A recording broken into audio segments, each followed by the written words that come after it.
Yo, it's your boy Ryan, Northwest Sports Fanatics, back at you with a new video. Today is Thursday, September 4th, 2025, with your boy Ryan and the Northwest Sports Fanatics. Make sure you guys subscribe to the channel. Smash that like button either now or on your way out. Donate to your boy if you can. Cash App $ ORION NWSF or the YouTube Super Chat right here. We got the NFL Kickoff in 2025, the first game of the regular season, the Dallas Cowboys versus the Philadelphia Eagles. Players are making their way to the field, and supposedly kickoff will be here in about 5 minutes, but it may end up being a little bit extended. Philly, an 8.5 favorite on the Vegas line, and I'm not really sure, if the Cowboys are going to be able to hang tough in the second half. I assume in the first half, if Dak plays well, the offense should be able to put up some points against Philadelphia. But really, the big advantage is going to be Philadelphia's offense versus Dallas's defense. And after losing Micah Parsons to the trade with the Packers, I see a lot of weaknesses on that side of the ball. Should be entertaining, for at least the, first half. And then we'll be able to see kind of how everything transitions as the game moves forward. Hope everyone is having a fantastic Thursday. Obviously, the Mariners have the day off today. We will be live tomorrow for the Mariners and the Braves. And then on Saturday, we're going to double dip. We're going to do the Oregon Ducks versus the Oklahoma State Cowboys. And then we'll do the Mariners and the Braves after that. So we'll be sitting in the chair probably for about 7 hours straight on Saturday. And then on Sunday, we're going to end up doing the Bills and the Ravens for Sunday night football. Mariners do play early at 9 a.m. on Roku on Sunday morning. And with another obligation that I may have to do, I may or may not be able to do that particular matchup. But again, we're going to be grinding with a little bit of NFL, obviously college football with the Ducks. And we're going to continue to still grind out, Mariner streams from now until the end of the year. Definitely was a little concerned on how this road trip and a lot of the games that have happened recently, but I definitely think that they will be able to at some point turn it around. And as far as this particular matchup here with the Cowboys and Eagles, I'm not really sure if anyone really thinks the Cowboys are going to be able to pull this off. Dak has good numbers traditionally against the Eagles. But again, Philadelphia coming off a Super Bowl win. And if you look at their roster from the quarterbacks to the running backs to the wide receivers, tight ends, O-line, D-line, defense, the coaching, the play calling, Philadelphia definitely looks like a Super Bowl contender again. And I don't see any scenario the Cowboys this year make the playoffs. But again, a lot of things can happen between now and December, early January. Injuries could definitely take a toll, especially if you end up having major players with season-ending injuries with the Commanders and the Eagles. And then at that point, maybe Dallas could take advantage. But hopefully it ends up being somewhat close. At the bare minimum, you would assume Philly will win by at least a touchdown. But it's definitely, highly thought of that Philadelphia could easily win this game by 10, 13, 14, and maybe as high as 17 points in the matchup. Now, could they win by 20 or more? I mean, it is possible. I mean, we are talking about the Philadelphia Eagles led by Jalen Hurts and Saquon Barkley, but it really would depend on what the defense does on that side of the ball. I mean, if they end up getting a pick six by Cooper DeJean or something of that nature, then obviously we know the score could be run up, but we will definitely wait and see how everything plays out. This is a global broadcast, obviously here on NBC and Peacock with their affiliate. Let's get settled in for 3.5 hours of some NFL action. Ronald in the building, what's good? Immigrant son in the building, what's good? Mike in the building, what's good? And I'm ready, man. It's been a long time. We've been waiting for the NFL to get back going, and again, we're going to be grinding out Monday Night Football, Thursday Night Football, Sunday Night Football. I'll obviously be doing some college football matchups throughout the year, but primarily focusing on the Ducks. And even though football is starting up, college and NFL, that doesn't mean that we're not going to continue doing Mariner streams throughout the year, and hopefully they'll be able to turn it around. Cool Kid in the building, what's good? Dave in the building, what's good? Ronald in the building, what's good? We got Boys to Men starting it all off. And I guess for most NFL fans, I mean, I guess a lot of us are hoping that this game will be, somewhat close, and it could be. I believe, again, for maybe the first couple quarters before Philadelphia imposes their will. But again, I don't see any scenario on planet Earth of the Cowboys winning. And again, if they end up only losing by like 3, or if the Cowboys end up with the big upset, the only way that I could see that happening is if Dak single-handedly, puts his team on his back and we have major injuries, to Philadelphia players. I mean, that's really, the only way I could see them finding a way. Like if Jalen Hurts has to exit the game, Saquon gets injured, A.J. Brown gets injured, or some key players on the defensive side of the ball. But again, I don't wish for injuries for any team. We're just starting it off on the NFL Kickoff 2025. Philly, an 8.5 favorite on the Vegas line. And again, we want competitive matchups. But as anyone knows, when you watch the NFL, not every matchup is going to be close, even though we do have quite a few games that end by 3, 4, or 7-point wins. But we'll have to wait and see on how that goes.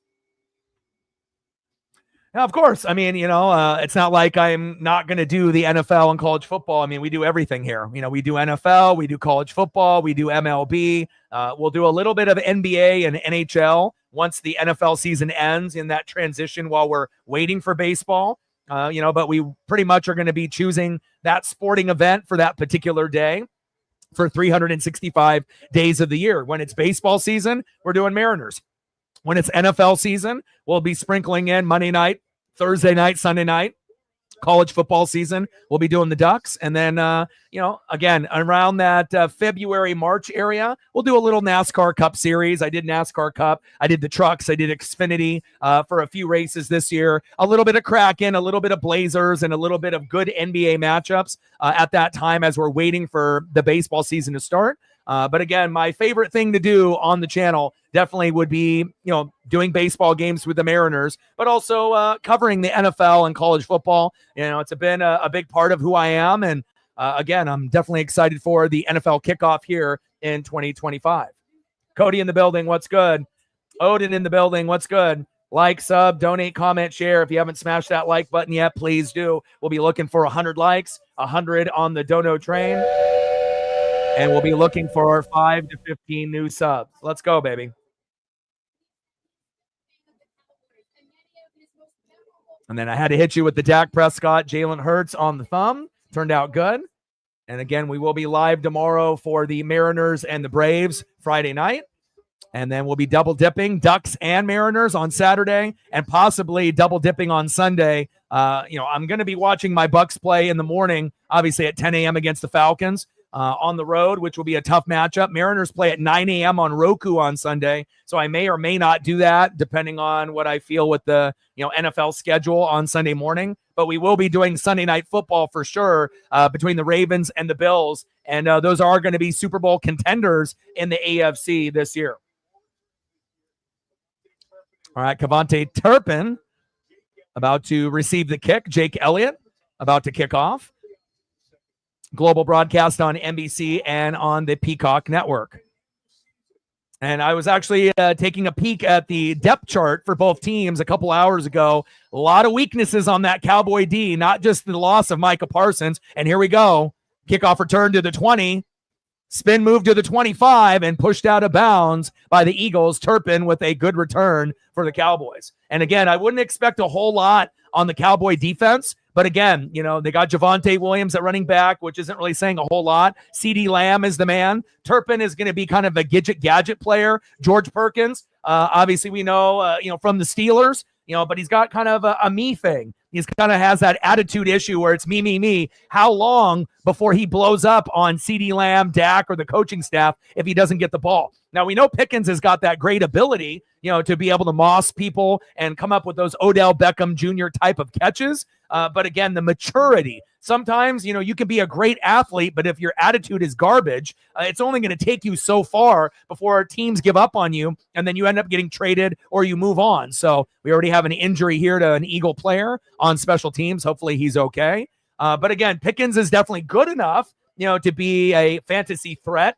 and also a guy that could, put up 1,000 yards and, 5 to 8 touchdowns this year. But we definitely know CeeDee Lamb is the best player on the team, not named Dak Prescott. And again, running game, pretty weak. Wide receivers, probably the strongest part of their game at this point for this team. Offensive line, I assume, will be pretty shaky this year, and the defense does not look good. Even if they had Micah Parsons, there's definitely a lot of question marks on Dallas this season. And I definitely feel the Eagles and the Commanders look like playoff teams. I think what Dallas needs to worry about is not finishing in last place in the NFC East. And I know that's kind of crazy to think that maybe the Giants could possibly be better than the Cowboys. But again, with an injury to Dak, missing a few games, or CeeDee Lamb, that's all it would take for the Giants to stay primarily healthy for the full year. And they could actually possibly compete with Dallas and maybe even overtake them in the division as far as the third place team.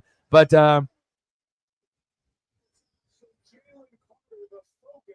wow, Jaylen Carter with the penalty early, huh? And we do know Jaylen has been known as kind of one of the dirtier players, in the league. He definitely has some off the field issues and whatnot, but we will see. Carter is gone. Ronald with the tour. Appreciate you. Thank you so much. Stacks. Racks with a little Cactus Jack. Bang, bang. Thank you so much. $2 on the comes out. 98 to go. Thank you so much. And again, I'm not really sure if we should be ejecting players, in the first game of the year. Now, the Eagles can win without, but obviously they're trying to set a precedence here. If you're going to, either take it to a certain level physically or verbally, and again, we know NFL players talk a lot of shit. They probably talk more shit than any other, out of the four major sports. I mean, we get a lot of trash talking in the NBA. They're probably number 2. But I think with the physicality of the NFL, we're definitely going to get a lot of chirping back and forth. And, I can agree with a penalty, but I'm not sure if I really agree with an ejection right out of the gates. It's almost like Micah Parsons now going from the Cowboys. Same impact now with Jaylen Carter. Odin with the tour. Being carted off the field. A whole bunch of the Eagles came out to give their wishes to. But again, if you're going to talk shit, if you're going to punch, if you're going to spit, if you're going to go above and beyond, then sometimes you will get ejected. And we do know that he might be the modern day Ndamukong Suh, and that is big fact. Stacks, Racks with a little Cactus Jack. Bang bang. Thank you so much. Dono train activated again. Thank you so much. Now we're at 4:96 to go to hit the goal. Yeah. Halfback toss. Handoff to Cavante Williams, the former Bronco. Nice yardage there. 7-yard gain there for Javonte Williams. Down to the Philly 46, 7-yard gain.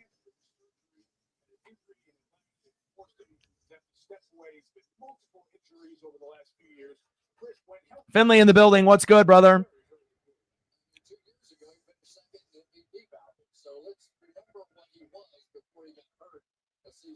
Shotgun set on 2nd down and 3. Turpin around the edge. First down, Cowboys. Move the chains.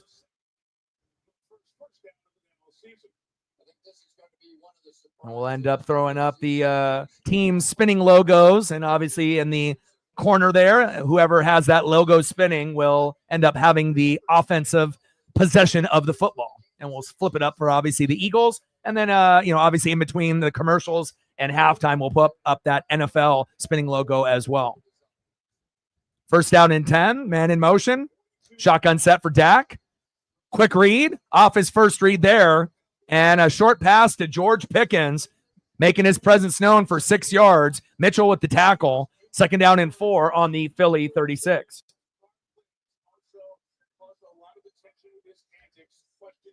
Yeah, absolutely. I mean, we know that he's a good player, just like Ndamukong Suh and a lot of other guys in the past. But again, sometimes these hotheads, they don't have an off button, and again, sometimes it definitely is going to get to a point where it makes people end up, I don't know, necessarily regretting drafting you, but you just hope that they would be better. 2nd down and 4. Williams, handoff up the middle, and good defense there as he dives towards the first down marker. I believe he's just short. 3rd down and 1, 3-yard gain there by Williams, tackle by Davis. 3rd down and 1 on the Philly 33.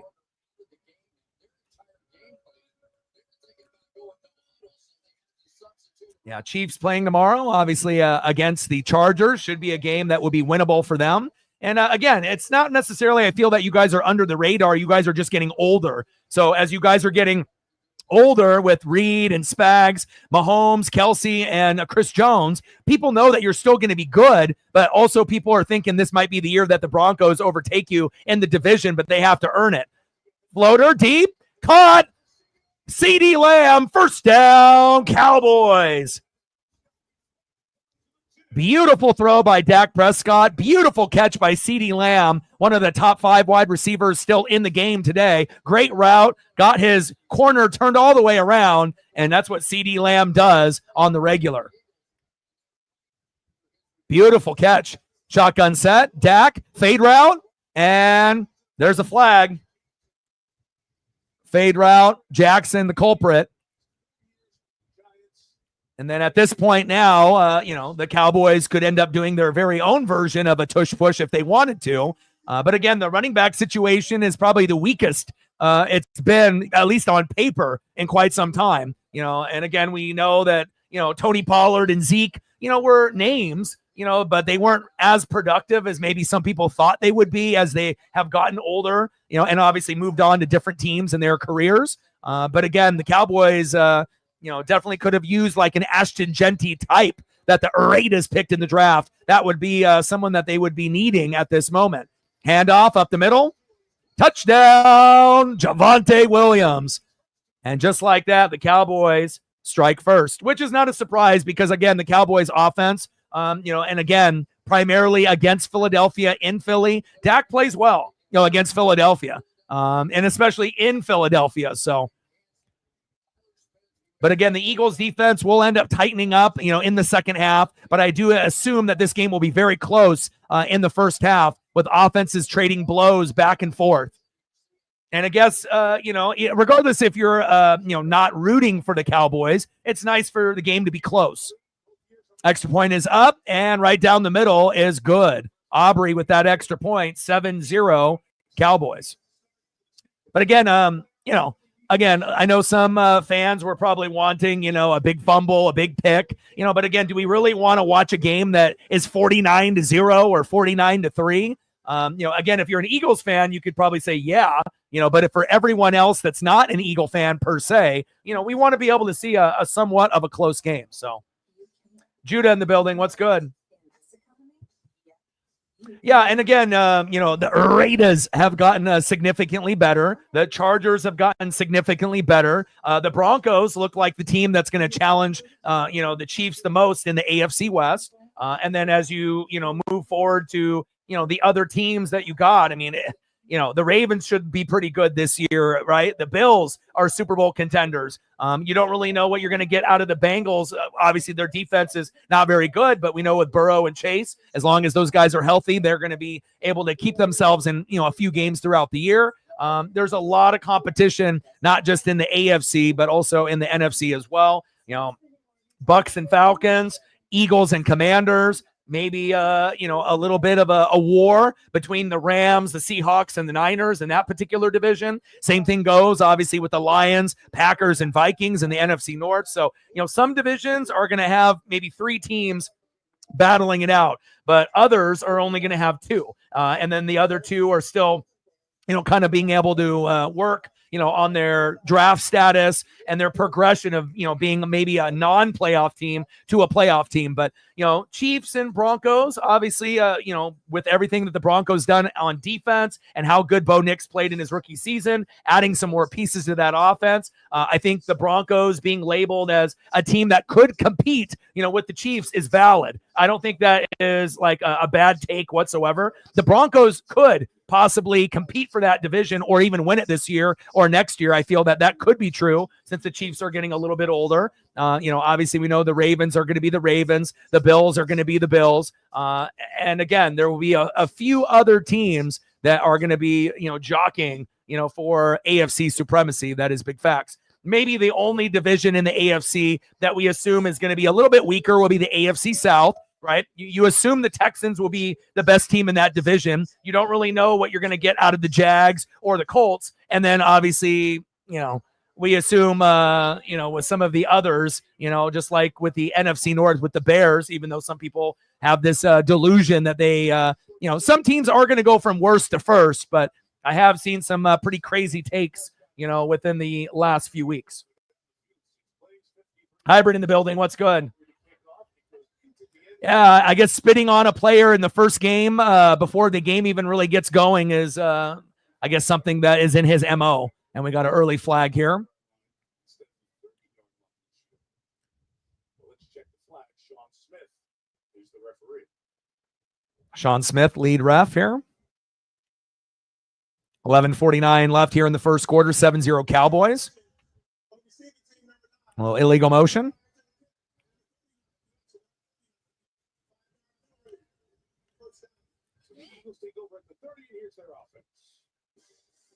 Eagles offense going to be one of the best in the NFC and one of the best in the NFL. Hurts, Barkley, A.J. Brown. I mean, that trio is ridiculous. Add on Devontae Smith, Jahan Dotson, former Commander, and Dallas Goedert. And again, really what makes this team tick is not all of those skill position players. It's the O-line and the D-line, the defense, the coaching, and the play calling. It's just a cherry on top that they got such elite weapons, on offense. First down and 10. Hurts. Little check down. And there he is, Dallas Goedert, an individual that should be able to get quite a few receptions with check downs this year.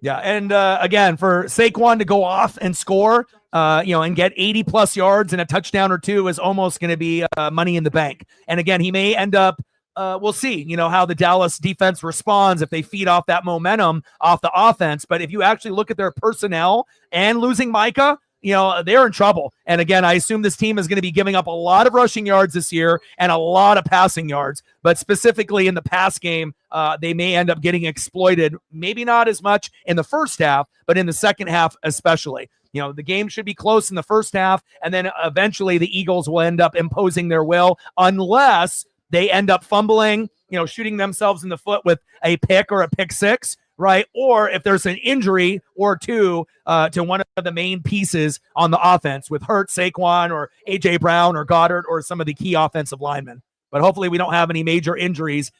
Injuries are terrible. Jaylen with the play action fake steps up in the pocket, scrambling, gambling, avoiding a couple Cowboys and sliding safe. And again, right there, that's just good football IQ. Could Jaylen have gotten that first down right there? Abso-fucking-lutely. But again, he's smart. He knows when to go down because he knows a linebacker or safety eventually is going to come a hunting. And if you come ahead hunting and you don't get down, it could end up leading you exiting the game with a big concussion or injury. Smart play there. But the Eagles are fun to watch. They're just like the Commanders, the Bucks, the Lions. I think the Rams, there's going to be certain teams that, regardless if you're an NFC fan or not, that are really fun to watch offensively and defensively. Hurts, halfback toss. Saquon Barkley, baby.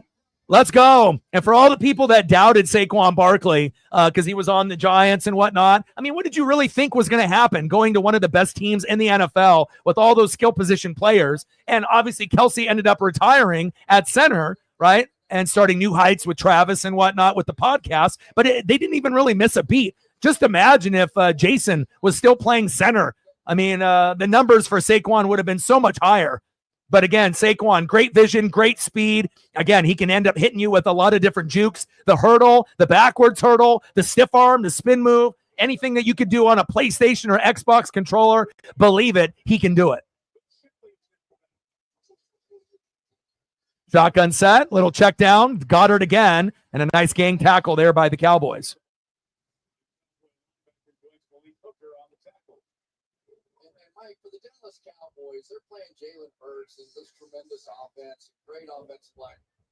But your offense just did it, right? The Cowboys offense took it right. I mean, good organizations find a way to win. Bad organizations let great players go a little too early. Second down and 4. Handoff. First down, Eagles. Move the chains. Nice job by Shipley getting that first down. Clark with the tackle. Yeah, and again, at some point the game is going to get out of hand, and then that Dallas will probably fade the running game and there will be passing. So I mean, if you have CeeDee Lamb, that would be someone, or Pickens, they're going to get a lot of targets in the second half, you would assume. Little screen pass, blockers downfield, Shipley rumbling and a bumbling, first down, Eagles. And again, offensive line imposing their will on this Dallas defense that has many, many holes. I mean, even if they would have had Micah, hard to, pick the Cowboys over the Eagles. Even if the Cowboys were playing in Dallas, you wouldn't necessarily feel comfortable picking them over a team like Philadelphia. Or his teammates, he's the only guy that when you look at him, there's only one guy that right now. Because they're all so big, and yet there he is constantly making plays just like that. First down and goal, handoff, Saquon following his blockers, and a nice double tackle there by the Cowboys. Second down and goal on the Dallas 3, and you would assume in a matter of moments, Saquon Barkley will make his way into the end zone. I mean, unless they want to get cute, and end up throwing, a pass to A.J. Brown, Devontae Smith, or Dallas Goedert, but it would probably make sense, to keep pounding the rock. At some point, you're going to see Dallas make a few, good plays, with sacks and, loss of yardage, plays here against Philadelphia.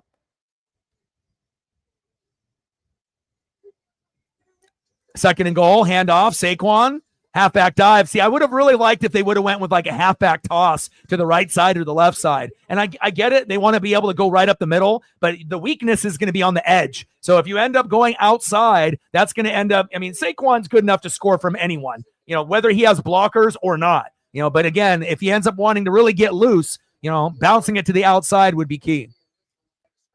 It's not his job to take on 330-pound offensive linemen.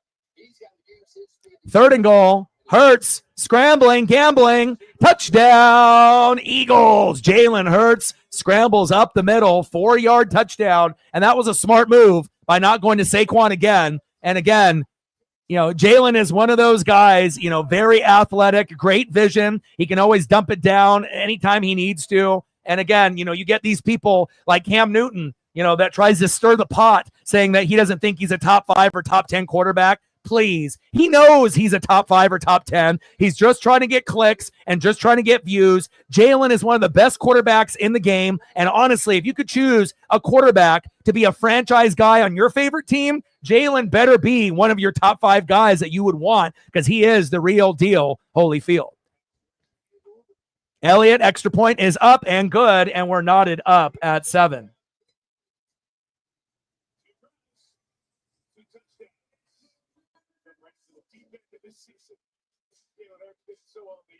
Sean in the building. What's good?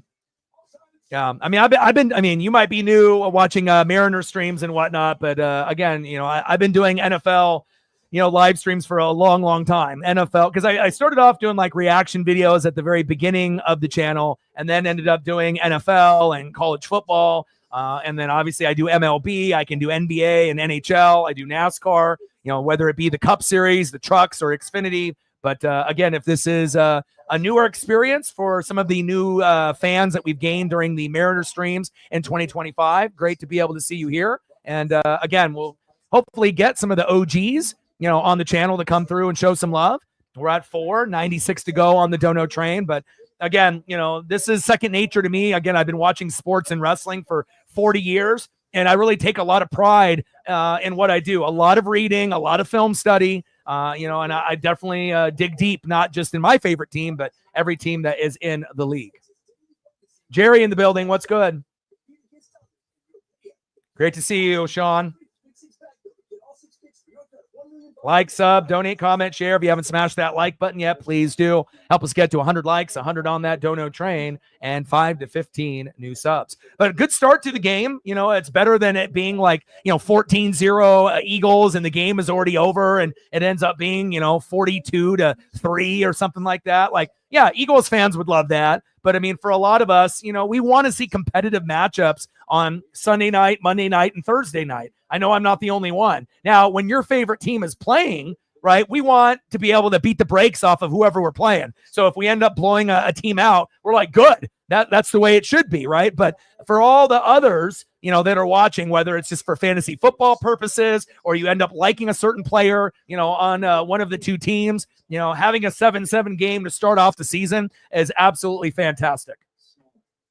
Finley in the building. What's good? Cowboys in the building. What's good, Alan?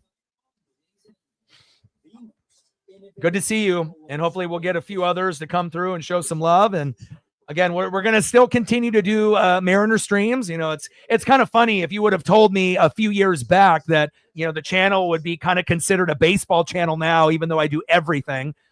Sometimes you got to be able to dip your toes into a number of different things to see, who's going to support you. And again, there's a lot of people that do streaming for NFL, not so much for college football, not so much for the MLB, not so much for NHL or NASCAR or NBA. We know that the NFL streaming market is oversaturated, but I feel that I do give you something a little bit different than other streamers and what they provide. So, but great to be able to see some new faces and some old faces. We end up having a good matchup here, and we have a kickoff here by Elliott to the Cowboys. Turpin, shake and bake, but runs into his own player, and then a couple Eagles, and down he goes. Ball comes loose. No, it does not, and helmet comes off, and we got a little bit of chippiness. Uh-oh. We got some punches thrown. Uh-oh. Getting chippy out there. We got some pushing. We got some forearms, and we got some palms going into some chins. That was getting a little scrappy there. We had some helmets getting pulled off. These two teams definitely don't like each other.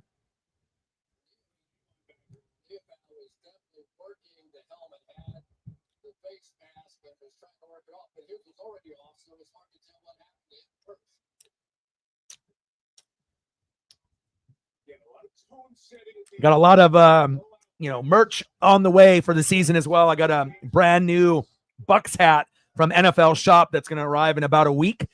So can't wait for that. Because I was thinking, I'm not going to be able to wear my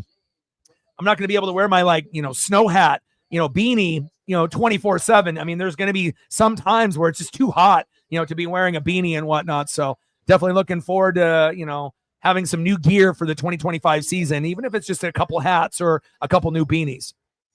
Personal foul, unnecessary roughness by fucking everyone. Half the distance to the goal, 1st down and 10 on the Dallas 12.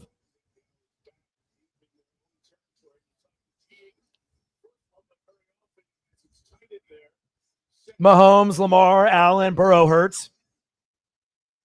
Well, Jaden Daniels as a rookie got to the NFC Championship game. Name the last time a rookie looked that good and made it that far. I mean, and again, it's like Mahomes is getting a little bit older, right? And again, if you could start your franchise with any quarterback, I definitely would take Jaden Daniels on the Bucks. I love Baker Mayfield, and he's a perfect fit for my team. But I love Jaden, and I think for people to, he definitely is a top 10 quarterback in my eyes, but he's a borderline top 5 in my opinion. I think Jaden is very good, but we have to see what he does in his sophomore season. He might end up taking a step back like a lot of quarterbacks do, like CJ Stroud, or he might end up being the real deal Holyfield and might be having a similar season as he did last year. I don't expect them to make the NFC Championship game in back-to-back seasons, but I do like Daniels a lot.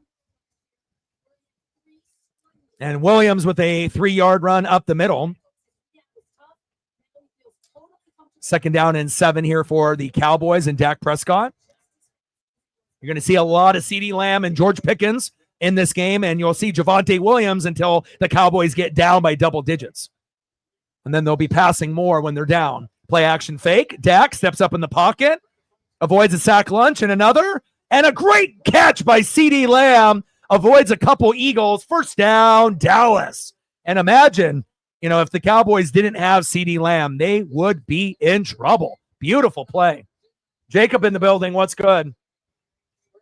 But again, it's like a lot of people don't want to give Baker Mayfield the credit that he deserves. If you look at the stat line, Baker is a top 10 quarterback in this league, and sometimes they may not be the most popular, in the NFL overall. And there's a lot of great quarterbacks that are out there, dual threats that can run and throw. But again, there's a lot of good quarterbacks that are sitting at 6 through 10 in NFL rankings. Handoff up the middle and rumbling and a bumbling, but running into 3 Eagles and going down. Javonte Williams with a few yards there on first down. 5-yard gain, tackle by Hunt.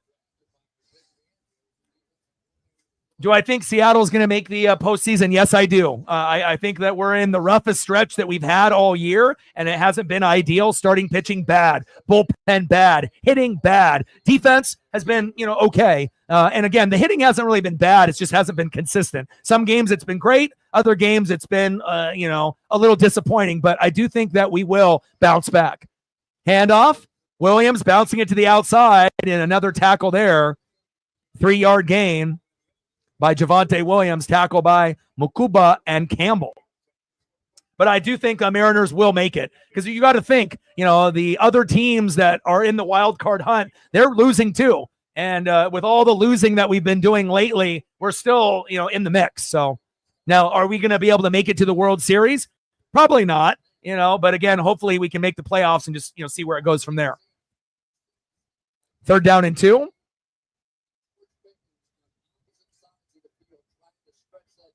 And obviously on 3rd down and 2 is CeeDee Lamb territory. Shotgun set. Dak, plenty of time in the pocket. Nice route. CeeDee Lamb, nice yak yards. And down the sideline, first down, Cowboys. CeeDee Lamb for 26 yards down to the Philly 33. Tackle by Jackson. First down, Cowboys. Yeah, I think the Seahawks, and the Niners and the Rams are going to battle it out. On paper, at least at the moment, it looks like the Rams are the best team in the division. Same thing with Detroit, Philly and the Commandos and the Bucks, battling it out for those respective divisions. But again, you never know with injuries. The Niners lost a lot on offense and defense. Seahawks look good in preseason, but remember, this is Sam Darnold. And again, Sam was good for the Vikings with a great O-line and defense. The Seahawks are trying, to be that team, and they may not be there just yet.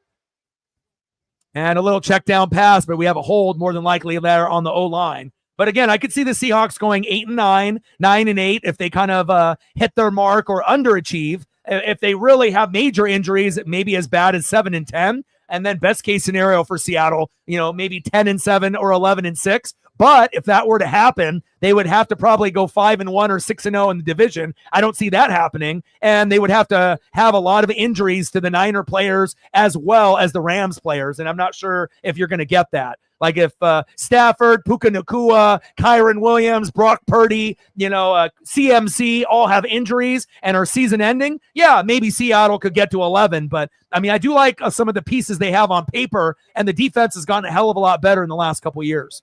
1st down and 20, shotgun set. Dak looking for a check down. And Miles Sanders with that short grab, the former Eagle. Bond with the tackle. But again, this running back committee for the Cowboys, not the greatest.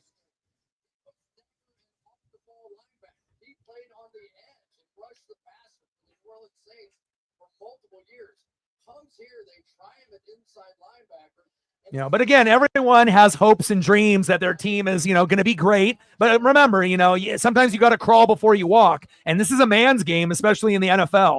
It's not going to be just like the Commanders, when you have a rookie quarterback, rookie coach, and all of a sudden you go to NFC Championship game, going deep. And one hand grab. And you're going to get the penalty there. And again, I would hope Pickens would try to be able to put 2 hands up. And obviously, sometimes you're going to have a hand be grabbed or a jersey and whatnot. Big PI call there on the Eagles. But again, I'm definitely concerned to see the maturity from George Pickens and if we're going to get a more mature version of George this year or not. But again, you can't grab him. You grab him here, you're going to get caught every time. You got to be a little bit more subtle than grabbing him there and keeping your fingers locked in, to right where, the jersey on the neck is going to be attached right into the shoulder pads. You got to be better there. Big penalty. You're going to keep the Cowboys closer in this matchup with dumb calls like that. Play action fake, bootleg to the left. Dak scrambling, gambling, sees a target, and complete.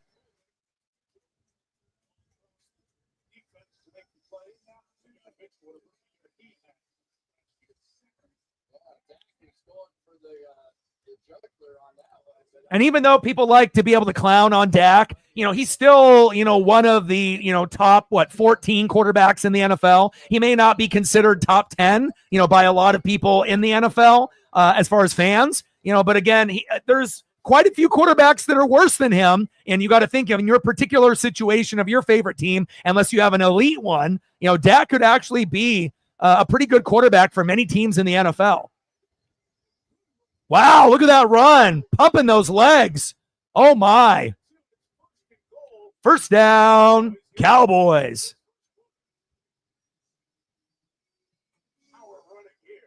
That was an insane run there. And that's the end of the first quarter, 7-7, Cowboys and Eagles. And I'm not sure if you could have asked for a better first quarter. It's close. You're getting, good plays from Dak. He's got a new weapon in Pickens and Javonte Williams at running back. CeeDee Lamb is still the best player on the team. Yes, they don't have Micah Parsons. But again, if the Eagles are going to make mistakes, offensively with penalties and defensively, then you're going to keep a team like the Cowboys, who look like maybe not a playoff team, closer in the matchup. And again, it's definitely close here early, 7-7, Cowboys and Eagles.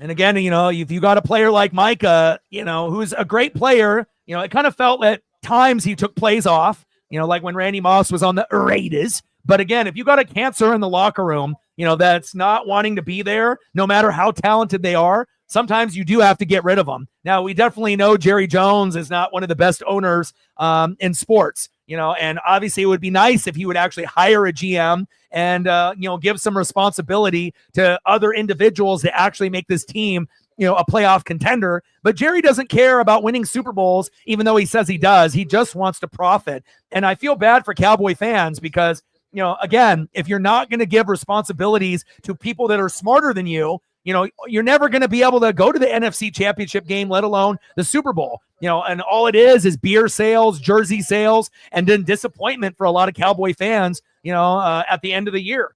And again, even if Jerry passes away, it's still not going to be done because his sons are going to be there. And again, you're probably not going to see a different version of the Dallas Cowboys for potentially 30 years or maybe later than that. It's just going to keep getting trickled down, with the Jones family, from one family member to the next. And again, even though I'm not a Cowboy fan myself, I can only imagine, the fans, and again, there are, fans that have jumped ship to the Texans or just, they'll watch and root for the team. But at the end of the day, they kind of know what this team is about. But, it would be nice to be able to see, Jerry stop being the puppet master and whatnot. But again, that's the reason why they haven't made a Super Bowl, obviously, since 1995-96 season. So.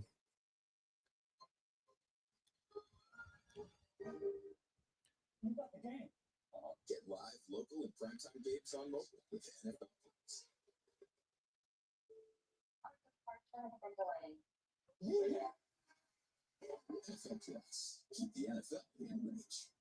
Yeah. It's not ever going to be easy, but again, you could kind of see the writing on the wall, and he's injured right now too. So it's not like the Packers are going to be able to get a full healthy, Micah Parsons and whatnot. But again, when you have an owner, that has an ego bigger than anybody, in the NFL overall, than besides Roger Goodell, again, a lot of times it's going to backfire, and you want to be able to keep your best players, and again, you have to assume CeeDee Lamb probably, even though he's making millions of dollars, him and Dak are probably not really the, happiest people in that organization, but, this is a business. First and goal, hand up off the middle, touchdown, Cowboys. And again, the running game is strong here against that Philly defense here early. Javonte Williams with 2 tutties. If you got Javonte Williams in fantasy, you're looking pretty good. Extra point is up and good. And again, Jaylen Carter spitting on Dak. Again, if he was in the game, maybe Javonte Williams doesn't score. Obviously, Javonte Williams with 1, early on, and then obviously with another one here again. 2 tutties, 8 carries, 34 yards, and then we had the Jalen Hurts scramble. But don't worry, Saquon Barkley, fantasy owners. Saquon will get in the end zone once or twice, more than likely, before this game is up, either in the running game or on a screen pass. I am not. This is the first year in like 10 years that I'm not doing a league on the channel, and I'm not doing a fantasy football league in general because, again, last year gave me emotional damage, and I need to be able to enjoy watching my Bucks and enjoy watching all the teams without having that, take up a big chunk of my life. Because, when I do fantasy football, it literally takes over my entire life, where I'm on the app. Like, I'm not even shitting you. Like, I'm on the app like 4 or 5 hours a day. I'm looking at my team. I'm looking at everyone else's team. I'm looking at the bench. I'm looking at the free agents. And again, it's one of those things that I feel I'm very good at. I normally finish in the top 3 every single year, no matter what league I'm in, with no matter the skill set of who I'm going against. But I figured I would take a break mentally off of it.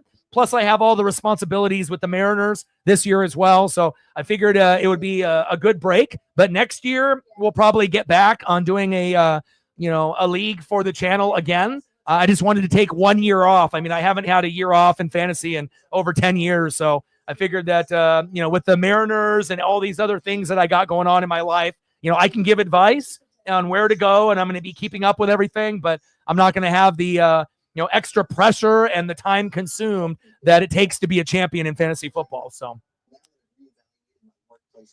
yeah, I'm still going to, give fantasy information and advice for sure. I'm just not going to be, just didn't do a league this year. And, we will probably do a league next year though. Yeah. I mean, again, I've been, doing, roughly 155 plus games for the Mariners, for the last few years. But this was kind of our breakout year on the channel, where we finally got a global audience outside the United States, and we started to, get the love. And so, I got the most views out of anyone that does the Seattle Mariners on YouTube. Same thing with the Oregon Ducks. And, I got to make sure that, I'm keeping those on the level that I need to grow on the channel, but I'm definitely not going to, stop doing NFL or, in between after the NFL season's over and we're waiting for baseball. I'll do a little basketball, NBA, a little NHL for the Kraken, a little NASCAR as we're waiting for baseball to start up. But again, lots of college football with the Ducks, a lot of NFL, Sunday night, Monday night, Thursday night, an occasional Bucks game, and good matchups, obviously. And, I'm excited for the 2025 season.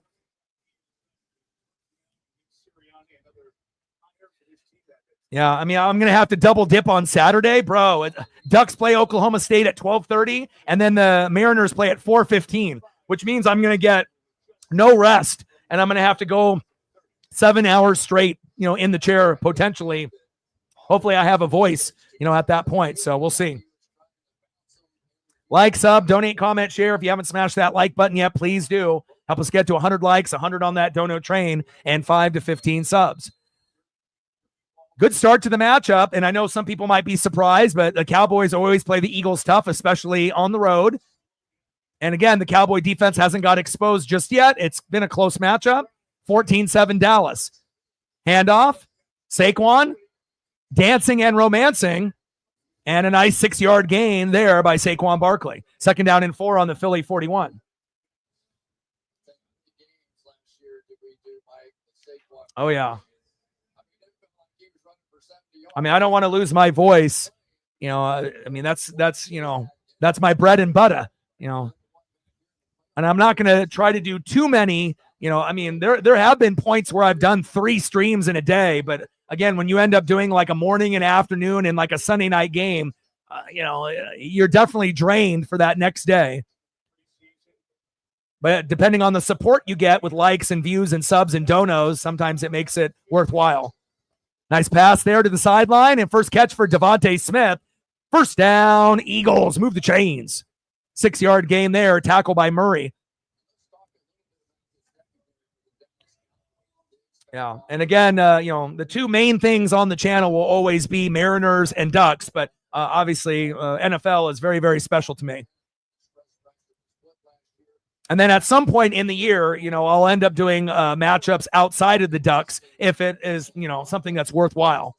Too bad that Ohio State and Oregon don't play in the regular, but we might match up in the playoffs. But Oregon does go to Penn State on the road this year, and that's going to be the toughest game of the season. And again, I don't see us losing too many games this year. Saquon, and a nice little reverse shift there in the backfield, and a nice gain of 4 that could have been a loss of 2. But I definitely could see the Ducks going undefeated, losing to Penn State, going 11-1, but I don't see them losing any more than 2 games this year. And I actually kind of think that this team in Oregon is better this year than last year's team. And last year's team was great. So I think that we have a little bit more depth, on this team. And, I'm definitely excited to be able to see what Dante Moore can do, as well as Decorian Moore. Dak, baby. One more to another. 2nd down and 6. Hurts looking for a target. Little check down to Dallas Goedert, who is very reliable, and a nice 3-yard gain and another tackle for Murray there for the Cowboys.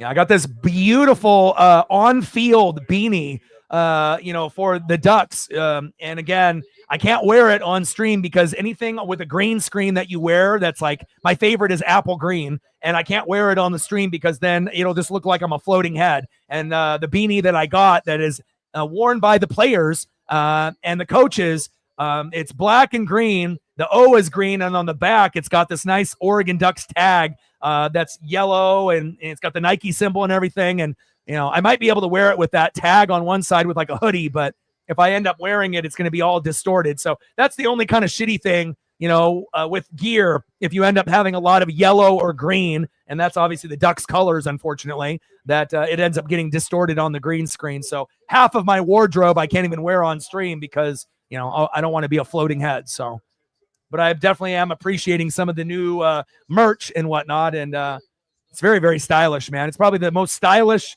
on-field Oregon piece of merch that I've seen in quite some time. And I looked on the Oregon website, eBay, a very, very tough item to find too. 2nd down and 9. Play action fake. Pressure on the edge. Good blocking up front. Little check down there. Toe tap towards the sideline. Granson. 1-yard gain. Does it look like Jaylen Hurts is even more calm than he was in the past couple of years? Well, I live in Oregon, so I've obviously, the teams that I root for are primarily in Oregon and Washington. So Blazers, Ducks, and then obviously for the Mariners, meeting Ken Griffey Jr. when I was a kid, Kraken, obviously for the NHL. And the only team that I don't root for in the Pacific Northwest is the Tampa Bay Bucks, because I'm a big Warren Sapp, Derek Brooks, John Lynch, Mike Allstott guy. And, the Seahawks, I'm a defensive fan.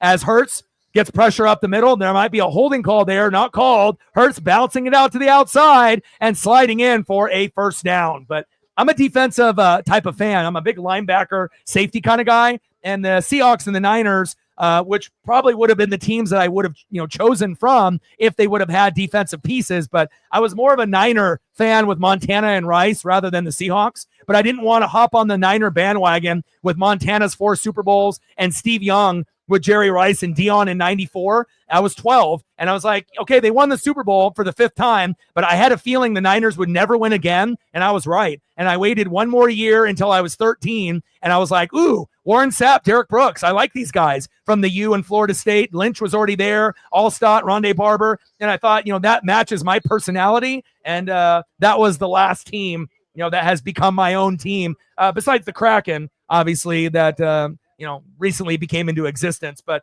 I go to Duck games typically once a year, twice a year. I typically try to get front row seats behind the bench. I got the Oregon chain, I got the gloves, I got a lot of the merch, from the players that's game used, so I've been an Oregon fan through and through, and nothing ever will change that, but obviously with the streams and depending on how much the tickets cost, there are going to be some seasons where I don't go to an Oregon game, but I do the streams. Handoff up the middle. But I try to be able to go to at least one game a year if I can. But, for example, last year was the first year in I don't know how many years, 10 or 15 years that I didn't get a chance to go to a game, but I did a lot of streams and we gained some ground on the channel. So Last game I went to was when we played Colorado with Dion, when they were all talking shit, when they were like 3-0, 4-0, and we obliterated them. I went to that game, and I had very good seats for that game as well. So.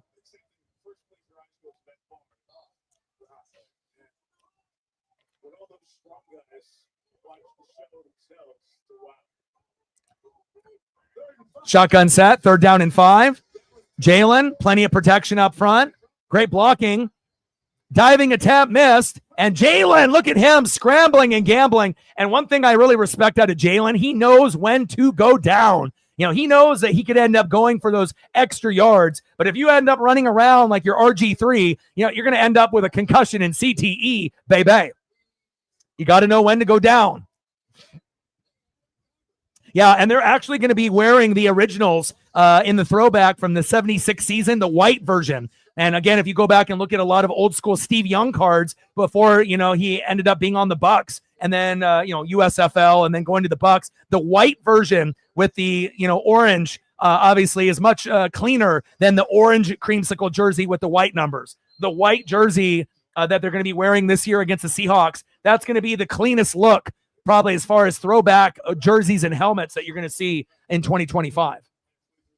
But I do, you know, I own a Doug Williams creamsicle jersey, but I don't own one of the new white ones. You know, but again, you know, there will be a few guys, you know, at some point that, you know, like I don't even own a Mike Evans jersey, which is kind of mind boggling. I mean, I'm a defensive fan, but you know, I would assume if I was going to get a jersey of a player, I'm going to grab a Mike Evans before he retires. You know, I don't know if it'll be the throwback one, but at some point.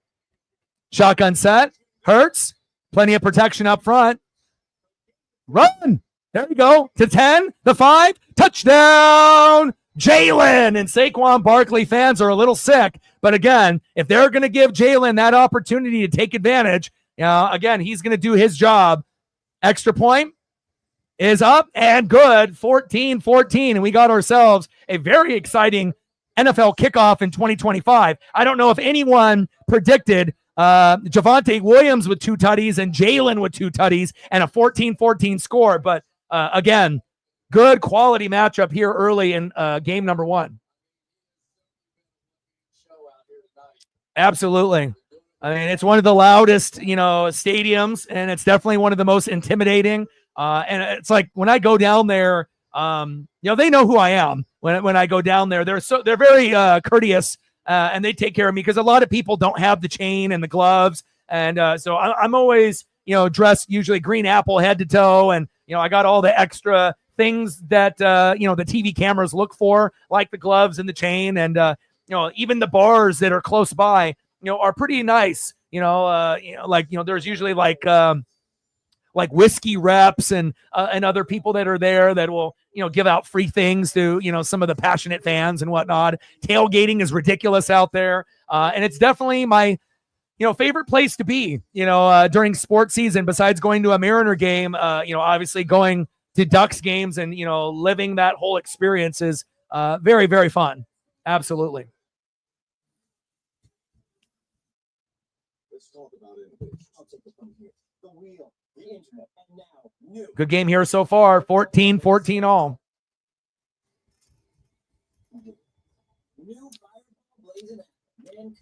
And I have access, you know, still to all of the background music that we usually play, you know, for the baseball streams. But, you know, for football, I usually don't use them that often, you know, maybe, you know, during like halftime or something like that. But I feel like with football, there's not really a need for it.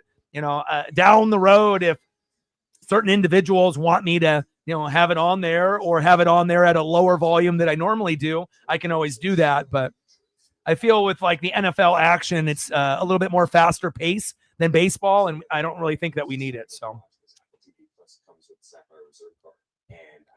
Hurts and Saquon. Well, Hurts in the first half, Saquon in the second half. So you still got plenty of time for him to, because you got to remember, all it takes is one handoff and he can go 60 to 80 for a tutty, right? So, again, you know, it's a little concerning here early, you know, again, with the Saquon fantasy owners, but, you know, you have to be patient. You know, not every superstar player you have is going to explode right away in the first half. So, but a good 14-14 tie here early.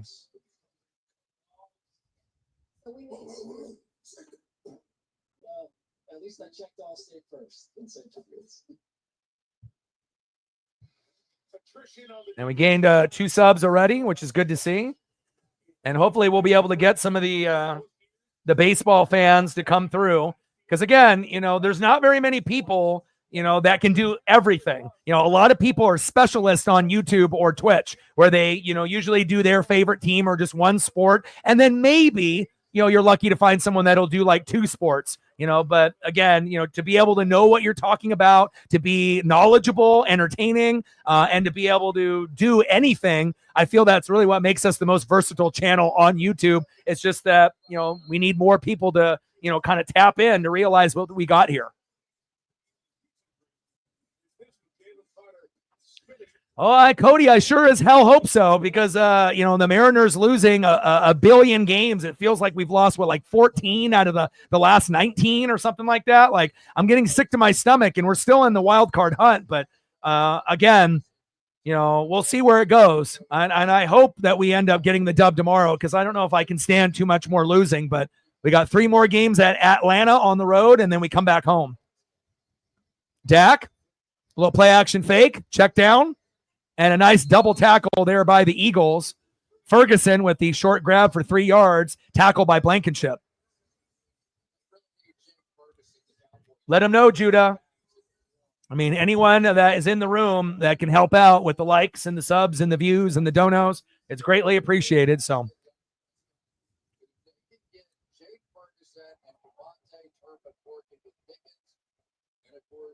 second down and 7.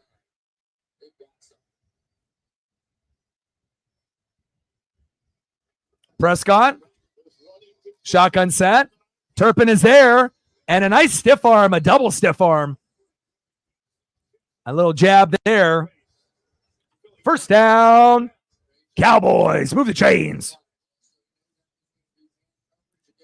Yeah, but the thing is that even though the Braves are having a bad year, the Mariners are playing like shit on the road. So, again, we play down to the competition. So it's actually worse that the Braves are not very good this year. It makes it probably harder for us to beat them, and again, a lot of our guys are getting fatigued and tired, and I'm hoping we can win 2 out of 3, but realistically, Cody, we're probably only going to win 1 out of 3. And that Sunday game on Roku at 9 a.m. is Luis Castillo, and I have no faith in him. So that's probably an automatic L in that game. So we're going to have to win, 1 or try to win, the first 2. And realistically, we're probably not going to win both of the first 2 games. So, I mean, it's possible, but I'm just trying to be realistic based on how we've been playing lately. We're probably only going to win game 1 or game 2, and that's it. And then we're going to have to dust ourselves off and then, play good at home, starting with the Cardinals. And then hopefully we can win 2 out of 3 or sweep them and then gain a little bit of momentum. But again, it's not ideal to be playing your worst ball at this point of the year when you're trying to make a playoff push. But again, starting pitching has been bad. Bullpen has been bad. Hitting has been pretty good, but not as consistent as we would like. Defense has been good, but really the bugaboo has been the starting pitching and the bullpen, And again, you've seen, the really, really good guys and Wu, Gilbert, and Kirby fuck up. And we've also seen the guys that are on the edge of being on the team or not with Miller and Castillo really shitting the bed. So, again, Kirby looking terrible. We saw Logan Gilbert get roughed up at Philadelphia looking terrible. Even Wu, the All-Star, hasn't been great after the All-Star break. He was really good, before the All-Star break, but now it's kind of hit or miss for him. He's the best one at this point, but, and I have no faith in Castillo. And then with Miller, I don't got a whole lot of faith in him either, so.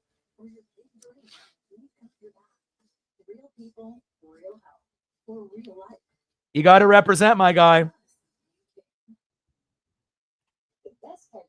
I appreciate that, Judah. Which is why Mac Ford always stocks such a great selection of Broncos, all with cross suspension and 7 different GOAT modes. Not familiar with the acronym GOAT? It means go over any type of terrain. Best of all, Broncos start at under 39 grand. Start spending more of your time in the real world. All right, we're at 27. Let's see if we can get to 50 before the stream ends, unless we end up getting a boost of viewership of people coming in a little bit late, so.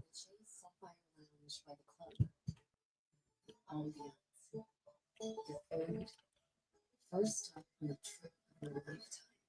14-14 Cowboys and Eagles. And again, if you got Javonte Williams or Jalen Hurts in fantasy, you are living your best life. And if you got Saquon Barkley or AJ Brown or Pickens or some of these other individuals, there will be time in the second half, for some individuals to make some plays. So.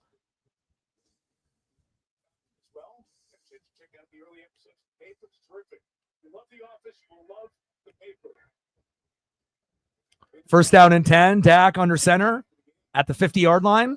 Man in motion. Dak hands off up the middle, bouncing it to the outside. Beautiful tackle there.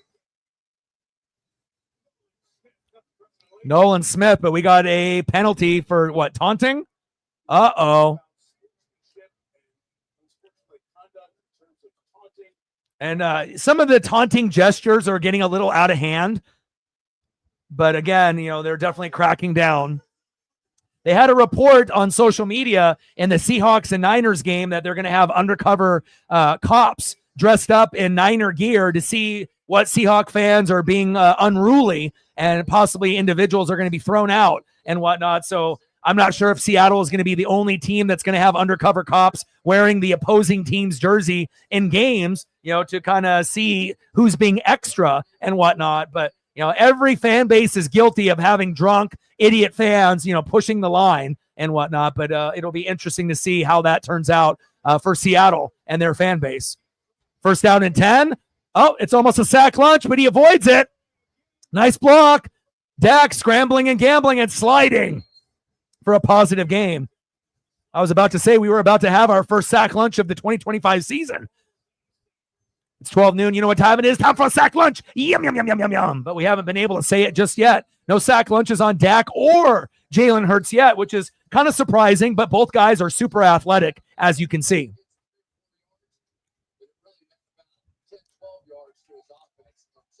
Gladiators.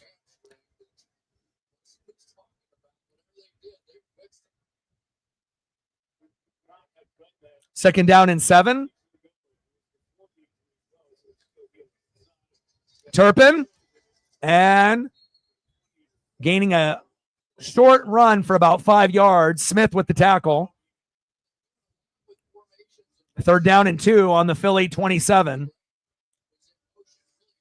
I'm really enjoying this this first game. I was really praying, that it wasn't going to be like 17-0 Eagles, and I'm still going to have fun, but again, it makes it more interesting when the games are close. And luckily, the NFL has so much parity that, a lot of games are going to be decided by 3, 4, 6, 7, 8 points. There's not going to be a bunch of blowouts. There will be occasional blowouts, but that's what makes the NFL the best.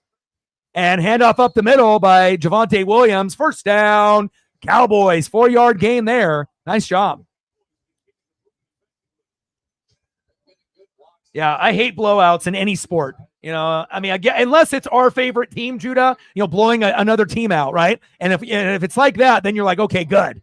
Like, imagine if the Patriots ended up blowing out the Jets by like 30. You're not going to complain. Drake May throws for 350 yards and 4 touchdowns and no picks. You're going to live your best life and love it, right? So same thing if Bucks play Atlanta and we end up blowing them out, or the Saints or the Panthers. Yeah,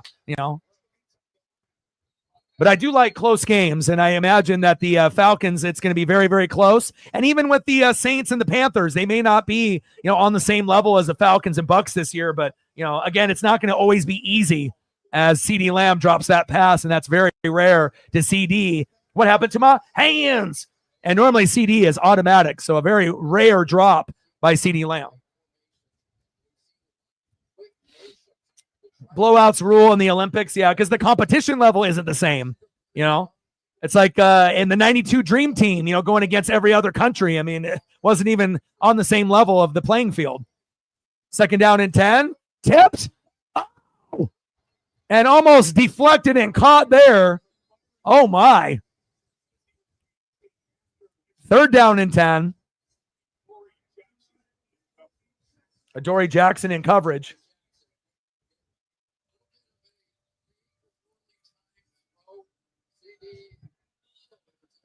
14-14, baby.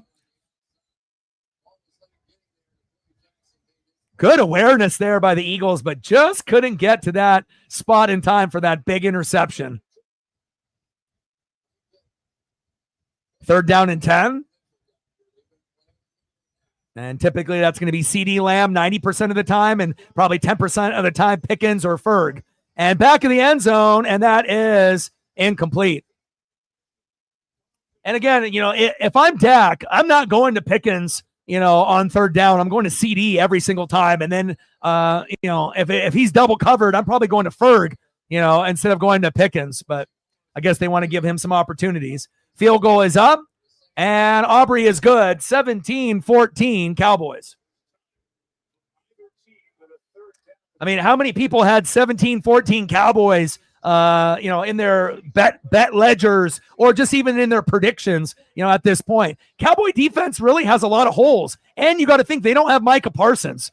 So it's like they already don't have a very good defense, and they don't have Micah. And this is definitely an offensive-oriented type of matchup so far. The offenses are playing well, but the Cowboys are overachieving. But if you actually go back and look at Dak and his career on the road in Philly, his numbers are actually pretty fucking good. And again, if Dak was such a shitty quarterback, they would not be leading 17-14. That's facts.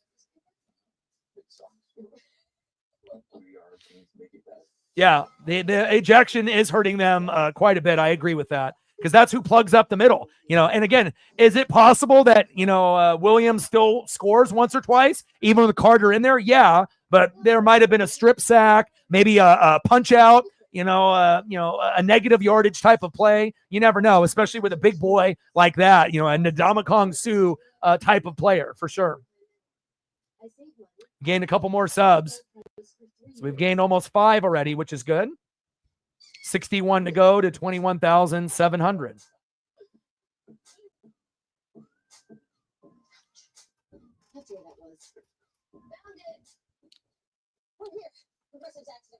And we'll see if the Eagles can get a field goal by Elliott, to tie it up before halftime. But, obviously they're looking for Saquon, A.J. Brown, Devontae Smith, Dallas Goedert, or Jalen Hurts again to get a touchdown and get a lead before halftime.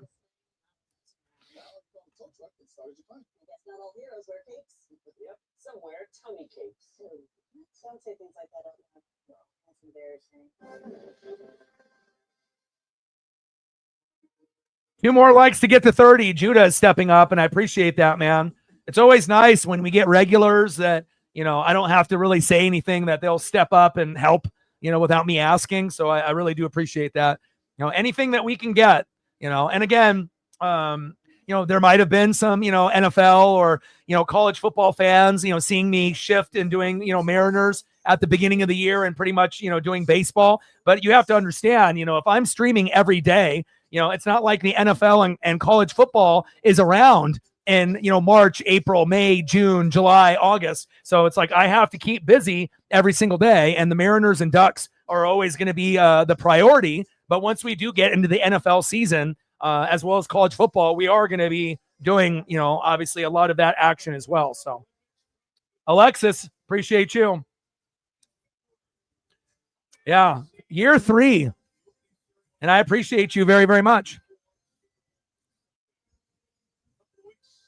Plus, it's kind of a nice, change of pace, when you end up doing baseball every day for like 6 months, where you can actually sprinkle in a little college football, a little NFL, and obviously when the NFL season's over, I'll do a little NBA, a little Kraken, a little NASCAR, and I enjoy doing those things as well. So I'll be going to a few Blazer games this year to check out Yang, and obviously we know Dame Dalla is injured, but the vibes are high in Portland. So definitely we'll be going to a few games there. And I did notice the Kraken ended up debuting some glow-in-the-dark jerseys that they're going to wear this year. Super dope. I don't own a Kraken jersey yet, but obviously I would probably get a Buck jersey before I got a Kraken. But definitely like the new look of the glow-in-the-dark black Kraken jerseys that they debuted this morning.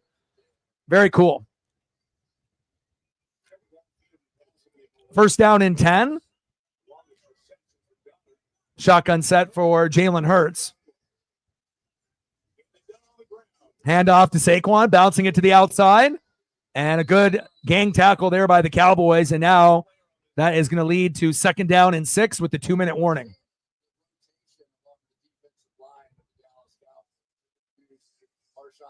What are your feelings, Judah, on Boston? Do you guys, do you feel, I know you had some season-ending injuries to some individuals and whatnot. There's been a little bit of adversity, with the Red Sox kind of going up and down, keeping up pace with the Yankees and whatnot. Like, how do you feel the chances are of the Red Sox making, the wild card? Do you feel pretty good about your chances? I mean, right now it's Yankees, Boston, Seattle, and then we got Texas, KC behind us. So, I mean, I think that would be the perfect 3 teams to make it, if I'm being honest. Yankees, Red Sox, Mariners. That's what I would want, as far as the rivalry is concerned. No disrespect to the Rangers, the Royals, or the Tampa Bay Rays, but they don't deserve it. Not this year. And even though we've seen the Red Sox and the Yankees kind of go up and down like the Mariners, I told you at the beginning of the year, Judah, that the Red Sox would be better this year, remember? I said that I felt that you guys would be quite a bit better, and you guys have definitely overachieved, even though you guys have hit some speed bumps as of late. Not only in investing, but also in financial and estate planning and more. Your clients rely on you for all that. But still, Toronto and the Detroit Tigers with 81 wins as the powerhouse teams. Yankees, Red Sox, and Mariners looking like the wild card. And then obviously with the Houston Astros, you never can count out the Astros. We know that they have the, reputation of what happened with them in the past and whatnot, but, they just never fucking go away. Regardless if they get rid of, certain players like Bregman and Tucker, it still doesn't matter. They can have injuries to all their players except Altuve, and they're still, dominant. And we'll see what happens with them. And then you got obviously the Phillies and the Mets, the Brewers and the Cubs, Dodgers and the Padres. And, the way that the Brewers are playing, I mean, they definitely have been the best team in MLB for a good chunk of the year. And, hopefully for their case, they make it. I wouldn't mind seeing the Brewers. Now, obviously for ratings, it would be terrible if it ended up being a Brewer, whoever World Series. But, again, if they end up making it, they're going to have to earn it against the Dodgers and the Padres and the Phillies and the Mets and the Cubs. They're going to have something to say about it. So, yeah, you would assume that the Eagles are going to win, but again, the Cowboys are playing them very tough. I mean, I don't know if anyone anticipated the Eagles being down at this point with 2 minutes to go.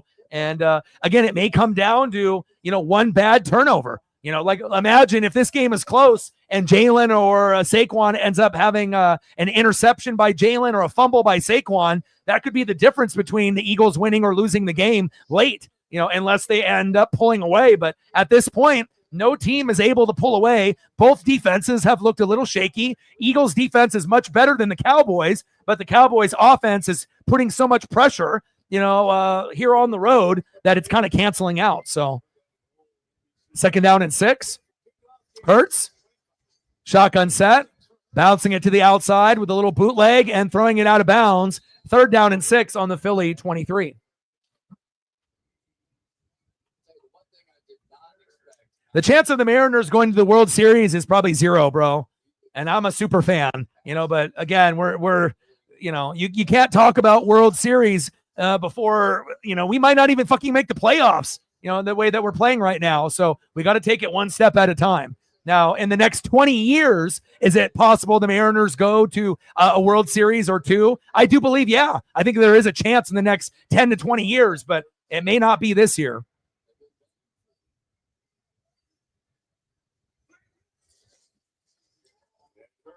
Third down and long, floater, going long, going deep, got a man.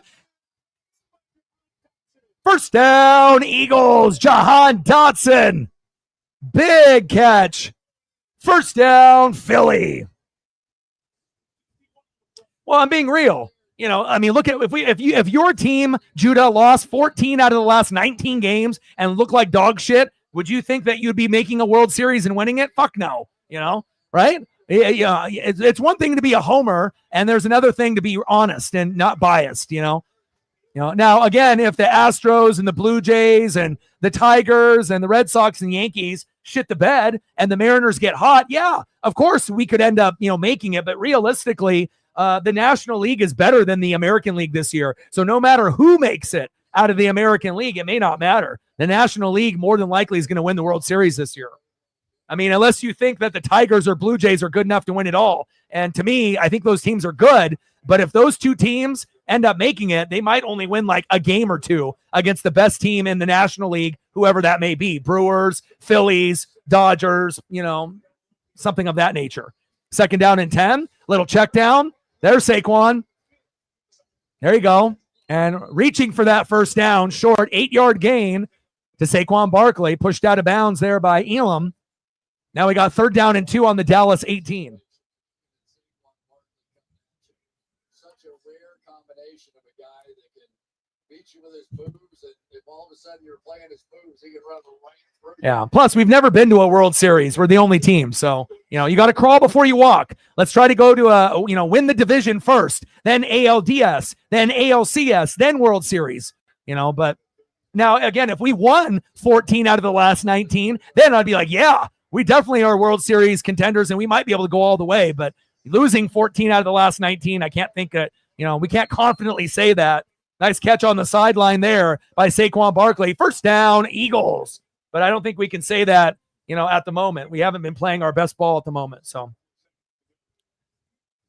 and again, the Mariners and the Astros and the Red Sox and the Yankees, they've been so up and down. I don't think anyone really believes in them. And again, the Tigers and Blue Jays are the best teams, but how many games could they win in a 7-game series against the Phillies or the Brewers? Like, honestly, or the Dodgers? They probably would only win 1 or 2, maybe 3 at the most if you got incredibly lucky, but I don't even know if they could do that. 1st down and 10. Shotgun set for Jalen Hurts. Hurts, pressure up the middle, run.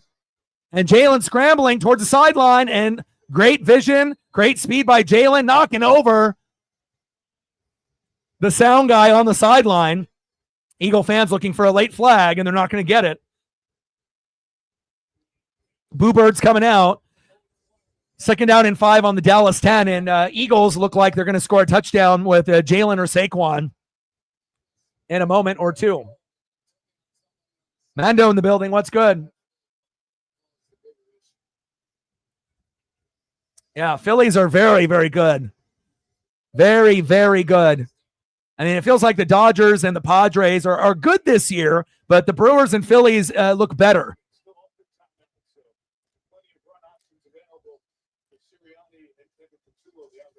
Handoff, Saquon, here it is. There it is. Touchdown, Saquon Barkley. And for all the Saquon Barkley fantasy owners, what did I tell you? Be patient. And there it is. A nice touchdown by the Quan. And that won't be the only one that he gets. Realistically, he'll probably get another one in the second half, maybe even 2. There you go. Extra point is up and good. Eagles take the lead here, 21-17, but we got 51 seconds left here in the first half, and I definitely feel the Cowboys are going to try to at least get a field goal, whether it be 50 yards with Aubrey to get it to 21-20. They got 51 seconds left, so we'll see.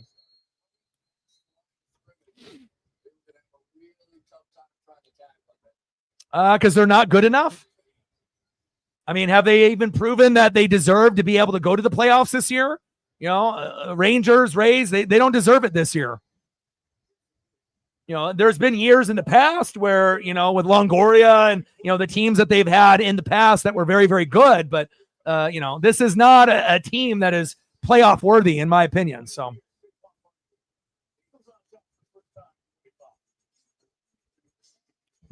I mean, there's nobody on planet Earth that has talked about the Rays being in the playoffs besides Rays fans. That's facts, at least for this year. I mean, you're a team that's floating around 500. Why would they deserve to make the playoffs?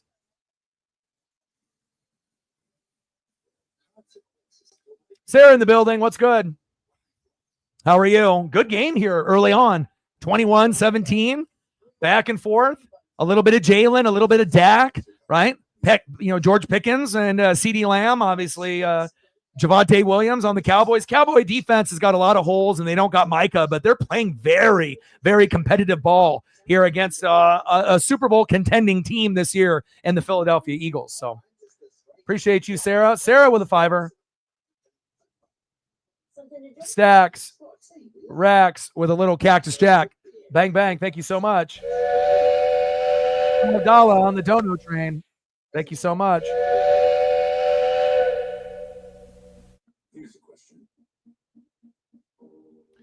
Yeah, it's great to be in NFL. Season is kicked off. Obviously, we have college football already underway, and I'm definitely looking forward, to grinding it out. But again, I'm not necessarily looking forward to sitting in a chair for 7-8 hours straight. I like to take a break in between. But we're going to be doing the Mariners and the Braves tomorrow. Saturday, I'll be doing the Ducks in Oklahoma State, and then the Braves and the Mariners. Hopefully, I have a voice. And then on Sunday, the Mariners play at 9 a.m. on Roku, but Castillo's pitching, so I'll probably skip that game and then just do Sunday Night Football with the Ravens and the Bills, and then I'll watch the Bucks and the Falcons. Unless I end up, streaming the Bucks and Falcons instead of doing the Mariner game on Sunday morning, which I might do. Haven't really decided yet. I don't want to get burnt out. When you end up doing 2 or 3 things in a day, I only have one voice. So Iowa State, good rivalry matchup as well.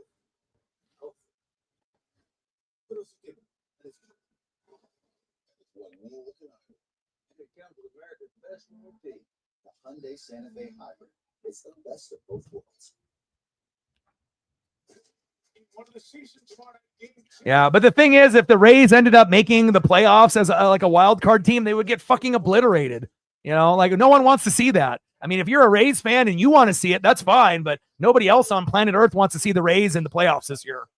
And that's not being a hater. That's just being truthful. I mean, even though there's a lot of people that may not like the Yankees and whatnot, they're more deserving this year. Same thing with Seattle and Boston.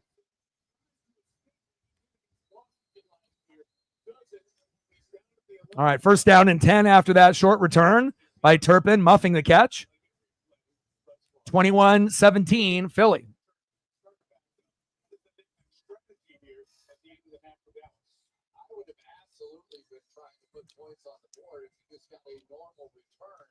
All right, sounds good. We'll get into some photos once we get into halftime.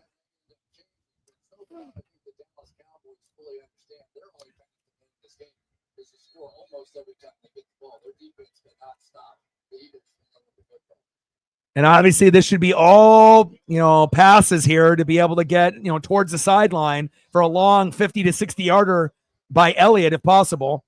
Sideline throw, CeeDee Lamb, and there's a little PI right there. That'll help.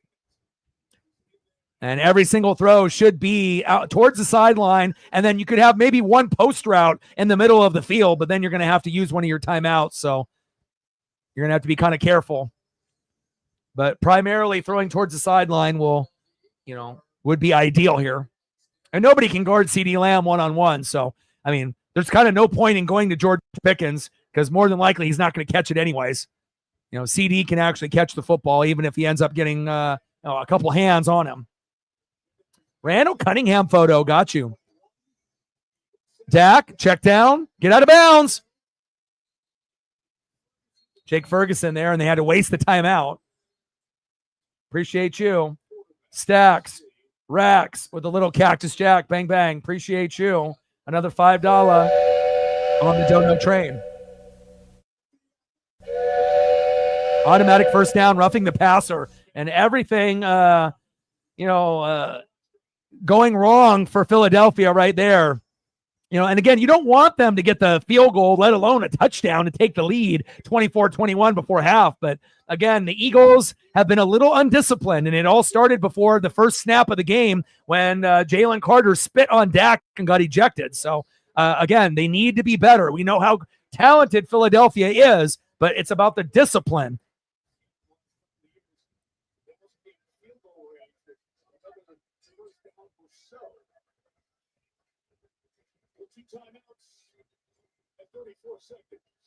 First down and 10, shotgun set. Dak throws a sideline. Get out of bounds. There you go. Did they go out of bounds? Okay. Second down and 6. And clock stopped with the timeout.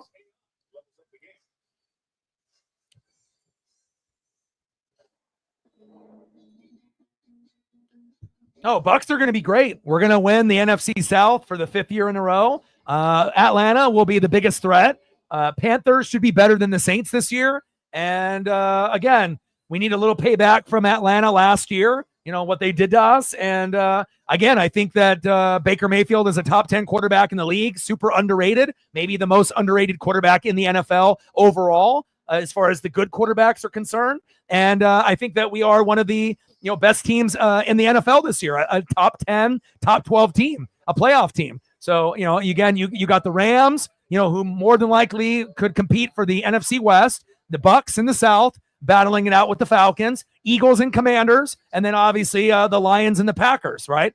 Those were the teams that you would assume, that were going to do the job. But then also with the Niners and Seahawks with the Rams, you got kind of three teams, going to battle it out. And then you could also say three teams with the Vikings, Packers, as well as the Lions. But the only two teams that you're going to get are going to be Commanders and Eagles, and then Falcons and Bucks. But I definitely think that the Bucks could, end up making a deep run. It wouldn't shock me if they end up overachieving and making the NFC Championship game this year if they stay healthy. And that's a big if.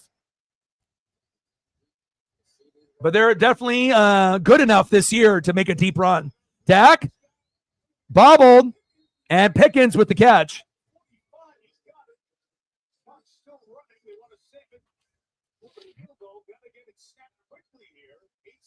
But, we already know that the Eagles are going to be great. We'll see if the Commanders end up going backwards with Jaden Daniels this year or not. I hope they don't. I hope that they're good again. And there's not like a sophomore slump like CJ Stroud had. I don't think you're going to get that from Jaden Daniels, though. I think he's a better quarterback than Stroud. So I think that, they may not, go to the NFC Championship game again, but the, Commanders should be in the mix for, the division, with the Eagles.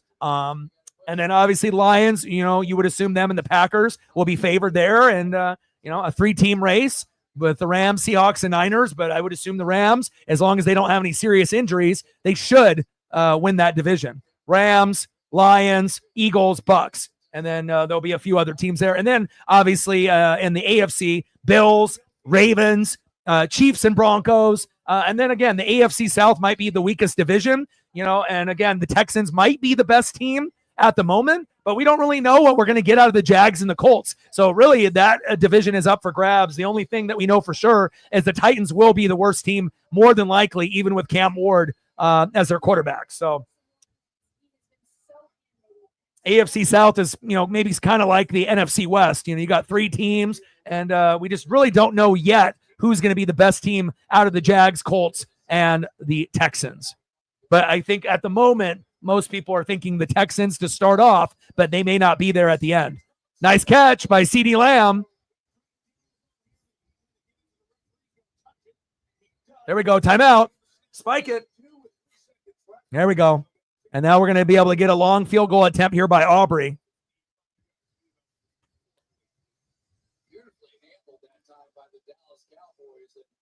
And then Ronald, Sarah, and we know Mando wants Randall Cunningham, so I'll be able to do that. And then Judah wants Bo Jackson, so we'll do that as well. No problem. And let's see if Aubrey can make this long kick. I mean, he's pretty money. Again, what would they say, 24 out of 27 from 50 and beyond? So, and also depending on which direction the wind is blowing, if it's, against him, or towards him, that will obviously factor in. But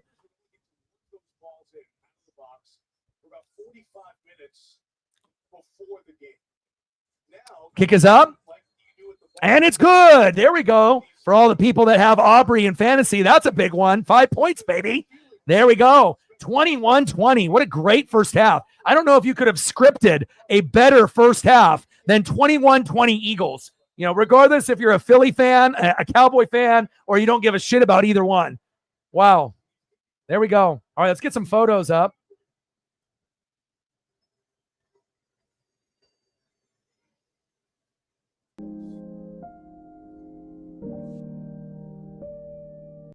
Possessions in the half.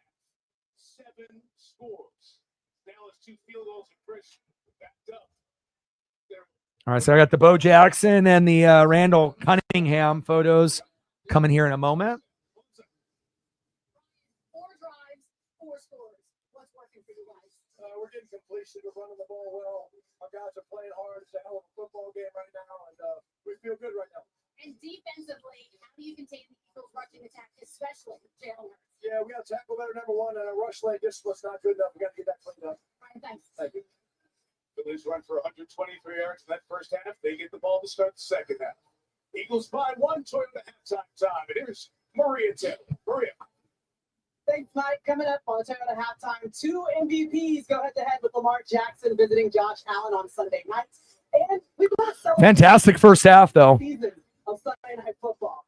That's coming up next. There we go. That one's a little bit more crispier than the other one. Got to find the crispy photos, if possible.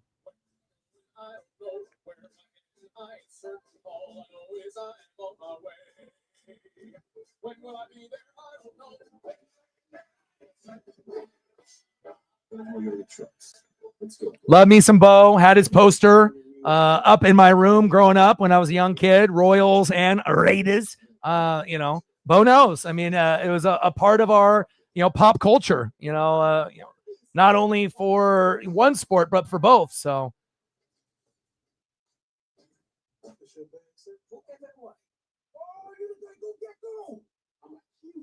I filed a claim for my car with the diaper out. Only took 2 minutes. Well, I mean, God, that's all that get more than just savings. Next time, how about less fluid ounces? Fair enough.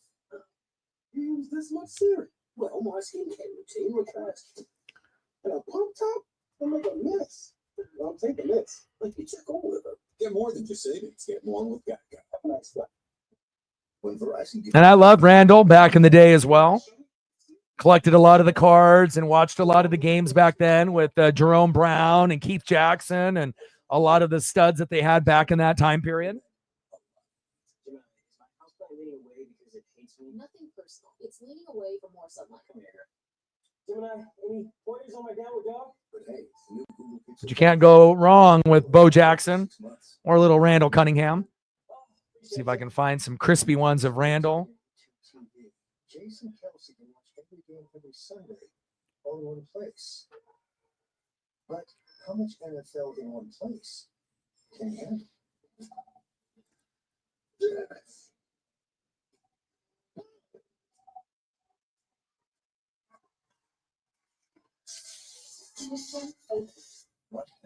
I got to find some more crispy ones. Got to find the crispy. This one's a little bit more crispier. First couple of photos were a little blurry based off resolution, but again, obviously these are old school players.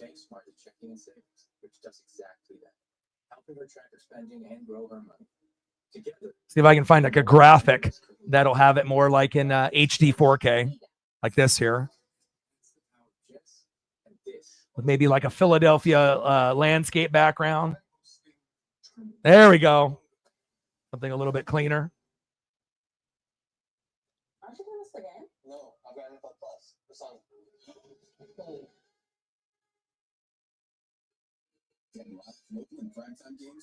Tyler Warren, Penn State, I got you.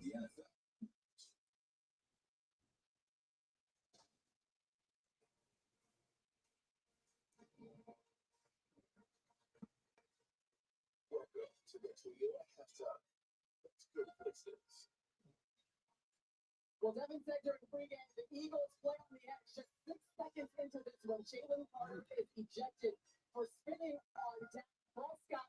That set the tone. Meanwhile, Saquon Barkley with a late rushing touchdown. All right, let me get those moved over. Appreciate all the people that have liked, sub, donated, commented, shared.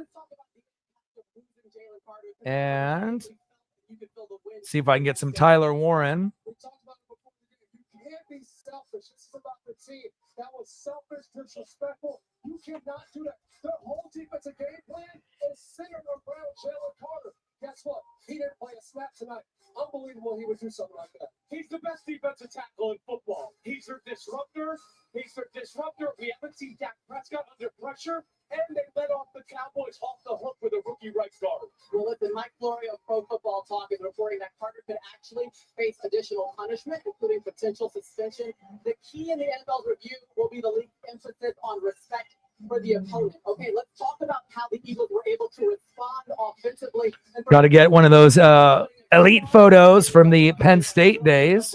Get a couple of those, and then we'll see if we can find one of him in the Colt uniform.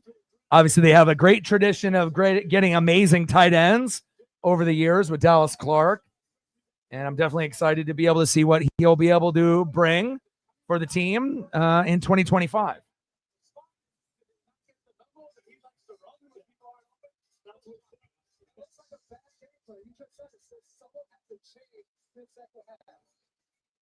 I'll tell you what, Dak Prescott on the other side, incredibly efficient. 2 quarterbacks playing as well as they can. They're really good stats. Yeah, you can see the Cowboys came in with something to prove. They're trying to do it here tonight. Well, coming up, the best of Sunday Night Football as we kick off season 20.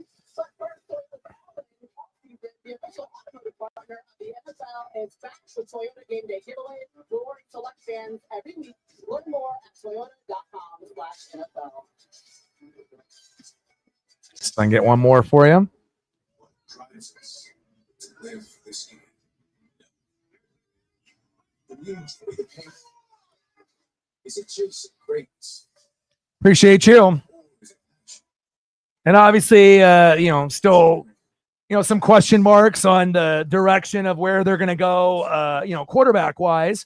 And eventually, they'll be able to find one, in the future, either in free agency or hopefully they'll be able to draft another Peyton, Andrew Luck type.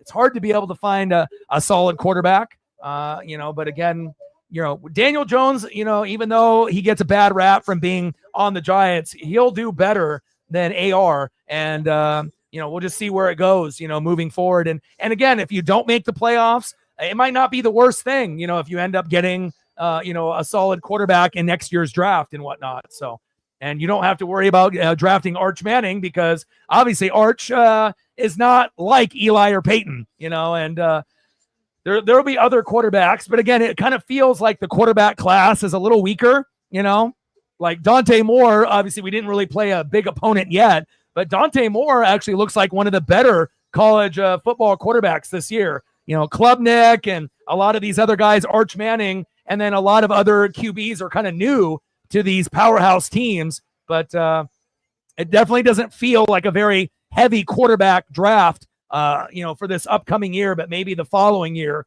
And again, we're still early in the season and guys can emerge, but Dante Moore, I think, will be one of the better, quarterbacks from the University of Oregon. So.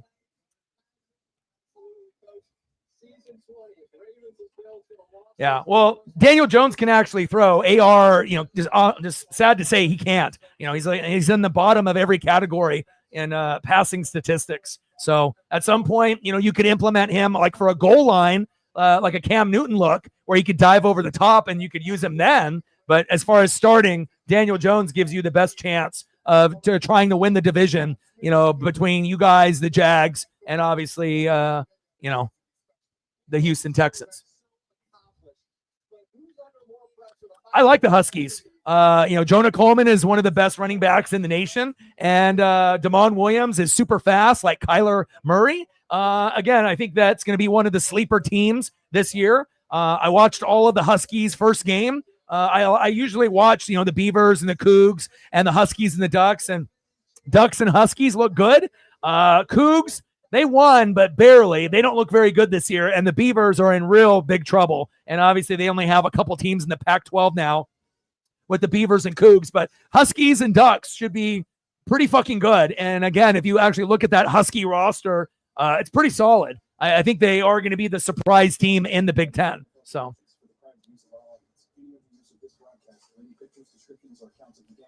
Yeah, he's talking Washington Huskies. He's a Mariner fan, so lots of the people that live in Oregon or Washington are going to be, down that path. Same thing with like Reflect.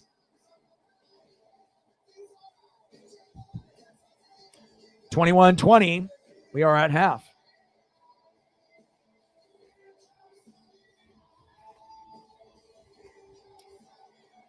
Well, I wouldn't expect the Huskies are not going to beat the Buckeyes, but I'm saying that they're going to end up beating a lot of teams this year, based on what happened last year. And, the Huskies' problem last year was going with the 2 quarterback setup. They should have just went with 1. Anytime you go with 2 guys, rotating back and forth, it never works. You can have a guy come in for like goal line looks, but when you're splitting the snaps almost 50-50, it never works because it divides the locker room, and again, you wanted to, keep it with 1 guy. And then if that guy, ends up playing bad, then you bench him and put in the other guy. But That was the biggest downfall for the Huskies last year. Going with the 2-quarterback system, they should have won more games.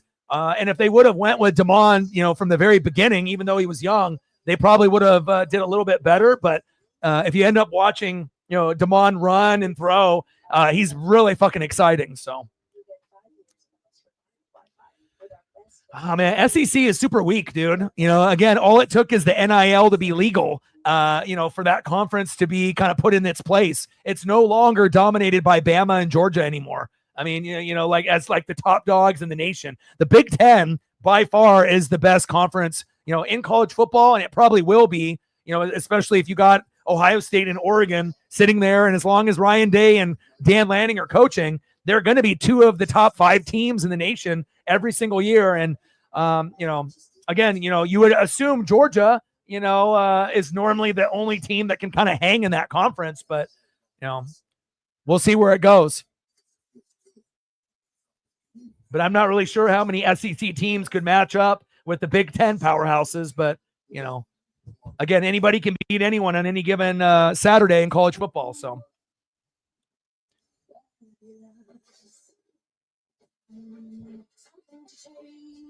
Gained another sub. We gained 5 subs. Now we're at 60 to go to 21,700.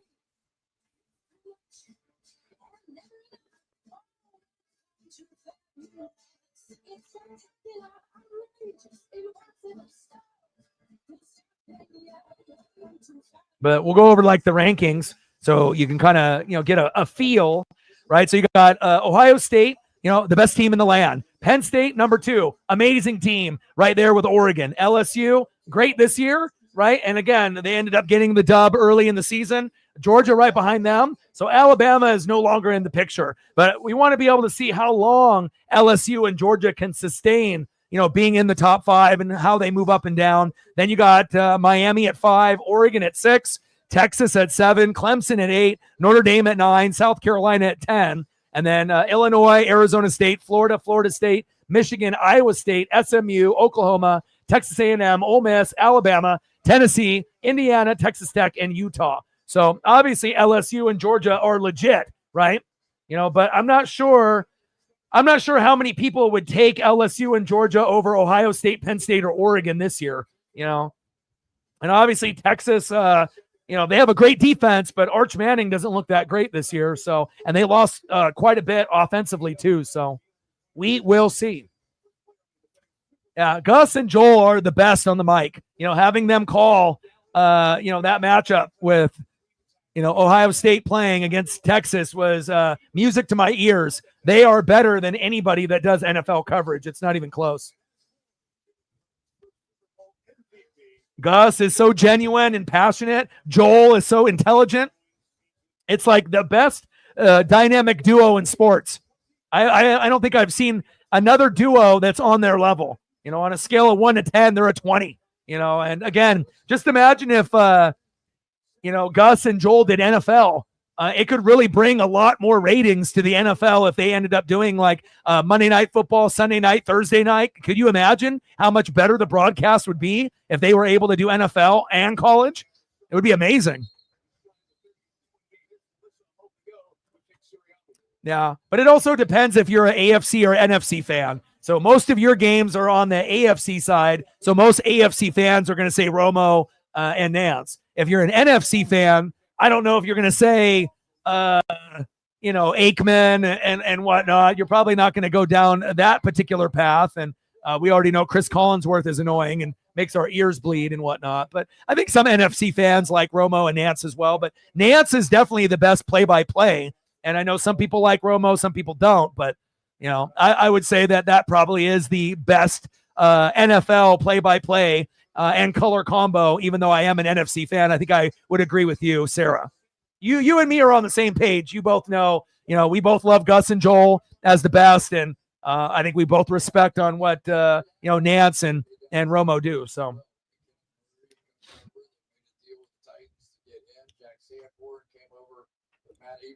He had him in Chicago, so 21-20 Eagles.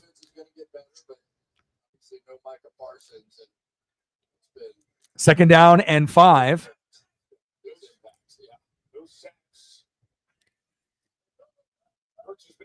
time. Shotgun set. Hurts. Play action fake. Floater. Little check down to Dallas Goedert. Stiff arm. There we go. First down. Eagles. Move the chains.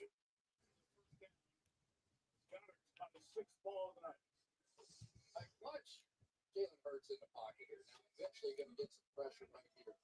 Watch him just stand there. He is just so. Yeah, I wouldn't say that like I love Tony Romo. If I was going to say I love anybody in the NFL, it's only one person, Jim Nantz. You know, I think that Romo is a good compliment, to Nance, but he's not on the Nance level. You know, one guy does color and another guy does play-by-play, so it's a little different. But I think Gus and Joel are definitely the best in sports and in college football.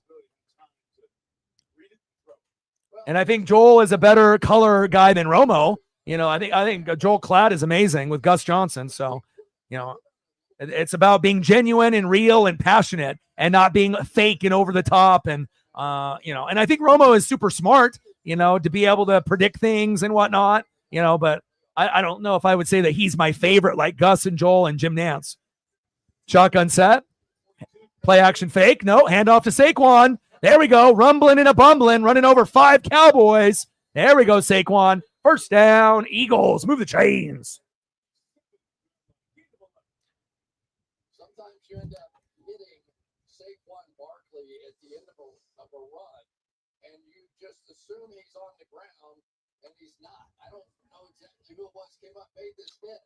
Boom, right there. And it was Hooker, and you just think that he's going to be on the ground because I hit him that hard. And he's not. Barkley gets a break. Yeah, I mean, I like that part too. Just like me when I do Mariner broadcasts and I end up predicting, home runs before they happen. And, I'll have like 2 to 8 ESP moments every stream. And I can do that pretty much in any game that I call. But I know some people think I'm a time traveler or, I do have ESP though. And, it seems like it happens pretty often for me. Nice run there by Dillon. A.J. Dillon, the former Packer. Another guy that can rumble and bumble down the field, while Saquon gets a breather. Yeah, and plus, he's a former quarterback, so he knows formations and he can tell where the checkdowns are going to be. And typically, as a quarterback, you're going to be able to predict things, like Tom Brady as well. And, Brady isn't on the same level as Romo, but again, he's, trying, to be able to get to that, level that Romo is at. So, it's not easy to be, someone that does live play-by-play or color, especially if you're a former player. Just like a lot of these people that think they can be on a podcast as a former player. And you've seen the downfall of ESPN and Fox Sports and a lot of these other networks. A lot of garbage shows.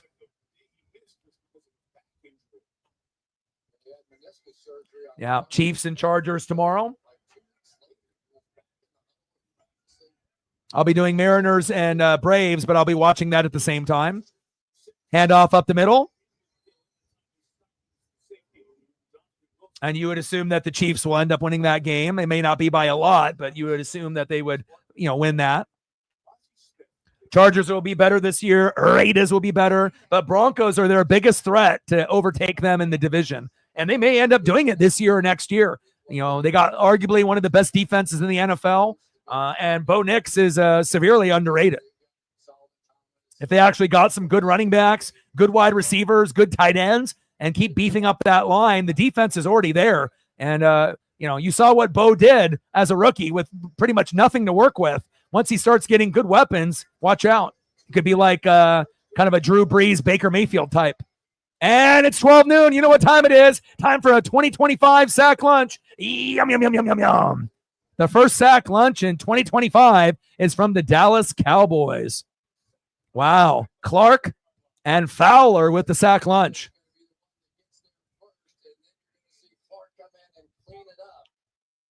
Yeah, Brady has improved a lot, and it's cool to be able to see Brady's personality come out after leaving the Pats. Joining the Buccaneers is where we first saw him be able to be himself, because obviously Belichick, didn't let people really be themselves. It's just, all business. And obviously we were all business in Tampa, and we won the Super Bowl. But to be able to see, what he is about outside of football. And, he definitely has a very unique personality. Field goal attempt by the Eagles is up and good.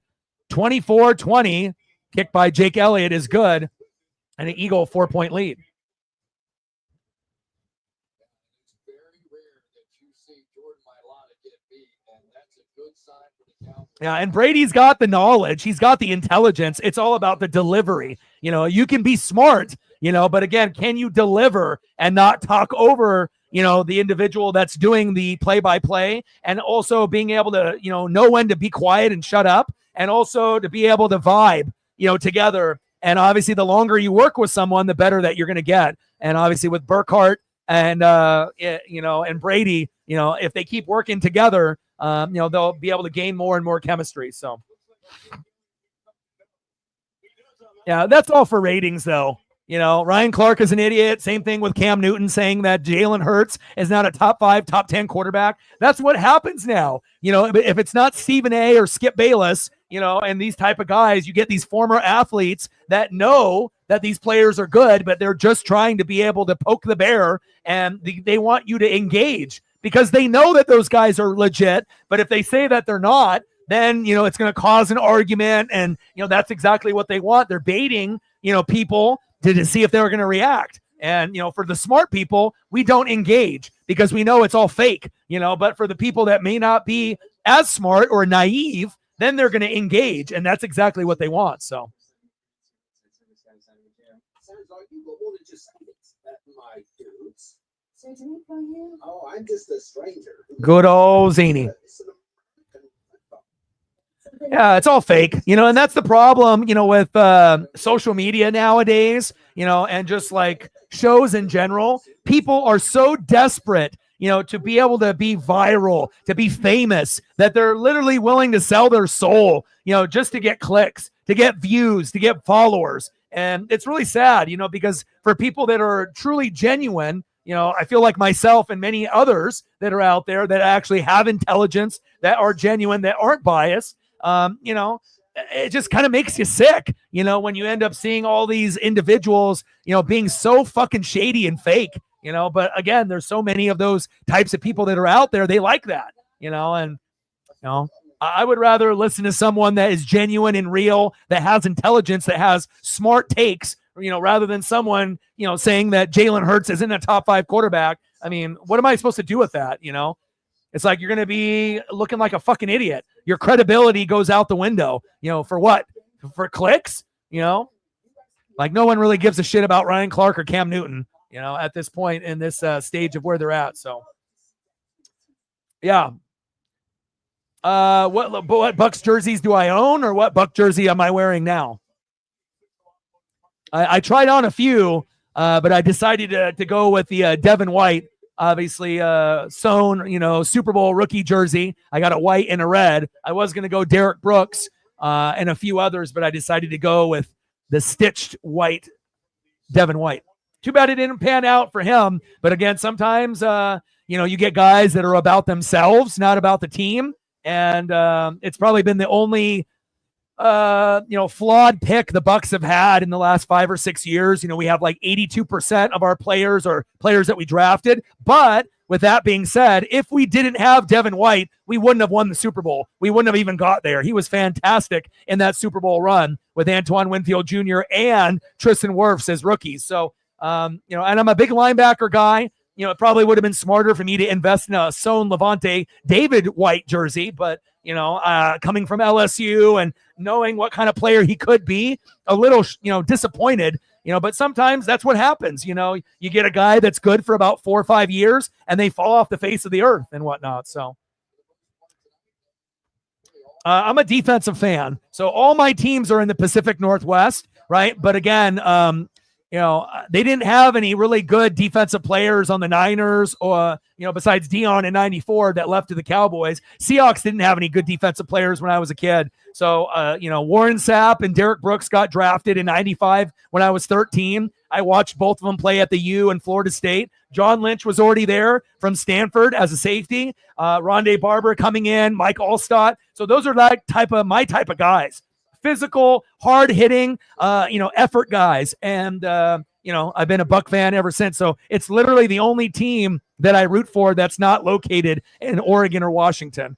And if I wasn't a Buck fan, probably would have ended up being a Seahawk or a Niner. But again, I just didn't have a connection to those teams. They didn't have the right personnel. So, and obviously the Niners, won in 94, and I had a feeling that they were never going to win again. And, I didn't really have a connection besides just Montana and Rice that I really loved. So, and I love Dion on the Niners. That's my favorite version of Dion when it was on San Francisco. It was the most swag that Dion had on any team that he ever played on, even though he was on the Florida State Seminoles, the Falcons, and the Cowboys, and the Ravens late. But I feel like Niner Dion was the best Dion.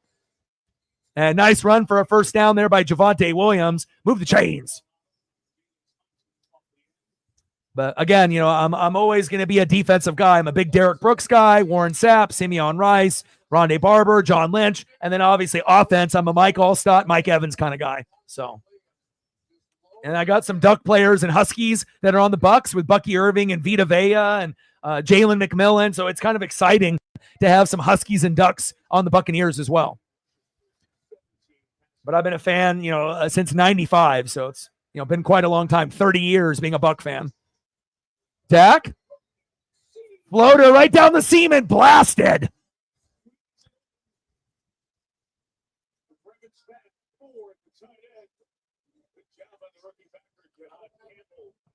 Campbell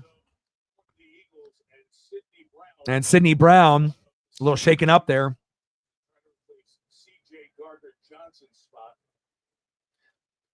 Yeah, 94 Dion's aura will never be matched. You look good, you feel good, you play good, and Dion has always looked swaggy in any uniform he's ever worn. Whether that be the Falcons, swaggy, right? Florida State Seminoles, swaggy. Cowboys, everyone remembers him, for playing there, right? But obviously he played baseball for the Braves. But that Niner team, right, with Steve Young, Jerry Rice, and then Dion playing offense and defense, like Travis Hunter will do this year. Like there was nothing on a swag level from 1 to 100. Dion was at like a fucking 200 on that 94 team. And at that point, Dion was so good in the mid 90s. If he would have stayed on the Niners in 95, the Niners would have won back to back. But then he jumped to the Cowboys and then the Cowboys won. But, pretty much whoever had Dion in 94, 95, that's who was going to win the Super Bowl. And, we know Cowboys and Niners were very, very good in that window.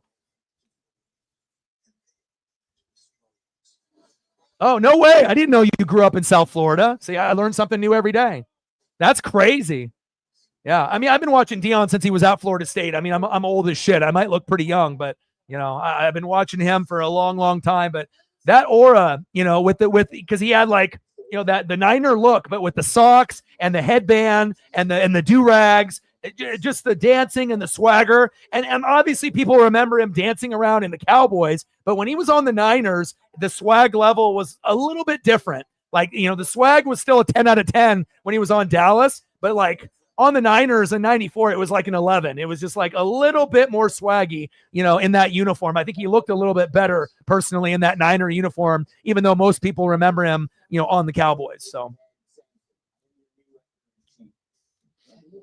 but yeah, I'm a defensive fan, for all sports. I like two-way players for baseball. I'm a big linebacker and safety kind of guy. And I'm not like a person that hates quarterback, running back, wide receiver, tight end. I'm not, but I appreciate O-line, D-line, defense, coaching, play calling, linebackers, safeties, like, kickers, punters. Like, I really do appreciate, the positions that people usually take for granted. But linebacker is definitely my favorite, position. And I definitely love safety as well. The Derek Brooks, the John Lynch, the Warren Sapps, the Rondé Barbers, the Simeon Rices, the Mike Allstott, and the Mike Evans for offense. Those types, the very special, breeds of player that you only see once in a generation. Those are the guys that I like. Handoff. Oh, Miles Sanders, 40, the 30, the 20, the 10. Oh, my. First down, Cowboys. Miles Sanders for 49 yards against his former team. Oh, my. Miles, you think he had revenge in his eyes going into this game, going against his former team that gave up on him? Great blocking up front by that O-line. Unbelievable. Pancake the fuck out of him.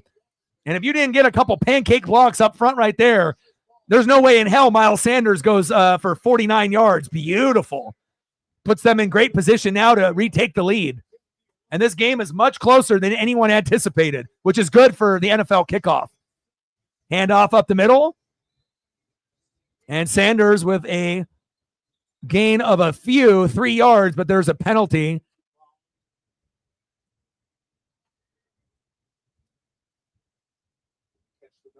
And obviously that's going to be like some kind of penalty on Dallas to bring them back. Reggie White, yeah, fantastic player. I mean, if the Packers never got Reggie White or Charles Woodson, no Super Bowls. Think about that. George Pickens. What's George Pickens doing? What does he think this is, WWE? He's trying to do a clothesline? You're not Adam Hangman Page in AEW. You're not Logan Paul. What are you doing, George Pickens? There's no clotheslines in football. I mean, just because Jaylen Carter spit on Dak doesn't mean that you can do a clothesline. Come on, my guy. 24-20 Eagles, second down and 22 on the Philly 23. And let's see if they go to CeeDee Lamb at some point on this drive. You have to assume that's where you would want to go.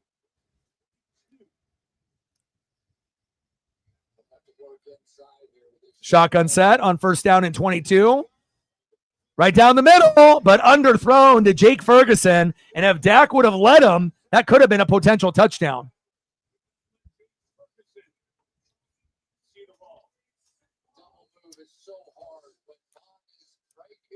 Oh, yeah, Eugene Robinson. I remember him.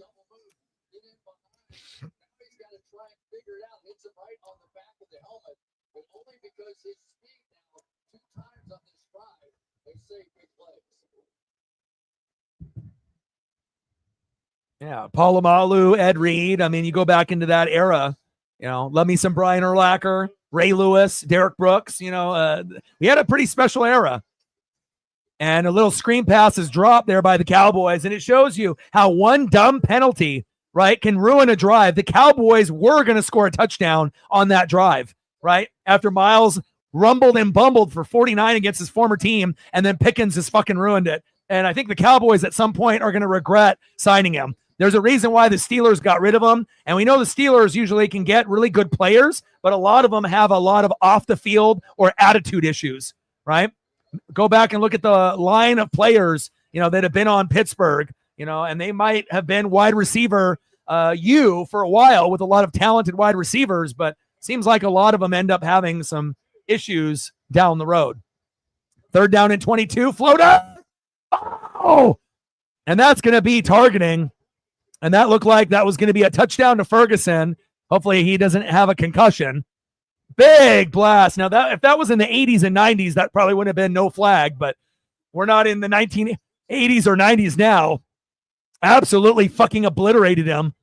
Blankenship. But now they're going to end up getting a touchdown now based off that penalty. But he tipped it, and then he ended up getting blasted. And it looks like based off that replay, he wouldn't have got the touchdown anyways. He got a little scared seeing Blankenship in his corner of his eye, and he kind of took his eye off the ball for a split second, and he wasn't going to catch that. Even if there wasn't a tackle on him right there, he would have dropped it anyways. Should have went to CeeDee Lamb right up the middle instead of Ferg, but it is what it is.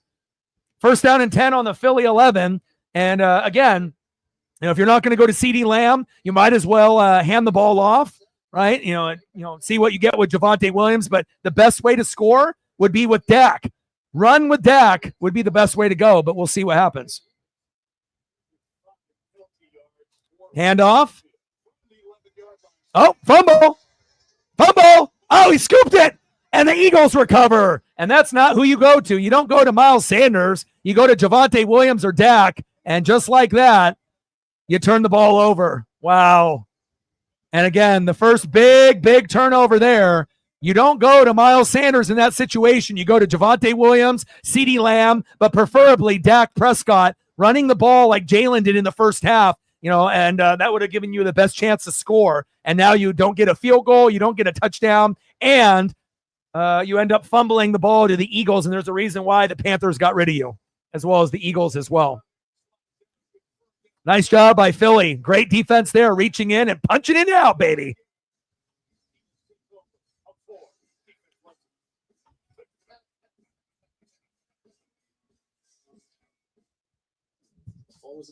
Great fumble recovery there, and we'll see if the Eagles can put up some more points on the board. But again, you got to mirror, what you're seeing on the other side. Jaylen, getting in twice. If Dak would have just ran it like shotgun set, RPO type of set, and just ran it in himself, more than likely that would have worked. But you're not going to see Miles Sanders probably get any more touches the rest of the game.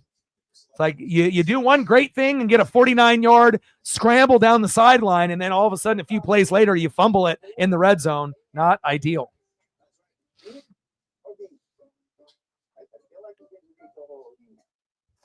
I did not. Sir, you compared and you found the best price. Now bring it in to Kickoff the group if we will meet it or beat it. No gimmicks, no games. It's the best deal. 60 subs to go to 21,700. Shout out to all the individuals that have subbed to the channel, not only today, but in 2025. Appreciate you. At Landmark, you'll always find a terrific selection. But more importantly, 24-20 Philadelphia. I don't know if you could have asked for a better first game. I know some of us were thinking, but not for sure. We didn't want 17-0 Eagles in the first half, going into halftime. And then all of a sudden this, the game is 38-3 or 38-10. So I'm really happy that it's back and forth. And honestly, I'm a little shocked the Cowboys are playing this well. No Micah Parsons. The defense has got a lot of holes, but they've kind of covered, some of those holes, at least here in game number 1. And Philadelphia shooting themselves in the foot with Jaylen Carter spitting on Dak and getting ejected before the first snap. And obviously having some costly kind of dumb penalties to keeping Dallas closer into the game. But again, overall, a very entertaining matchup here with the Eagles up by 4. And we'll see if they end up kicking a field goal to get up 7, or if they get a touchdown to kind of start to pull away 31-20. Obviously, that would be the goal. We haven't heard from A.J. Brown pretty much the whole game, so you would assume that they're going to be looking for him at some point. Same thing with Devontae Smith. Limited action there.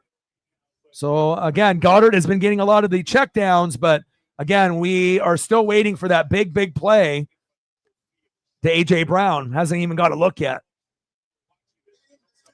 I mean, the game is suspended for Lightning. Boo! End of the third quarter. How long is it going to be suspended for? 4:44 left. And on the graphic, it says end of the third. Other weather right around the airport coming up from Wilmington, Delaware, that is on path towards here at Lincoln Financial Field. And when there is lightning involved, it requires a suspension of the game. And it happened at the 4:44 mark here of the third quarter. You've been hanging around with Al Roker, John. That's pretty good. Damn it. This is not, I mean, what is this, a Mariner game?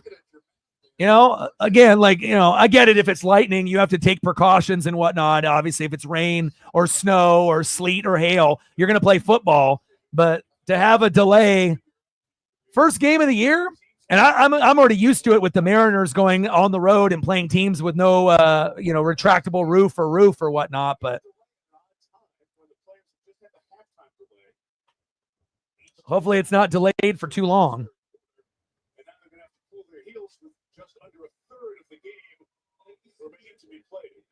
Attention, please. The announcement clear the lower ball. Has been issued by the National Weather Service.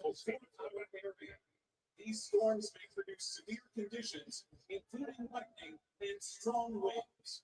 For your safety, we encourage you to seek shelter immediately. All right, I'm looking up the Fort Worth weather. It's 92 right now there.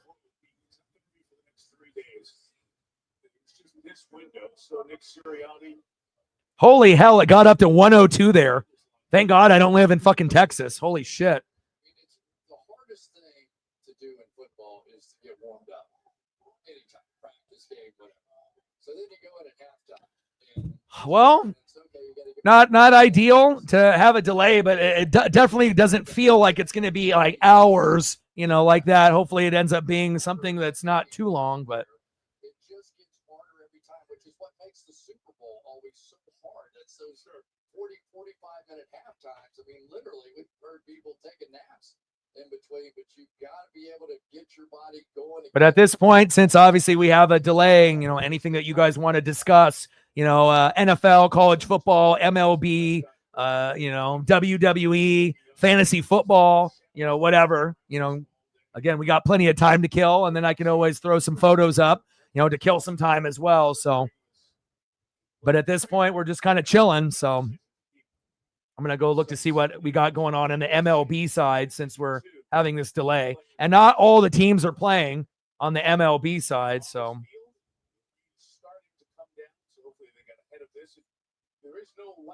all right, we got White Sox 3, Twins 0, Yankees 8, Astros 3. Might be the only time you hear me say go Yankees ever. Phillies beat the Brewers 2-0. That's two of the best teams in baseball right there. Pirates beating the Dodgers 5-3. Dodgers have been on a skid after the All-Star break. Rays beat the Guardians 4-2, and then the Royals beat the Angels 4-3. So these teams had not played for these starters 4 quarters. And nobody plays the preseason. Now the quarterback has played the preseason. They've come out and been very sharp so far. Yep. Could this in any way help? You read my mind, my guy. I got you. Let's get some Dion on the Niners so we can actually see what swag looks like. Especially for the Philadelphia Eagles, because without Jaylen Carter in there, you have one fewer in there rushing the passer. So yeah, it certainly could help you a little bit. But that was a huge play that we just saw. I mean, let's not underestimate that with the Dallas Cowboys going in, probably at least going to be able to cut it to 1 in this play. But you saw another huge play after the fumble. Yeah, watch Dak Prescott at the end of this play. And what we're going to see is him come around and make a... The only thing that was missing from the jerseys, from back in the day was the NFL logo, underneath, your chin. They should have implemented that back in the day. Who the hell knows why they didn't, but obviously that's a thing that you'll notice about the jerseys. The cool thing, though, is you got the 94 75th anniversary patch, which might be the swaggiest patch in sports ever. And anybody that buys a Mitchell & Ness jersey from this year will have this patch. That 75th anniversary patch is beautiful. We just need that NFL symbol right underneath his chin, to make that, full look complete. But, I mean, Dion, super special. That 94 season was spectacular. And it didn't matter if he wore the home reds or if he ended up going on the road and you went white. But, I mean, it's just a swaggy fucking look. He looked great. We saw that shot of him in the locker room before the game, and he's rocked up. I think you were even talking about, but when we were interviewing, it's like his face looks thinner. He's really ripped up. Yeah. When you talked to Dak, he walked in the room. He's looking healthy and happy and looked great. And he said, I haven't lost a ton of weight. It's kind of repositioned, repurposed, and Dak Prescott, who even told us that he's too flexible, which may have been part of the reason he had the hamstring injury, but his mobility tonight. Man, bring me back, dude. Those memories. And then back then it was like Wilson, jerseys, because obviously they went from like Wilson to like Reebok and Nike. You get to see a lot of the, NFL, NBA, NHL, and MLB. They'll go through different, companies that, make the jerseys and whatnot. But man.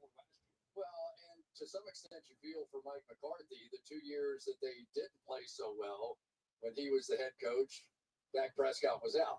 They win 12 games, 3 straight times. Swaggy, man. Let me tell you. He rips his hamstring last year. I mean, this is a guy that he was second in the voting for MVP 2 years ago and is coming right back and playing exactly the way he did 2 years ago. Let's update you on what we're hearing from the NFL. I mean, we can peek at the radar as well. 11:15 is when they think the area might be clear of the lightning, and then it would be another 12 minutes of warm-up time after that. Haters will always hate. 7 minutes from now, where they're about to get the game back started one more time. So that gives you an idea of where we are. And you see the radar, which doesn't I necessarily. mean, shit, I've been doing streaming before streaming was popular. You know, it's not like this is my first rodeo.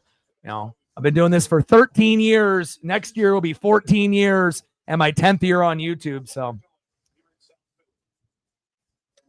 Rangers and Royals. Yeah. I know. And again, it hasn't been, fun watching the Mariners, lose like 14 out of the last 19 games. But again, we got a 3-game set against Atlanta. We're probably going to win 1 game out of 3. And then we come back home, started off with the Cardinals, and we got to start getting hot then. And we'll see where it goes. And, again, if the other teams, Astros and a few others, Yankees and Red Sox, kind of go up and down with us as well as Houston, you never know how it's going to play out. And obviously it's not good, but you got to think, if you lose 14 out of 19 and you're still in the wild card, think about where we could be right now. I mean, if all the other teams were winning, we could be like 8 games behind at this point, if everyone was winning and we kept losing. So we're actually in a very, very good position, to play our worst ball, put that behind us. And then we have to try to play our best ball, the rest of the way. But we still got the 3-game set against the Braves. And, I don't expect us to win, more than a game. I assume that we're going to win 1 game out of 3 because we got Luis Castillo pitching on Sunday at 9 a.m. on Roku. That's probably an L. And then we have to try to win tomorrow or Saturday, and we'll see where it goes. So. Yeah, I still think that we're going to make it, but again, if we keep playing like the way that we are, we're definitely not going to go deep. Like we might make it in, maybe lose the first team that we play, or maybe we win 1 series and then lose to the next team. But we're definitely not playing our best ball at the moment, but things could change. We do get Victor Robles back this weekend, so that could definitely help. If they start playing Harry Ford and Leo Rivas more, that could help. But I also was reading a stat that the innings pitched for the Mariners staff, we have some of the most innings out of any pitching staff in baseball. So there is a thing of fatigue, with a lot of the starting pitching, and that might be true, with not just Castillo and Miller, but also with Kirby, Gilbert, and Wu. It definitely looks like they've hit a wall, and, hopefully the bats will be able to make up for it at some point or another. So. Eagles ball when we get restarted, as we have a weather delay about 11 minutes into it right now here in Philly. Eagles leading the Cowboys 24-20. You see that cell that has come up. You can see some lightning between the N and the F and Lincoln and Financial there. And yeah, but I've been following the Mariners for like 40 years, so it's not, it's nothing that I'm not used to. And again, this is the best, organization that we've been able to build, from 2022 to 2042. Again, in 20 years, ever since Cal had the walk-off against the Athletics, we should be able to make the playoffs, you would think, 13 out of 20 years. And out of those 13 years that we make it out of 20, you would assume that if we keep building the way that we've been building, that we might be able to make a World Series or 2. We might not win it the first time that we go, but, we can at least check that off, the box of being the only team that's never been. So.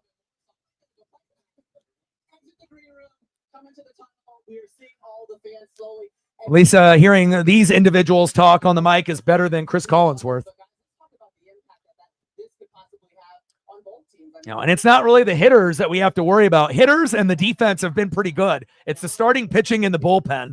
That's really what's killed us. And again, it's fatigue, and obviously we're not good on the road, and we play down to the competition. And it's just, not the most ideal time to be playing your worst ball when it matters the most. But luckily, we still have quite a few games left to be able to turn the season around. And also, too, if we suck and other, teams that are in the mix suck as well, it doesn't hurt as bad. And that's why we're still in the mix. So, I mean, we easily could be like 8, 9, 10 games out of the wild card, and we're not. So we'll turn it around, but we might have to wait till we come back home. Again, I wouldn't expect us to, play very well. We want to shoot for 2 out of 3 against, the Braves here, obviously starting tomorrow. But, that last game on Sunday at 9 a.m. with Castillo on the mound, that might be the L.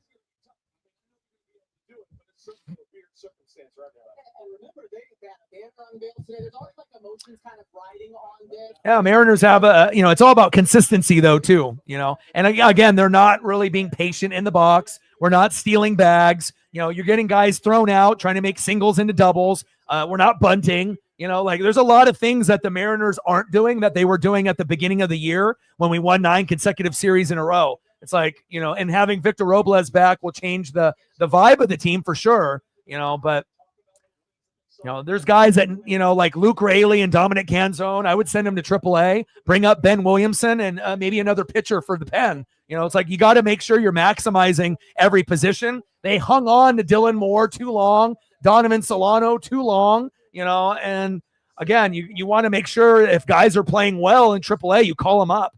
And, they called up Harry Ford for what? For him to sit? You ruined the vibe. If you would have played him, it would have gave us a little bit of juice.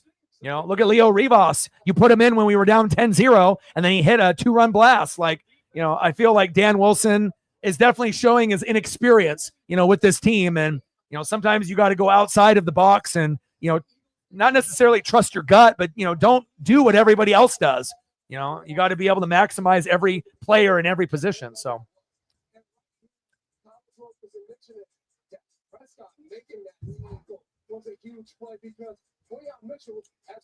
Reflect. What's good, brother? Yeah.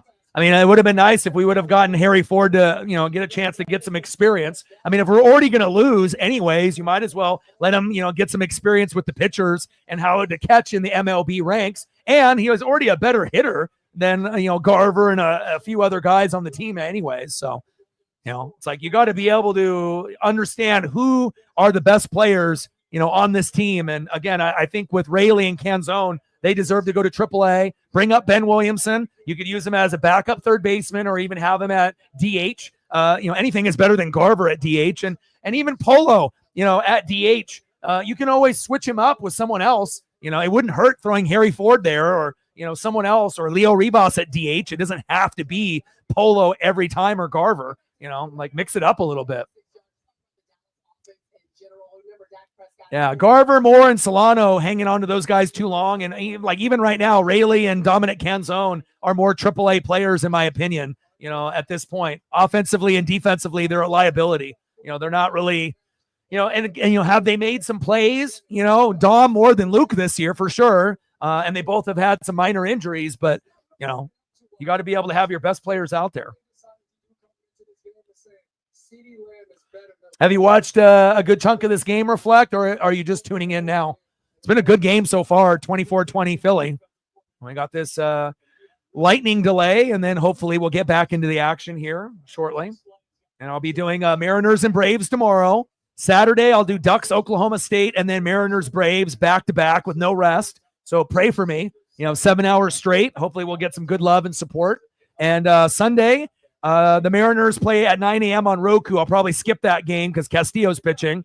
And I'll either do the Bucks and the Falcons or I'll just watch it. And then we will be doing Sunday Night Football on live stream, Bills and Ravens. So I got to make sure that I'm smart, with my voice. If I'm working every day, I got to make sure I have a voice to be able to do future streams. I can't take a day off really. So yeah, Jaylen Carter, a little Hawk Tua there on Dak Prescott, huh? But again, we already knew that Jaylen Carter obviously has attitude issues and off the field issues. And, if you're a hothead and you can't control your emotions, you end up hurting your team. And obviously if Jaylen was playing, maybe the Cowboys aren't at 20, maybe they're at 14 right now, or 13. So.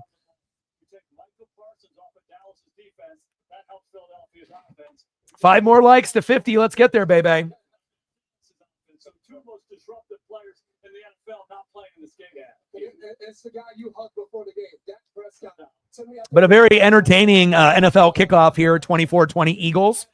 And again, looking forward to the games this weekend for college football. And again, Bucks end up getting, we got the Falcons, obviously week 1, looking forward to that. And, I'm going to have to, kind of make a decision and whatnot too. But so far, Mariners, Braves tomorrow, Ducks and Mariners on Saturday, and then Bills, Ravens on Sunday for sure. And then nothing else at this point. So And I'll probably just watch the Bucks and the Falcons myself with Paisley. That way I can rest my voice for Sunday Night Football. And that could be a preview to the AFC Championship game this year, Ravens and Bills. So, We're taking one tunnel. We got another crew and another tunnel. Jack, Tony, Rodney, what do you guys? and I'm going to be watching, obviously, the Huskies and a few other teams on the college football side this weekend as well. Damon Williams reflects, so fun to watch. And Jonah Coleman is not getting any love. He's one of the best running backs in the nation. And just because the Huskies aren't on the map yet, give them a few more weeks and they'll be, making their way up into the top 25. I think that's like the biggest sleeper team in college football this year. We're looking forward. We're focused. But now I see a team. Last time I saw this defense, they shut Kansas City down. Patrick Mahomes couldn't do anything. They haven't stopped these guys yet. We've had 8 penalties. We've had a player thrown out of the game. Washington against UC Davis. You guys will obliterate them. I'll watch that. 8 o'clock. Damon Williams, Jonah Coleman. And I like some of the young receivers and the defensive players. They were flying around and, they're fun to watch. I mean, I know as a typical Oregon fan, I'm supposed to hate the Huskies. And like you reflect as a Husky fan, you're supposed to hate the Ducks. And we can still have that rivalry, but again, I feel like at this point, since both of us have joined the Big Ten, I like the players, on the Huskies. I got Ducks and Huskies on my Buccaneer squad, and Jalen McMillan, Vita Vea. I got Bucky Irving as well, and Tez Johnson. So it's kind of fun, to be able to see, these studs on the Huskies and Ducks joining the Buccaneers and other teams in the NFL. But I've always enjoyed watching, what the Huskies do, and even though it might be a little bit of spying, which you do with the Ducks as well, kind of matching up and seeing how you match up to them. But again, I'm definitely looking forward to the journey of watching the Ducks and the Huskies very closely this year. It's going to be a lot of fun. Jonah looked like he lost some weight, didn't he? Oh, yeah, Boston looks good. Is that isn't David Boston's son, is it? Like, where's the spot right here, coach? It's man-to-man, and you have no spot. And what you see is you don't see a dominant pass rusher. This is what people said when Micah Parsons is I think it is, isn't it? It is. It is David Boston's son. It is. It is his son. Because, again, how many guys are named Boston, right? And then David played wide receiver, right? Denzel, wide receiver.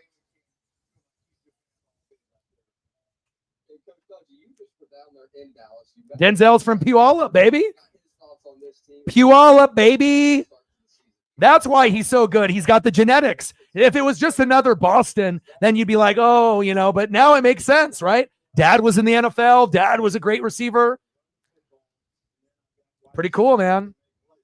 See, you learned something new today. What he set out to do.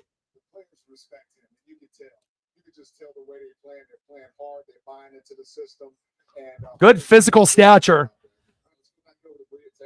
Maybe checking this out for radar for us. Maybe a positive update or real. What do you hear? I don't know. I'm pretty good with names and name recognition, so.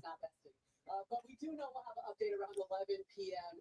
And again, I mean, the main thing is like, okay, last name is not that common, and then they both played the same position. So sometimes, father like son, right? And then sometimes, obviously father-son combos play different positions, of course, but, with wide receivers, sometimes the son wants to, play in dad's footsteps. And I think most of the time when you end up getting a dad that plays receiver, usually the son, is going to do it as well. So I don't know how much longer we're going to have to wait for this lightning delay, but it's not like we have a whole lot of other action. Now we just have to hope that the Yankees beat the Astros, right? But it really doesn't help the Mariners that much either because the Yankees are in the wild card with the Red Sox. So it's kind of like a double-edged sword. We don't really want the Yankees or the Astros to win, but, Yankees are up 8-3 in the ninth, so Astros aren't coming back from that. So.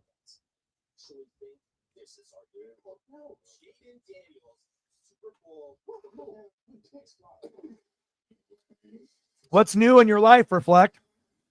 Anything new going on? I mean, besides watching the Mariners get their ass kicked lately, which hasn't been fun. Yeah, but I did see a stat that said innings pitched. The Mariners have some of the highest totals from their starters this year in the whole entire MLB.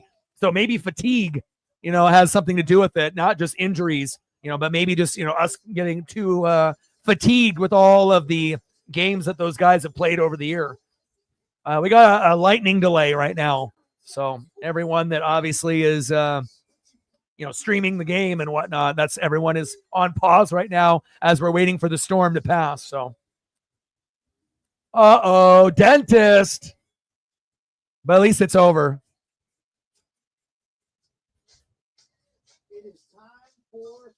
What's your prediction reflect for Huskies record this year? I mean, you might not beat the Buckeyes for Ohio State and Penn State. I don't know if you have them on the schedule. Obviously Oregon does this year. We have Penn State, but with no Michigan or Ohio State. Like for me as an Oregon fan, I want Ohio State every year. I want Penn State every year, and I want Michigan every year. That makes good college football. But since we have so many goddamn teams in the Big Ten, it's like two divisions put together. It's like you look at the fucking division of the Big Ten, and it's like fucking 40 teams. It's ridiculous. Obviously I'm exaggerating, but if you look at the list, it's like 30 fucking teams. It's like, it's way too many. But I guess it is what it is. So, yeah, too bad the Beavers aren't very good this year. They lost week 1 to Cal. They're going to have a very rough year. The Cougs barely won in their first game, and obviously the Huskies and the Ducks are going to be the two best teams out of the 4 that are in Oregon and Washington. So,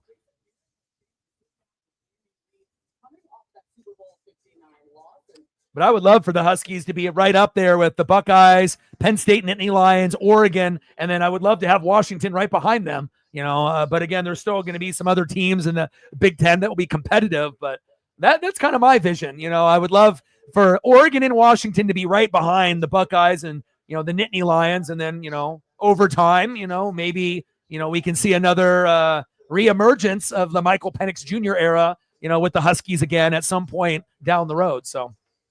9-3, 8-4. Nice. Yeah, I'm thinking 10-2, 11-1. I mean, obviously, if we end up beating Penn State on the road, then there is a chance to maybe go undefeated. But I think 10-2 to 12-0 is kind of the expectation for the Ducks. Worst case scenario, 10-2. Realistic scenario, 11-1. Drop the game to Penn State on the road unless we play great ball in that harsh environment. And then if we win against Penn State on the road, then obviously there would be a chance to go undefeated. But again, not very many tough teams on the schedule, and we'll see where it goes. But maybe it's better to lose games, like Ohio State did, so that way you continue to play games in the college football playoff. It feels like if you go undefeated, you get penalized. So maybe it's better, to go 10-2, 11-1, and then that way you keep playing in the college football playoff. You don't have a month off, and they definitely don't reward the teams with the best records. They penalize them. So what's the point of going undefeated if you have a month off and then you get fucking obliterated by a team that has been consistently playing week in and week out? So, oh man, yeah. And we might lose to you guys. It's in Seattle. So that wouldn't, if I could go to one game this year, it would be that game. But obviously I don't have the funds, to go. But if I could go to one game this year, that would be the game, even in that harsh environment. So.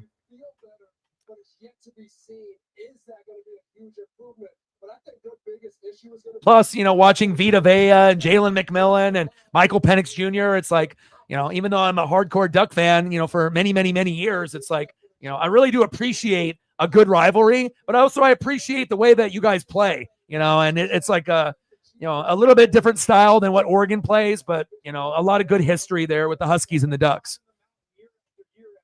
And again, I root for you guys to win every game that you guys play. Only when you guys play the Ducks, obviously I'm going to root for my own team, but I root for you guys to have success, year in and year out. So.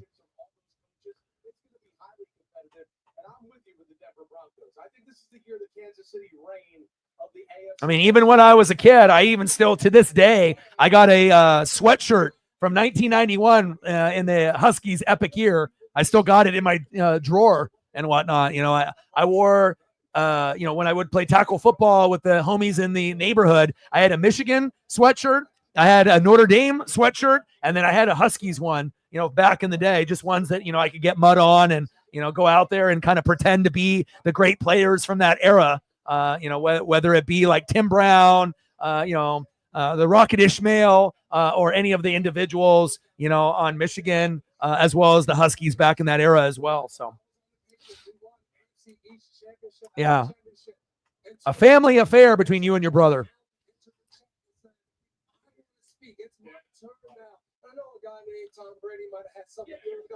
Oh, you guys are better than Illinois and Michigan. I would expect you guys to beat both of those teams, honestly.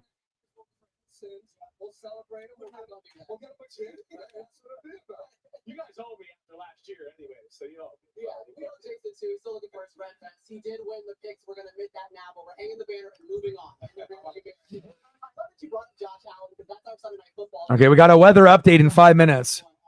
And let's just say that one of these quarterbacks breaks through. But at least it's not Chris Collinsworth consistently talking, so at least we got that going for us. So I'm going to go check up on Paisley here real quick since we have this rain delay or lightning delay. So just give me 1 sec, and I'll go check up on her, and I'll be right back in like a minute or two.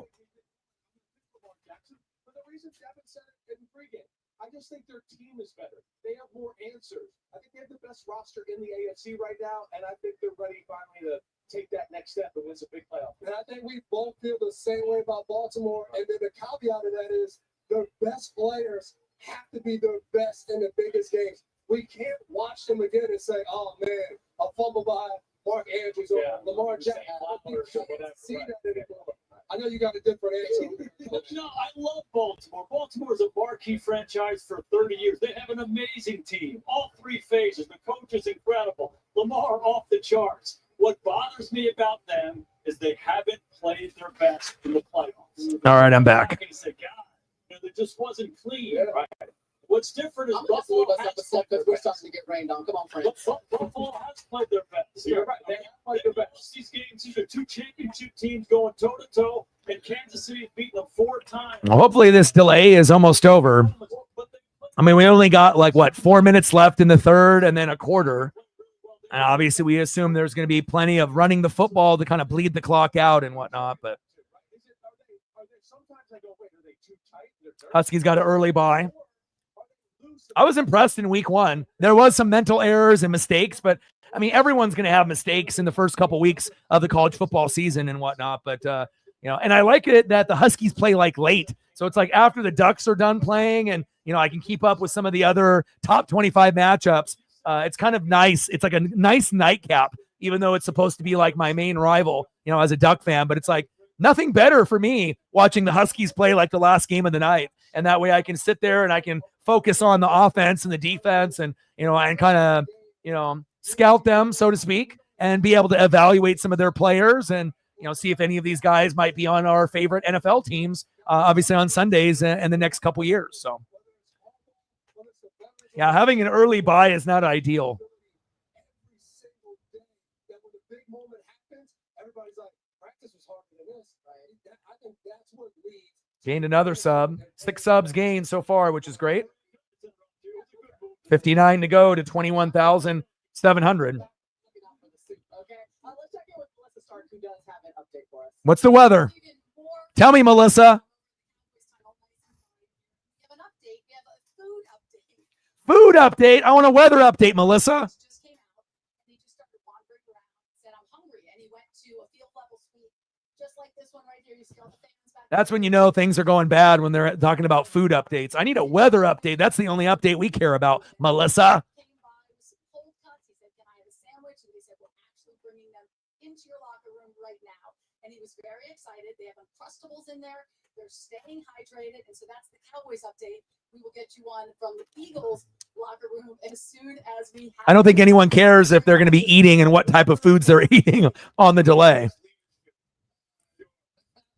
Socials, 8:30. Okay. Following the chart, I love our team here. There is the radar just to update you. So if it starts at 8:30, we assume the game would be over by 9:30, right? If we got a quarter and 4 minutes to go, we should be able to get that done in an hour. So we assume the game would be over by 9:30 if we get started in 30 minutes. So, I mean, I'm already, it's like a never ending nightmare for me being a Mariner fan and having rain delays and then fucking have it's not a rain delay. It's a lightning delay, but I mean, it's nothing worse in sports when you end up having something like that. But at least it, it won't be an insane amount of time. I mean, what's the total delay going to be? 45 minutes to an hour, which is not ideal, but I guess, it is what it is. I guess it gives us a chance to kind of catch up and kind of chop it up with each other on what's going on. While we're waiting with an injured player, Jaylen Carter spits on Dak Prescott. Didn't play against each other last year. No known history between the two. Carter ejected Mike Florio. And I'll be doing Mariners and Braves tomorrow. And I'll also be watching the Chiefs and the Chargers. But again, I'm not going to turn my back on the Mariners and do NFL just because we've been on a little bit of a skid. We're going to continue to grind it out, and we'll definitely mix in a little bit of NFL, with the Mariners and whatnot until the Mariners season is over. And then once the Mariners season is over, then we'll focus more on college football and NFL, which we should. So, yeah.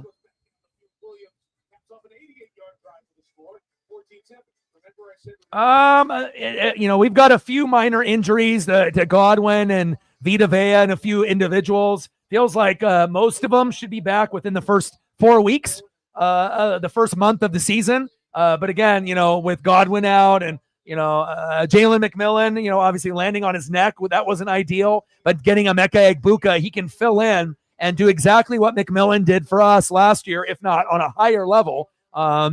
And again, Godwin's getting a little bit older, and, again, Baker is already a top 10 quarterback. And if we got Bucky Irving as our starter, which I like, White is now the backup. Cade Otton is nice from the Huskies as well. So it's like, I know the Bucs are going to be a very, very good team this year. And, it wouldn't shock me one bit if we overachieve and make the NFC Championship game. I don't know if we're good enough to represent the NFC, but I know the Eagles are going to be good.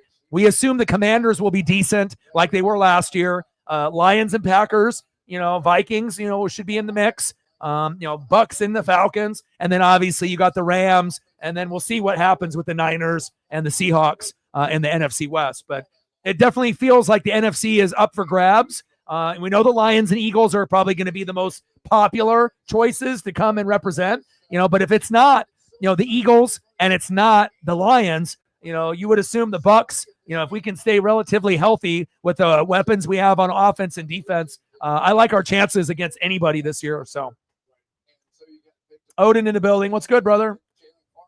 Sarah was in here earlier. Mike was in here earlier as well. Reflect, Mike was in the hospital for a year. Isn't that wild? At some point, hopefully he'll be in here so you guys can catch up a little bit.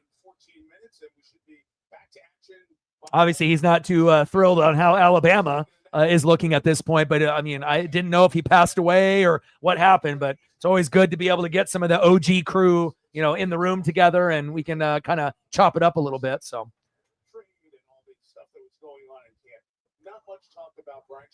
Saints to the ship. The ship for the first pick in the draft? Yes. Potentially going to be the worst team in the NFL this year. Even the Panthers are going to be better than the Saints this year.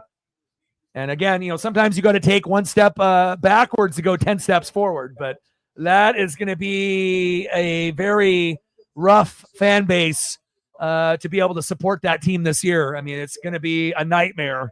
But again, sometimes you got to, go through the hard times for a year or two, and, hopefully they'll be able to find the right pieces moving forward. So. Yeah, sounds like his grandkids are good, and it's definitely good to be able to, see a familiar face and whatnot. So,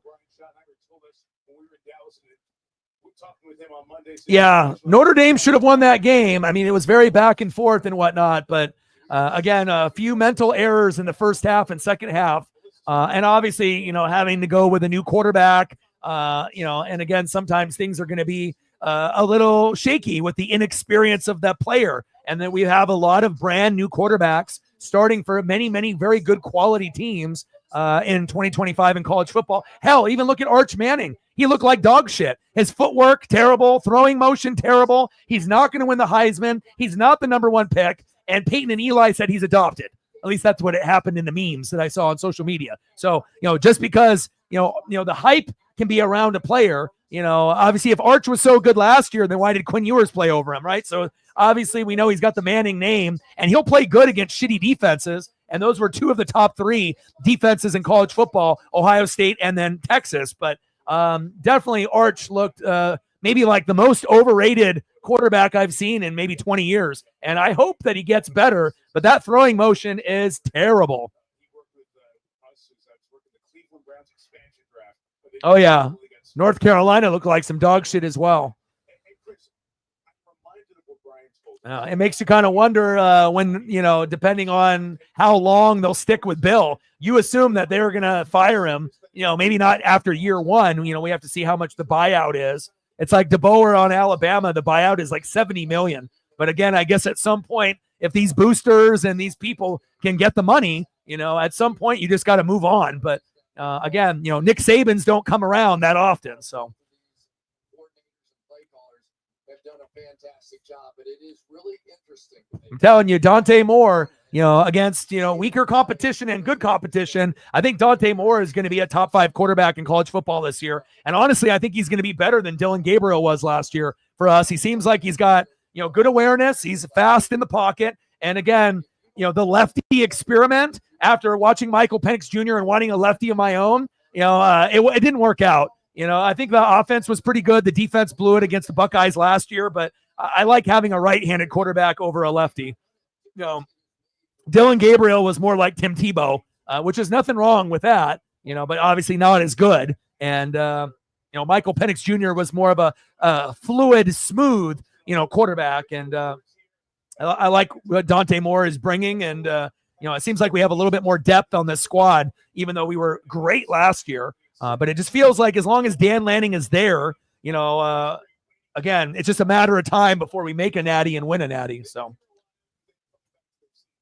the only thing I don't understand about this entire night, a Dallas Cowboys player went out looking for food, yeah. and the Philadelphia Eagles fed them food. Is it fine to understand that? Trusting the food. I'm going to get Paisley some food. She came in here. She misses Dad. So since we have this delay, let me go grab Paisley some dinner real quick. I'll be right back. You want some food? Jaylen Hurts, the first Jordan brand athlete to win an MVP in the National Football League. So he was at the North Carolina game on Monday when the Bill Belichick debut happened at his alma mater. This was earlier with MJ sitting taking in the game. So what was the advertising campaign? Something about Love Hurts? Love Hurts. Like that, yeah. Because there was that shot. Remember the famous shot of Jordan and the NBA championship trophy after he won the finals emotionally? It was a shot of Jaylen Hurts with the Lombardi trophy, just kind of sitting there and just taking it all in and soaking in the moment. Thanks our great teams all over it. And just that cigar. And that was like a Jordan-esque shot and image for Jaylen Hurts as he took it all in after winning the title about 8 short months ago. And now trying to do it again. That guy did it 6 times. And Jaylen has used Michael Jordan, along with Peyton Manning and Tom Brady, who you had mentioned before, as a resource in his pursuit of greatness and excellence and sustained excellence, along with leadership along the way.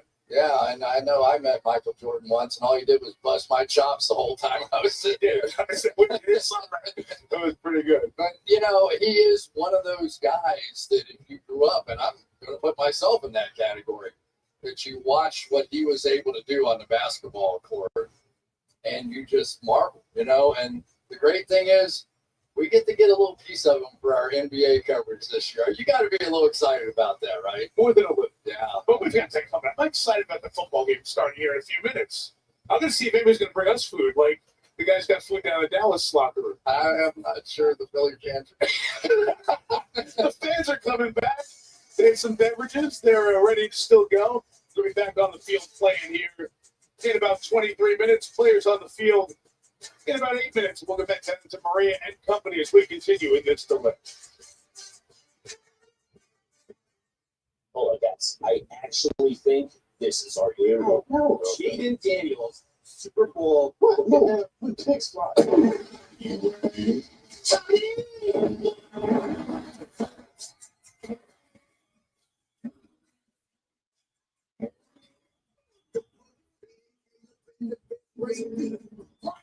Super Bowl, kneecap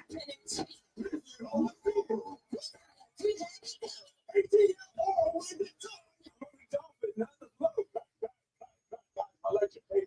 I need some baby powder too.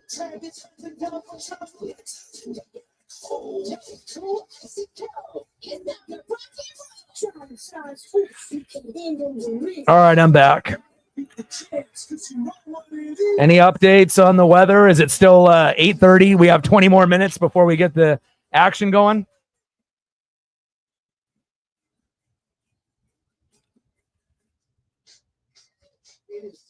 Yeah, I just had to get Paisley some food. She misses dad. We still got to go on our late night walk, but I'm definitely pleased that it's not like 24-3 right now. You know, it's like I've already seen enough blowouts against the Mariners. It's nice to be able to have a nice competitive matchup, and you know, hopefully we can win 2 out of 3 against the Braves with Victor Robles coming back momentarily. But again, if we're gonna win 2 games, it'll probably be the first 2. But realistically, we'll probably only win 1 because game 3 is that Sunday at 9 a.m. and Castillo's on the mound, and I have zero trust in him. So, you know, I assume that on Sunday, that's going to be an L, and I think I would rather watch the Bucks and Falcons play, whether I do a live stream for that game or just watch it. And I'm really looking forward to Bills-Ravens on Sunday night. But, you know, we'll get 2 Braves streams in, you know, tomorrow and obviously on Saturday. Saturday is going to be a hard day for me, though. Ducks in Oklahoma State starts at 12:30. It'll be over at like 4, and then the Mariners play at 4:15. So it's like I'm literally going to have no rest, but I'll make the thumbnails in advance, so I won't have to worry about that. But and then obviously I will be keeping up with the Chiefs and the Charger game on YouTube tomorrow while I do the Mariner game that starts first. But you know, I don't mind doing 2 streams when I have a little break in between, but, you know, sitting in a chair for 7 hours straight is not ideal. Okay, so it looks like we got 19 minutes to go.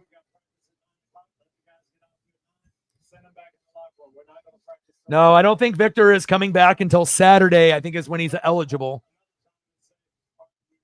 The Saturday game.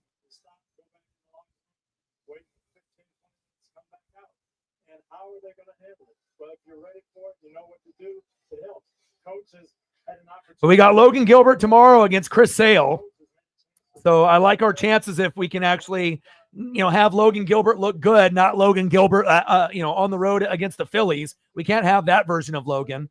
And then and then Saturday will be Bryce Miller against Waldrep. And Robles is due back on the 6th. So that'll be the Saturday game. So that's the earliest we can get him back. He can't play tomorrow, but we could get him back on Saturday. Luke Raley is day-to-day, and Logan Evans is due back on the 8th. I don't know if we want to put him in the pen. Emerson Hancock in the pen was a disaster. And then Kowar on the 10th and Bliss on the 11th.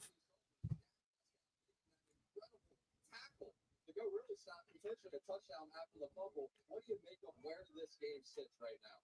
Well, I love the way Dak Prescott is. I need to go get my water. Let me go get my water.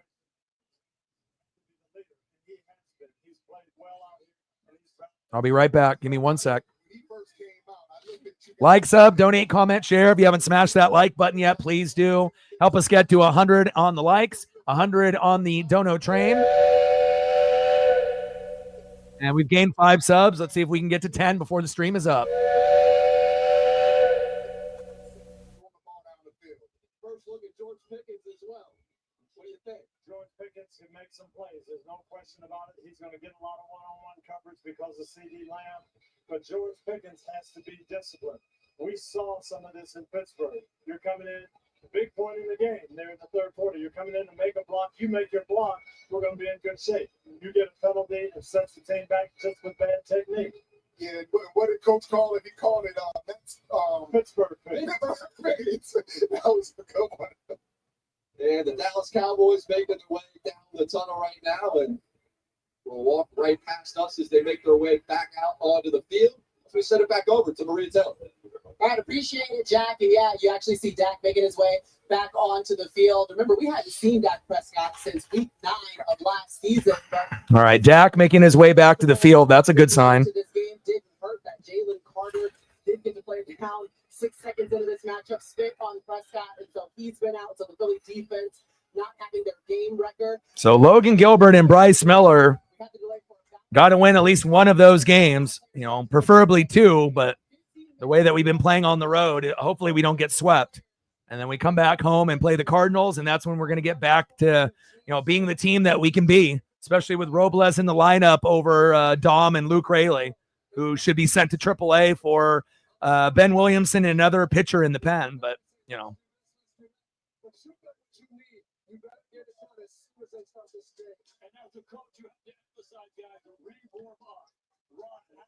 reflect with a 3-year. Appreciate you. Stacks, Racks, a little Cactus Jack, bang, bang. Appreciate you very, very much. And a $3 holla for the Dono Train. Appreciate you. Every dollar counts, baby. Also that, right? You got to check back in mentally. Go, wait, I was over there relaxing in the locker room for a few minutes. We got all these checks and things we're doing in the offense. That's the part I just. All right, Eagle players making their way out of the locker room as well. This is a good sign. All right, warm-ups resume in now, and they're going to let them warm up for 10 or 15 minutes, and then we're going to get started here in 15. So 8:30 Pacific, and then again, the game should be over by 9:30. So we only have 4 minutes and then a quarter, so it could go pretty quick. Might actually even be done before 9:30, depending on how much running of the football is going to happen. Yeah, we're getting started in 14 minutes. So the players are on the field now, warming up and heading to the field, Cowboys and Eagles. And then we're going to get back to playing in 14 minutes, 8:30. It's 8:16 Pacific. So that's a good sign. I don't like delays, but that wasn't too bad.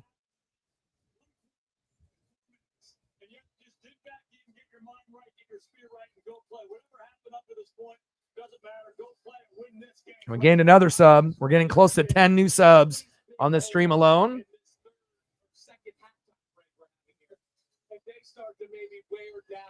$21,642, 58 to go to get to 21,700. And we've gained 4,700 people so far, which is a good sign. And we'll see what we end up getting before the stream is over. Maybe we'll be able to get to that 6,000 range, maybe even higher. But we'll be doing, Monday night, Thursday night, Sunday night.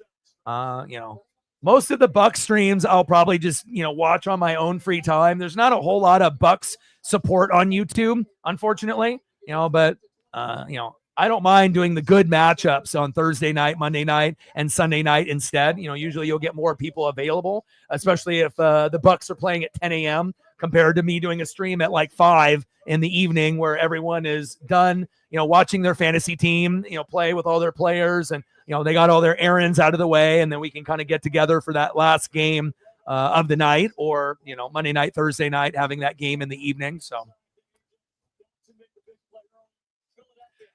yeah, I think everyone is happy that Robles is back. That's exactly what we need, but we also need Harry Ford and Leo Ribas to play too.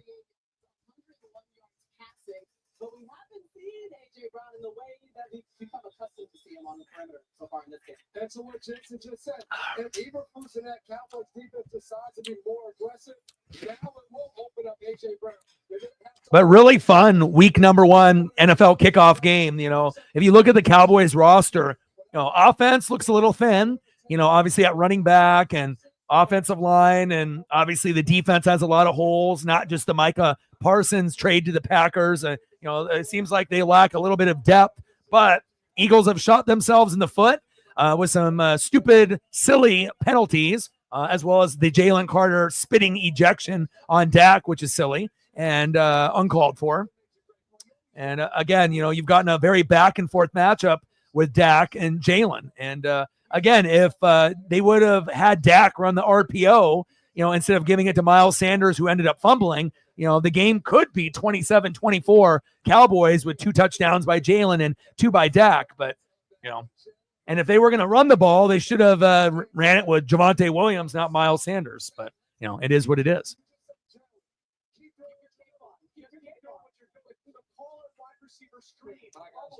Things like that.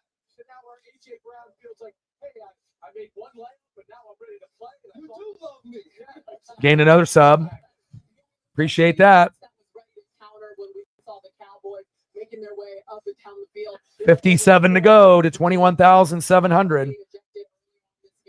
But let's talk about Dak Prescott, this offense for the Cowboys. Okay, he was 12 for 20, 127 yards. And we got 2 more days of a heat wave. I know some of you guys that live in Oregon or Washington as well. I'm sick and tired of this hot weather. I'm really excited to be able to have it rain, not only for the trees and the flowers, but for me and Paisley, when we go on our long walks. It's good for the fires.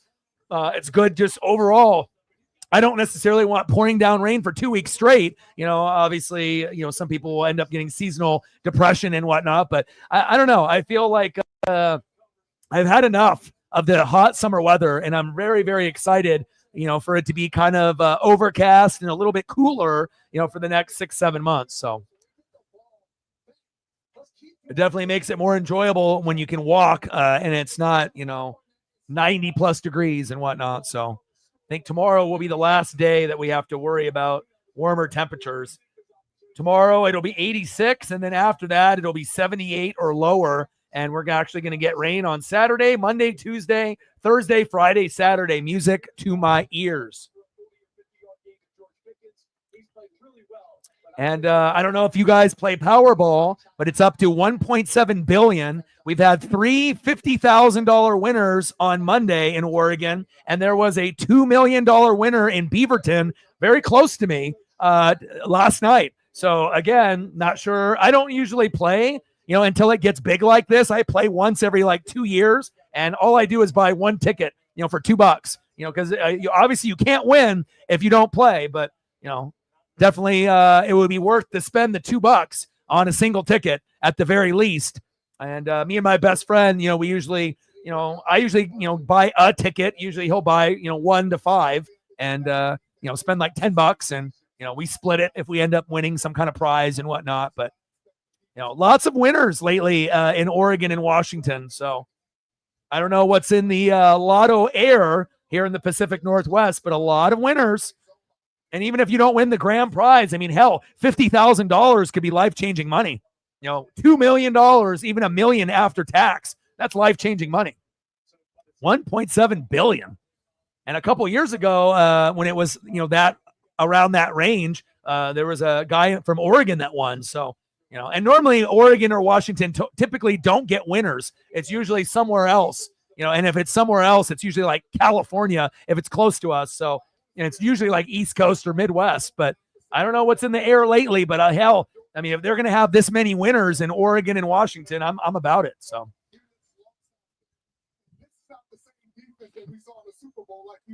how's the weather out there in Washington for you guys? Has it been unbearable like it has been for me here lately? I mean, we got one more day of hot weather, and then hopefully that's it for the rest of the year. Usually it's between the first 2 weeks of September, you're going to have a hot day here and there. And then after the first 2 weeks of September over, goodbye, summer weather. But tomorrow, 86 will be our last hot day, hopefully, for the rest of the year.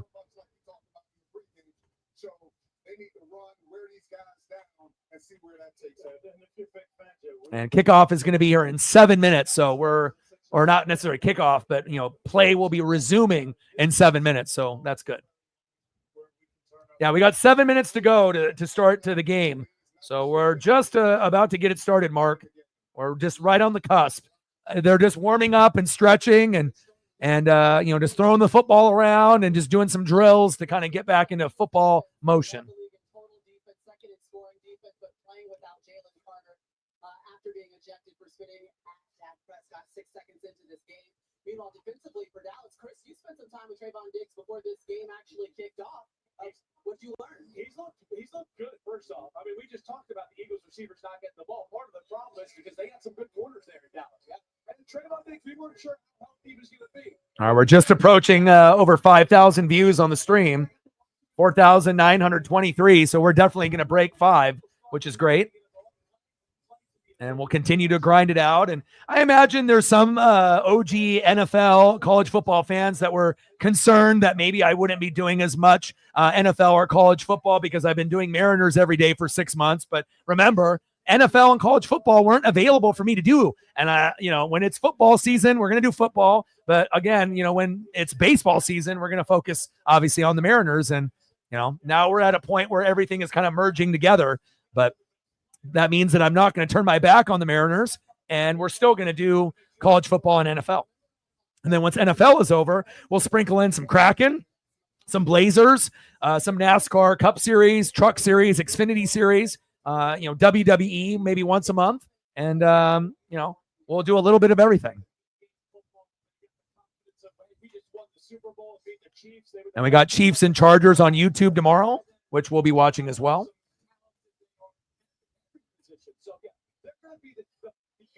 Well, if you go back and look at Dak's stats, traditionally on the road against the Eagles, he plays very, very well. And again, the Eagles have kind of shot themselves in the foot with some silly penalties and whatnot. Dak has played well. Running game has been pretty good for both teams. And normally the weakness out of these two teams is Dallas's defense. But Dallas's defense has actually played somewhat okay. It's been more of an offensive oriented game. Eagles offense, Dallas's offense, and both defenses, haven't really. Dallas's defense has played better than expected. Eagles defense has played worse than expected. And obviously Jaylen Carter getting ejected for spitting on Dak before the game started, obviously is the reason why we're so close, I feel, at this point. So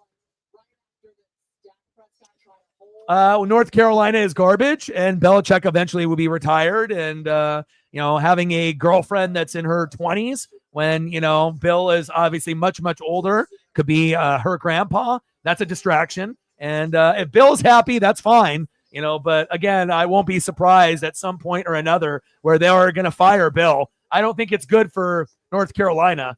Bill would be better off. To me, it's like him collecting a paycheck. I don't think his heart is really in it.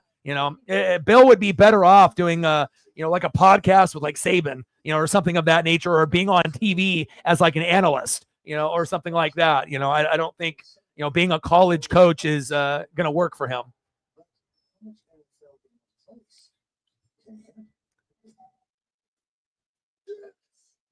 Well, I mean, it's the truth though. Bill is, some guys can coach, grown men, and then they can coach, young boys turning into men, right? Harbaugh, Carroll, there's a few that can do it, but some are better at coaching grown men with egos and, rather than young men, and again, it's like, we'll see where it goes. And obviously it's not like North Carolina is a powerhouse before he got there. They're not that great of a college football program. They've had a few guys over the years that have made names for themselves, like Julius Peppers and whatnot. But, at some point, I think Bill would be better off, just, stepping away from college football. So.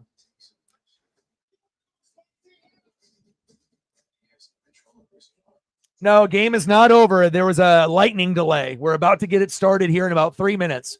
We got 4 minutes left in the third quarter and then 1 fourth quarter to go. So.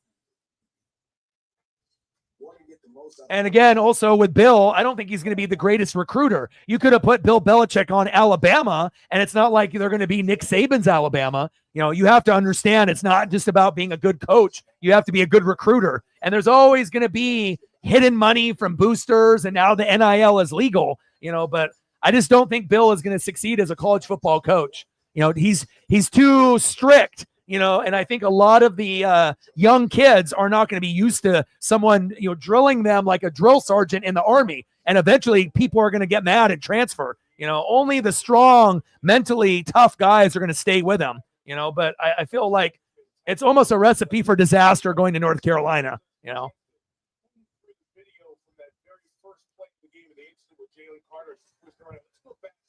I mean, Bill obviously is a very intelligent guy, and nobody can take away from what he had with Brady and Gronk, and the roster and whatnot. But, maybe Bill being like a coordinator, would be better. Like if you had Bill be a defensive coordinator, for like a very high end team, maybe that could work. Not being in the spotlight and banning his 20-year-old girlfriend from the sideline, and like you're seeing Vrabel doing the whole defensive coordinator thing, and sometimes you got to be able to do something a little bit different. But obviously the North Carolina was a big payday, Towards the huddle of the Dallas Cowboys. He was 3 yards across the line of scrimmage. Here's the ball here. And that sort of begins it. Now Dak gets engaged and he walks over and he spits on the ground. And Jaylen didn't like that. And nobody. I mean, if your grandpa brought a 20-year-old girlfriend to Thanksgiving, what do you think? Would it be a distraction for you? Like I said, if you had somebody in the family, that, did something like that. I mean, obviously age is just a number, but it definitely feels like she's a gold digger. She's already gotten like 4 or 5 properties that Bill has given money for her to buy, and regardless if he ends up marrying her or not, I highly doubt it's love. It definitely feels like it's a relationship where each is getting what they want, but I don't know if it's like, true love, Definitely feels like she's in it for the money rather than actually for Bill. Game is about to come back on right now. We're back in business. But girlfriend is a fucking distraction. 1 hour and 5-minute delay, but we're back in business, baby. Let's go. 24-20 Eagles. First down and 10. Shotgun set for Jalen Hurts. Man in motion. They need to get A.J. Brown involved. Handoff, Saquon, and stuffed by 4 Cowboys. Clark with the tackle, and that was a loss of a yard. Second down and 11 here with 4 minutes and counting in the third quarter. 24-20 Philly. And, regardless if you're an Eagle or a Cowboy fan, this is a great, start to the season with a very competitive matchup with teams that fucking hate each other to the core. And the Cowboys have played much better than anyone anticipated. Eagles being at 24 and Hurts getting a couple touchdowns and Saquon. I think the big surprise is Devontae Smith and A.J. Brown haven't been targeted as much today as you would assume. Avoids the sack lunch and throws it to the sideline, but you have to give the Cowboy defense credit. They haven't really been able to let Jalen go through his progressions to get A.J. Brown the ball. But both teams' running game have been pretty good. Jalen and Dak have been athletic as usual. And the Cowboy defense has played a little bit better than expected. Eagles, a little bit worse.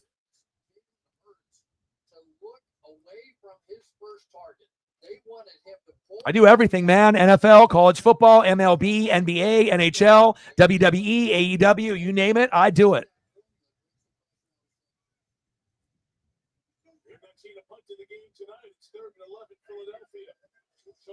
Shotgun set. And a little scramble there for Jalen, and that's not going to hit the first down marker. Eagles are going to punt. All right, man punts. And down at the 26. All right, let's see if the Cowboys can end up getting a field goal to cut into this lead to make it 24-23. But obviously they're looking for the big touchdown. And again, if for them to get it, Dak needs to use his legs instead of just using his arm. Stretch the field, just like Jalen does as well. And get the ball to CeeDee Lamb. Stop going to fucking George Pickens. Go to Ferg, get your tight end for your check down, just like Jalen's going to Goddard, right? You can't abandon the run, but you got to get CeeDee Lamb the ball. And the more they get CeeDee Lamb the ball here in the end of the third quarter and the fourth, they actually would have a chance to upset Philadelphia, even though we believe that Philly will end up winning this game, more than likely. And I think Dak Prescott is starting to feel this a little bit. And we got a chance to come in here and knock off the world champs. But Dak is better than people give him credit for. People just give him shit because he's on the Cowboys. CeeDee Lamb is recognized as one of the best wide receivers in the game. And I mean, again, if Dak was on another team, I think a lot of people wouldn't mind having him. But you always get a shitty reputation if you're, on the Cowboys, and mostly because of Jerry Jones, But the Cowboys do have a couple guys that could play on almost any team in the NFL and produce. And Dak and CD are those two guys. Micah would have been another, but obviously now he's on the Packers.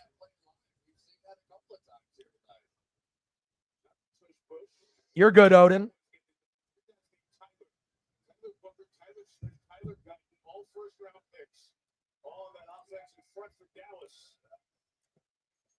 2nd down and 6, man in motion. Dak steps up in the pocket and a little check down there. Ferguson, and again, you're seeing a lot of check downs to the tight ends from both teams today. Just too much pressure for them to be able to go through those individuals for those big plays.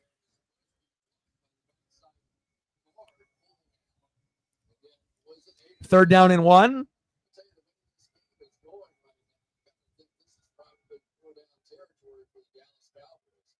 God, Chris Collinsworth is so fucking terrible. I think if I could eliminate one person from anything NFL related, it would be him. I mean, obviously we know like Stephen A. and Skip Bayless and a lot of these other guys that are on shows are terrible, but there we go. CeeDee Lamb right over the middle. He's unstoppable. He's unguardable. He is CeeDee Lamb. First down, Cowboys. Move the chains. There you go. Dak to CD. Keep it going. That's the only way you're going to be able to come back. Don't abandon the run, but stop going to fucking George Pickens. That was a mistake, picking him, for this team. George is a cancer. Again, he has the athletic ability, but the problem is he's not mature. He's a selfish player, and if you get a selfish player that's me, eventually he's going to blow up and start yelling, at Dak or whoever. And, there's a reason why the Steelers gave up on him. And again, just because a guy is athletic doesn't mean that's going to be good for the locker room. And I think George is a perfect example of that. Little short run there.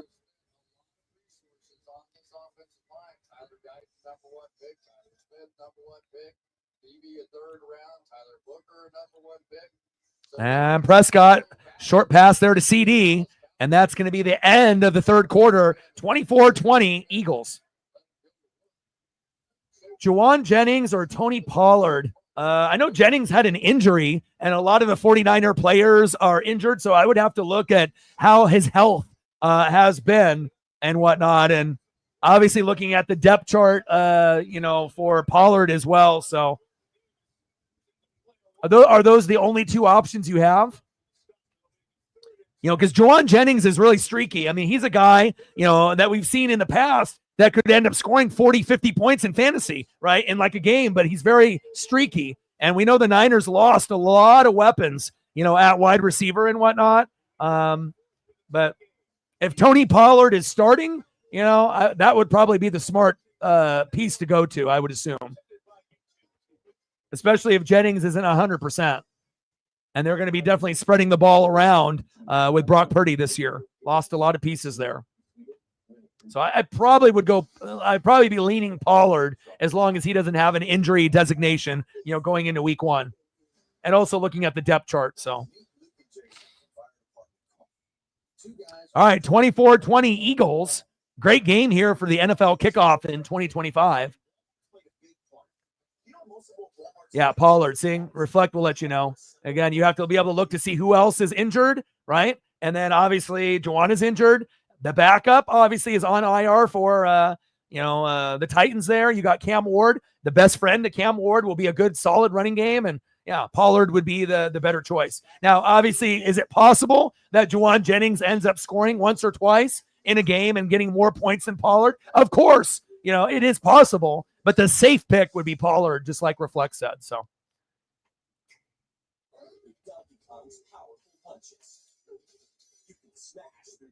Yeah. I mean, yeah, even if the teammates weren't injured, I probably still would go Pollard. Because Pollard is a guy that can catch passes out of the backfield and run. Juwan Jennings can only catch, right? So I think if you're going to compare a running back to a wide receiver, the only way you're going to go a wide receiver over running back is if it's like Jay Jetta, Jamar Chase, one of the top dogs. Then, wide receiver. But if you end up getting guys that are kind of like, second tier, third tier guys, then you're going to probably want to go with the guy that gives you the best chance, based off opportunities. So.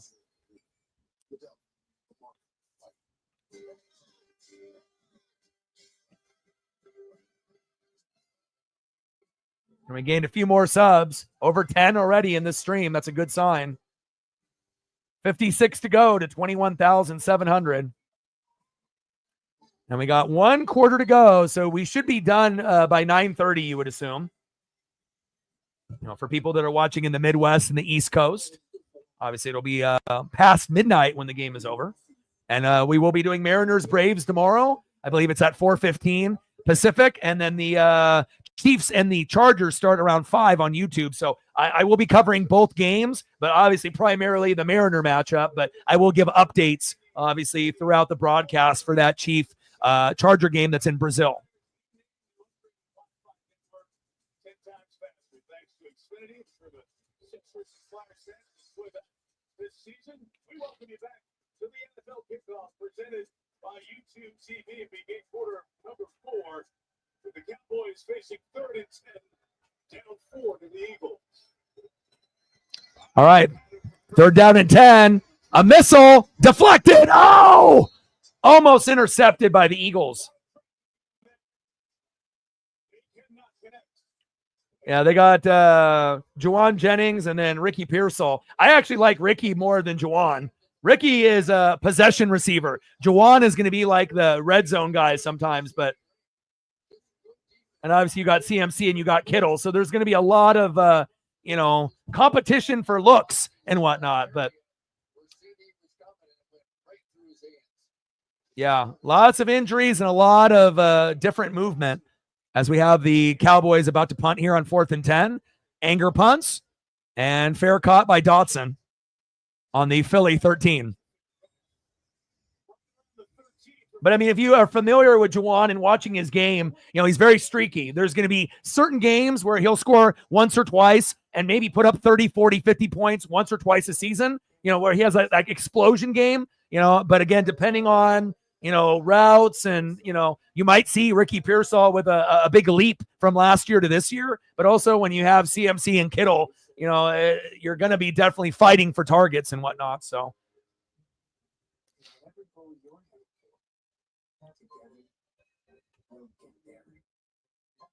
But we will see. A.J. Brown's about to join the Philadelphia huddle. 42 plays run for the Eagles. Brown has not been targeted. But it's not like Juwan has a skill set better than Debo or Ayuk when they were healthy. But again, it seems like everyone on the Niners is injured, except for usually Brock Purdy, right? So we'll see where it goes. But I think you're safe with going with Pollard, with a running back.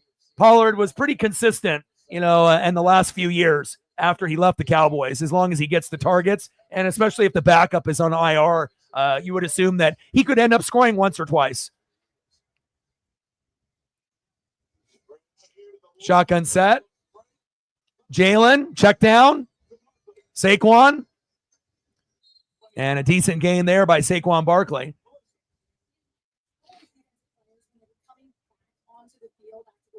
Yeah, Tajay Spears injured. And you assume that Cam Ward, he's going to throw the ball, but I mean, who do they really have to throw to? Not a whole lot. So I would assume the Titans are going to be running a lot this year.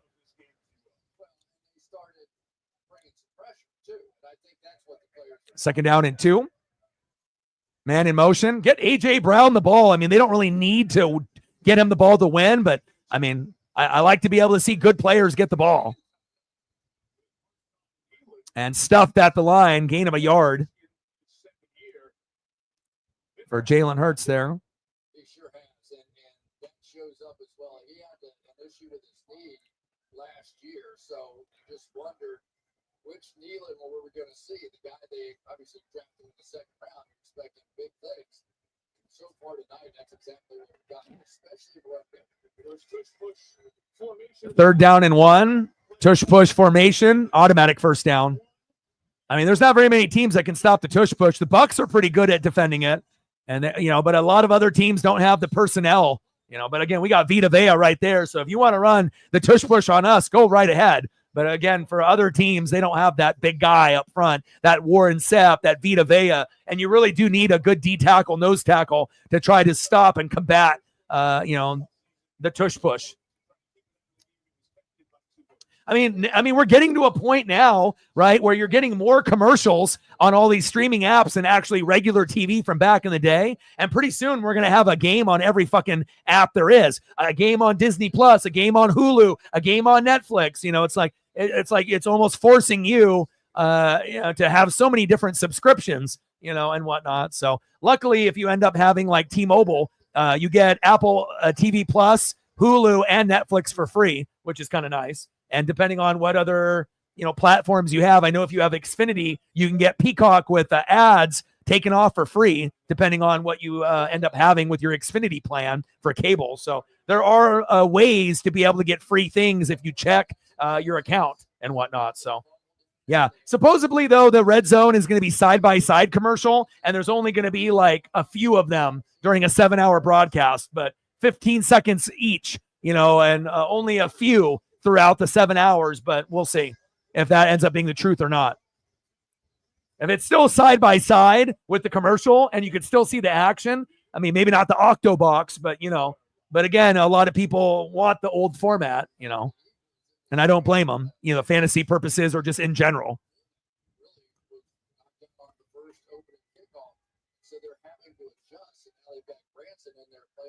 Yeah, but definitely it's all about money. I mean, even the WWE is caved, right? They have fucking Slim Jim stickers on the fucking tables and the ladders now. When is it going to end? We're going to have sponsorships on all the jerseys, even on the wrestlers in WWE, like on their trunks or on their, their shirts and whatnot.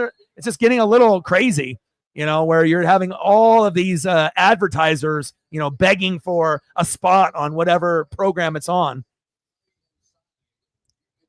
2-yard run up the middle there, and that's a first down, Philly. But it's all about money and greed, unfortunately.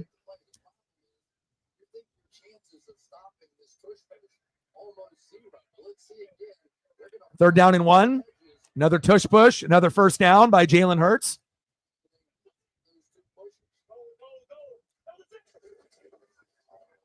And again, is the initial first push, right? You're typically not going to get the first down every time, but then it's that second and third push, from the running back, the fullback, or whoever's behind you, tight end. That's when you initially end up getting it as Goddard pushes him for the first down. If you don't have Goddard, the tight end pushing him, that's a loss of a yard. Paisley's in here now. She said, "Dad, are you almost done?" Almost, honey. First down and 10 for Philadelphia.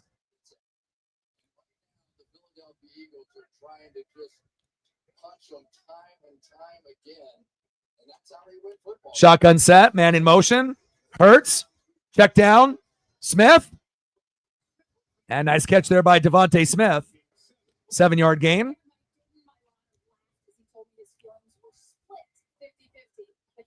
Wasn't banned this season, saying I want to run it, but at the same time I don't, because it's really hard to acknowledge that the sheer mass on the offensive line is a huge part of the success. But running it 2, 3, 4 times a game is taxing. He said, have the camera zoom in on my face after the 5th time. You'll see that excitement. Shotgun set on 2nd down and 3. 4 wide receiver set. Jaylen, check down. Ooh, nice one-handed grab by Saquon. A big stiff arm. Ooh, baby. First down, Eagles. Move the chains. That was pretty.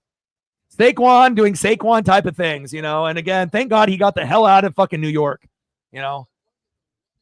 Shows you if you actually have a good quarterback and a good offensive line, fun things can happen.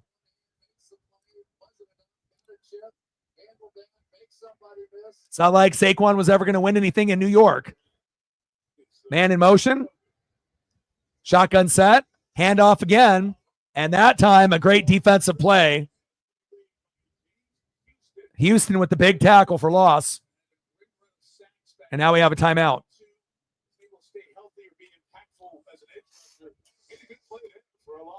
This guy had 8 sacks in 7 games as a rookie. And watch him go inside the block there, Mailata, and then still enough speed to get out and make that play. And the bots are alive, starting from game number 1 on the NFL Kickoff. Every live streamer's nightmare, bot. I mean, the only bots I like are Autobots, baby. Not these kind of bots. Great things happen with a good O-line and a good D-line and a good defense and a good coach and good coordinators. That's facts. 24-20, Philadelphia, 8:26 to go.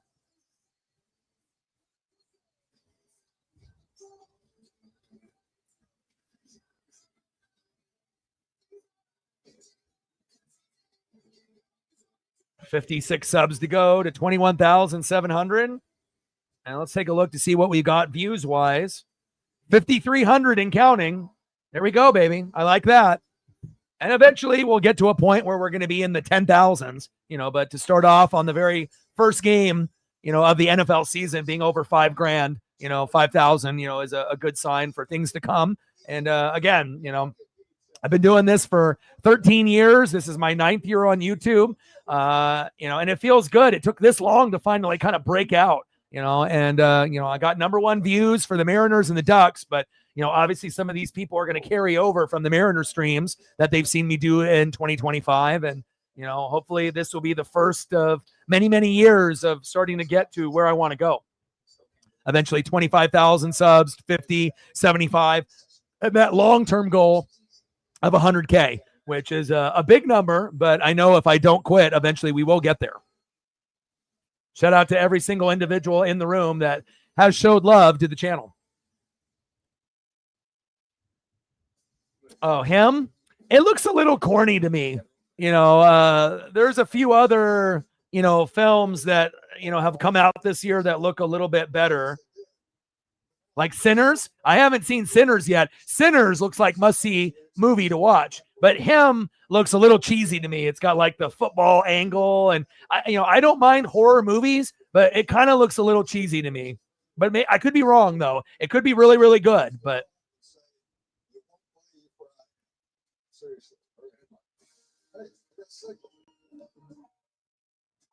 But I know Sinners is probably one of the best movies of this year, and I haven't got a chance to watch it yet. So, but I know it's good. So, did you finish Twisted Metal? Did you finish all the episodes? Oh, it's funny. It just came up. Like I have some ESP there. That was weird.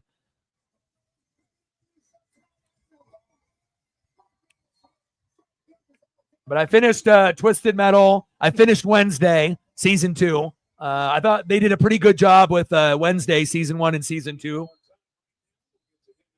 Finished Resident Alien and everything, and I know Daryl Dixon in the Walking Dead spinoff is coming up in a couple days, so I'll end up watching that. But obviously, we're getting into like football season, so that's going to take up a lot of the time. So,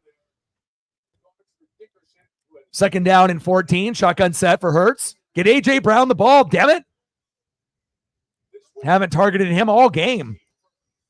Hurts, bootleg, scrambling to his right, and throwing towards the sideline, out of bounds, incomplete. Yeah, Wednesday was very good, in my opinion.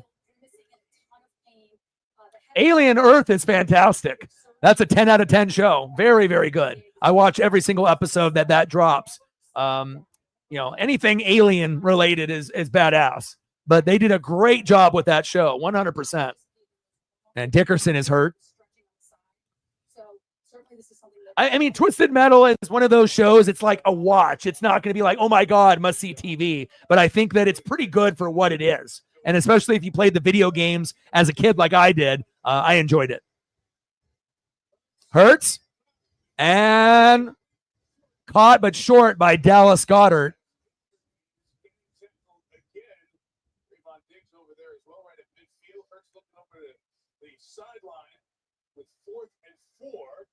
Fourth and 4, and now we got a delay of game by Philly. Now it's 4th and 9.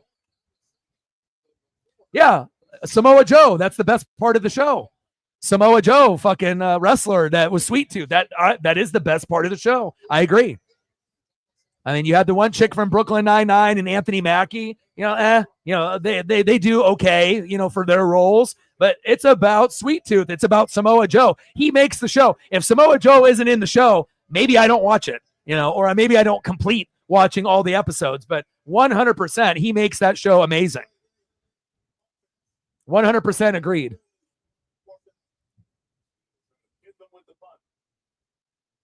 All right, they're about to punt now, trying to get some more field position here. Yeah, and Samoa Joe could end up, doing more horror type, stuff in the future. Super talented guy.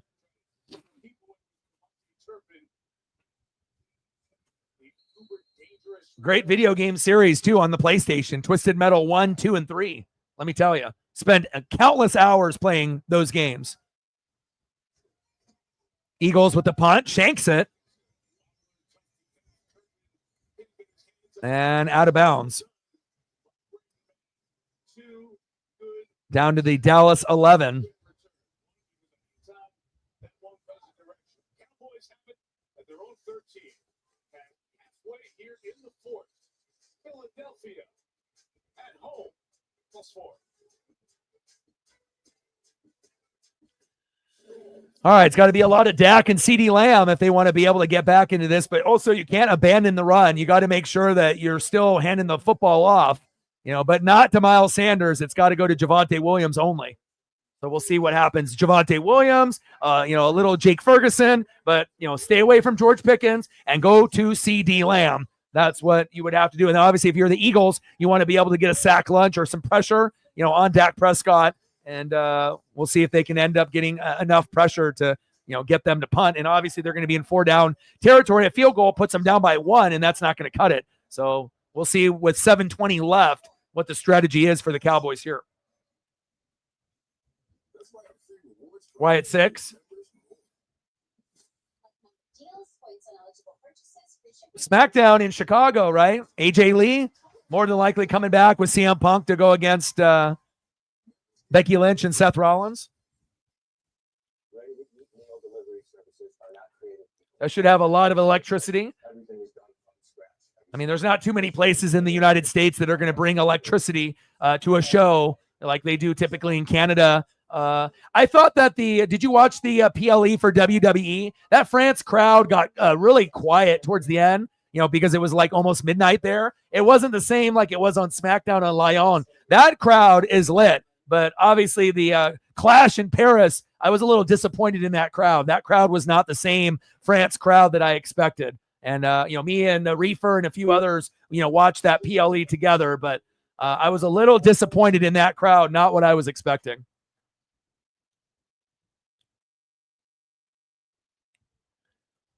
No, only shows on Apple TV Plus I watch are Severance, with Adam Scott, which is a 10 out of 10 show, and Silo. Those are the only 2 shows that I watch on Apple TV Plus.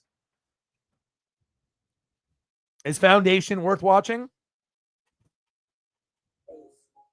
I do like Silo and I do like Severance. Severance is probably one of the most brilliant, sci-fi shows that we've seen in the last, 10, 15 years.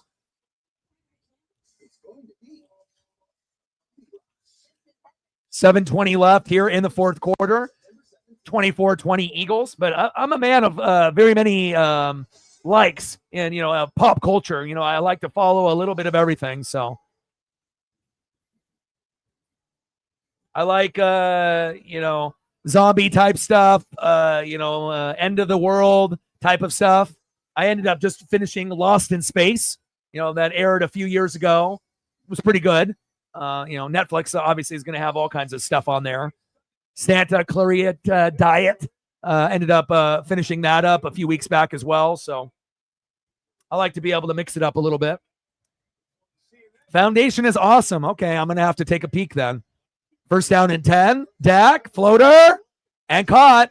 CeeDee Lamb is there. First down, Cowboys. Give me CeeDee Lamb over and over and over. Move the chains. First down, Cowboys. What about Severance, Watt? Have you watched Severance? If you like sci-fi, it's awesome. So good.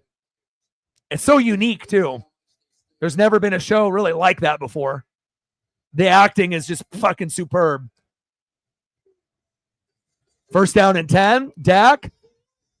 Handoff up the middle, and they should have went with the end around, and the Eagles stuffed that.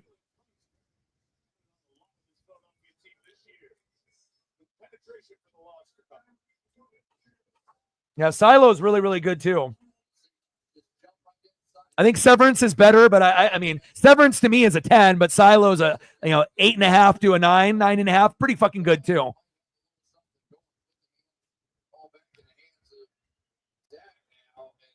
Second down and long. Shotgun set. Dak. Check down. That ain't going to get it done. And big tackle there. Third down and long.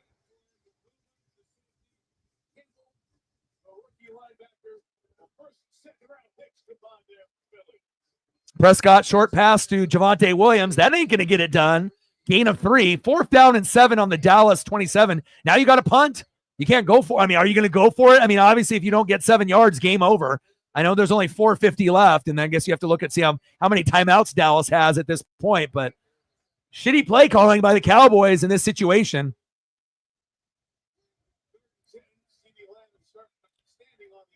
And Cowboys punt. I mean, that was really the only logical situation that you had at that point.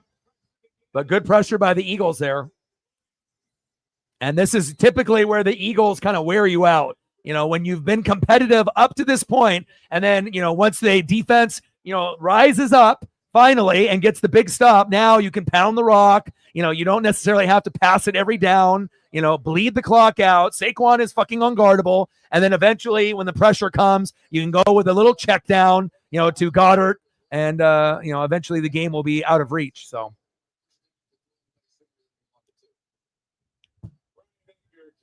An army of blind people fight, huh? Interesting. What is the premise of the show? Like what type of genre is the show? Is it like war? Is it sci-fi? Like what is it? And is it a show that is like airing new stuff now, or is it something that is like an older show that's already completed? Are they still making new episodes? How many seasons? Give me the 411. 24-20 Eagles. Ooh, toasty pretzel bun, Chick-fil-A. I haven't had Chick-fil-A in years. Oh, Momoa is in it. Okay. Anybody else famous besides Momoa that's in it?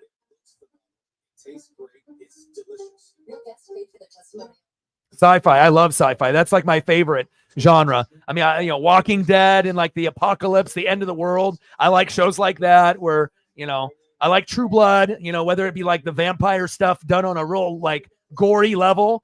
You know, I like that when that was on. End of the world survival stuff with the zombies and everything. Dead, you know, Walking Dead and the spinoffs. I watch all of those. But I definitely like sci-fi. It's definitely my favorite genre. With NFL Sunday Ticket and YouTube TV, Jason Kelsey can watch every game every Sunday all in place. End of the world. Oh, that's my wheelhouse then. Maybe I'll start it tonight. How many seasons? And I get Apple TV Plus for free, so through my T-Mobile account. So I get Hulu, Netflix, and Apple TV Plus. So 4 or 5. Ooh. Okay. How many episodes per season? Like 10? 8 to 12, somewhere in there, probably. I'm intrigued.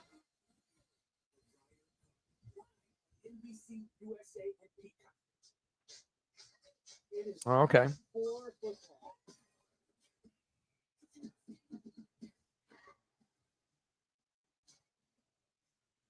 All right, we broke 5,400. See if we can get to 5,500 views on the stream before the game ends. I mean, really, Eagles at this point, all they have to do is run the ball, bleed the clock out a little bit. You'll have to make a couple first downs to Goddard, A.J. Brown, Devontae Smith, or just use Jalen Hurts' legs and to run away from the defense. But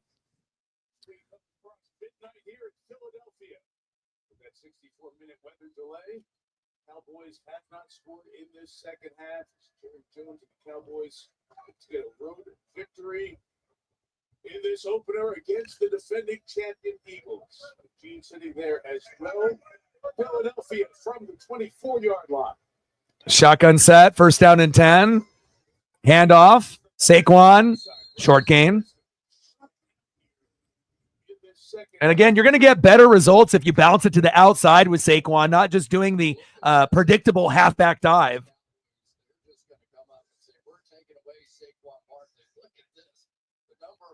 And again, play calling here for the Eagles on this drive is potentially looking a little suspect. And again, I know you want to run to make them bleed their timeouts. I get it, but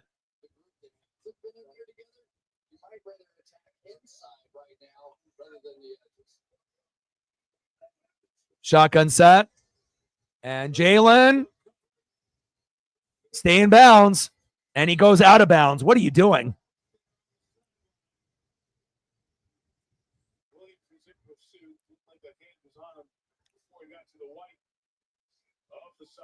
Hurts pass short to Dotson for 4, and now it's 4th down and 3. Terrible play calling by the Cowboys and the Eagles in this particular situation here late in the 4th quarter.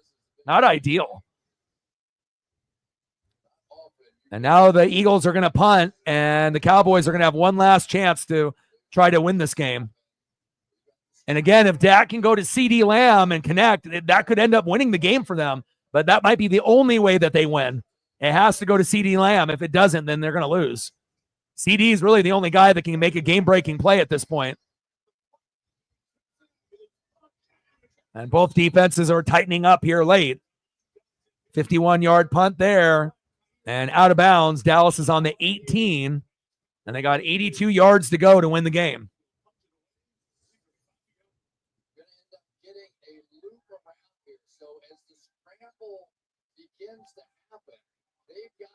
No, because he's at 144, and they're probably not going to get the ball back. And if they do, they're going to run the ball to bleed the clock. So, no. He's at 144 right now. He is not going to, he won't get to 190. That would mean he would have to get 50 yards, and unless they just, connect on a 50-yard bomb. But, I mean, if they would have thrown it to A.J. Brown today, maybe. But, unfortunately, A.J. Brown is a no-show today. Hell, even Devontae Smith, no-show. Dotson is leading the team with 3 receptions and 59 yards. That's, it's been more of like a running, scrambling game from the quarterback as well as the running back. So The Expanse, I've heard of that too, that it's very, very good. I haven't watched it, but I was reading that it was one of the top rated sci-fi shows of all time. It was on my list of shows to watch, but I haven't got to it. I decided to watch Lost in Space first.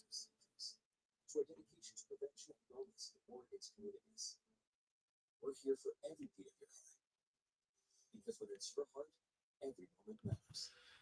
All right. We'll see now if we can get a miraculous comeback here. Foundation. From the first bite to the last bite, that bun is crispy, cozy, just amazing. With the pretzel bun, the Dijon mustard, and the chicken, you have those 3 things together. It makes that sweet, savory kind of combination. It's everything that you like. My pup is in here looking at me, hoping that we can go for our late walk here. Love you. She's so patient. It's the dream. Why did you stop dreaming and go? My budget's for instant ramen than sushi. We use Priceline. We've got millions of hotel and flight deals on the menu. We tried the 60% off. It's super fresh. Japan, here I come. Arigato.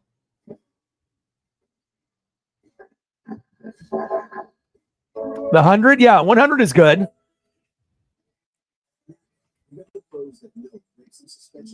Quite a few seasons with that, like 6 or 7 seasons, something like that. So, no, you're good, man. I mean, we got time to kill in between the commercial breaks and whatnot. So,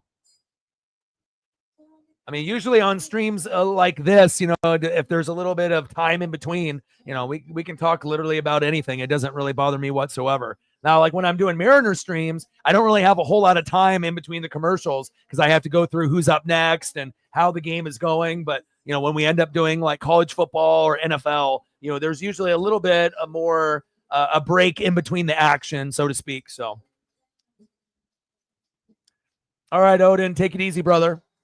Good luck tomorrow with your Chiefs going against the Chargers in Brazil. Should be a dub for the Chiefs, you would assume.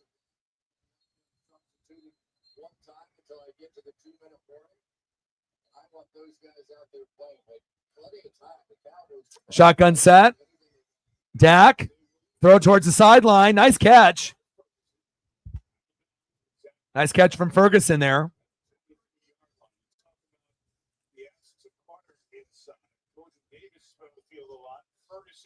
Nice bobble and concentration by Ferg on the sideline. Great job. Lots of action by the tight ends today from Ferguson and Goddard. from the Cowboys and the Eagles in this matchup here on Thursday night. Dak. Oh! Incomplete. And he got fucking drilled. Third down and long.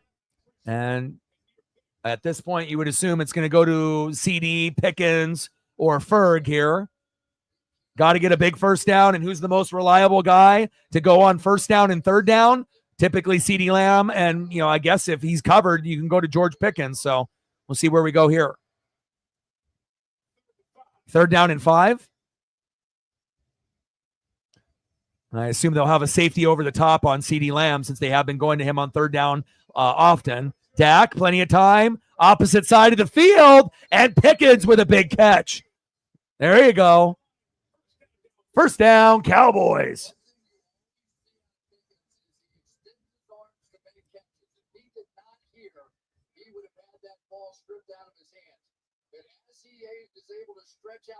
Good strong hands there by George Pickens. Less than 3 minutes to go here in the fourth quarter. 24-20 Eagles. Cowboys need a touchdown to win. A field goal does them nothing. Shotgun set. 4 wide receiver set. Dak looking, going deep. Oh! Tipped and tipped again. Almost intercepted by Philadelphia. Oh my. CeeDee Lamb. Can't believe that.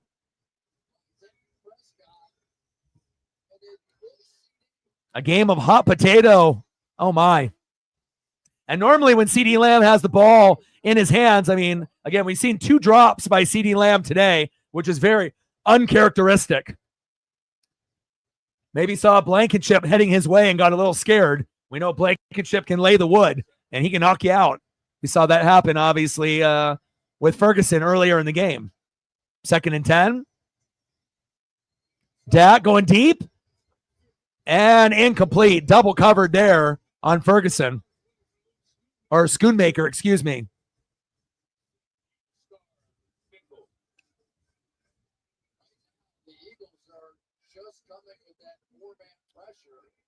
All right, Cody, take it easy.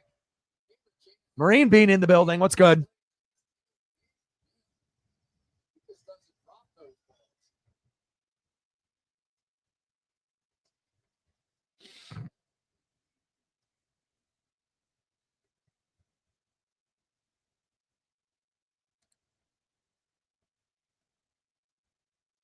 Shotgun set.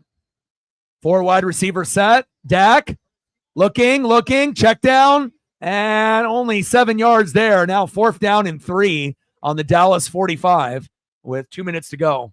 And this is obviously the game at this point. Come on, Peacock. Peacock having issues. I know some people are watching it on NBC through cable. Some people are watching on Peacock. And not a good sign when you have gig internet and you see Peacock buffering.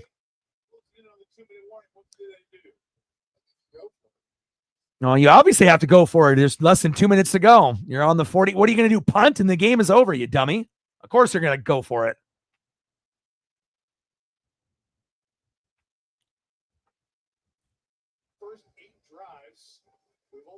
What are you sorry for? Nothing to be sorry about.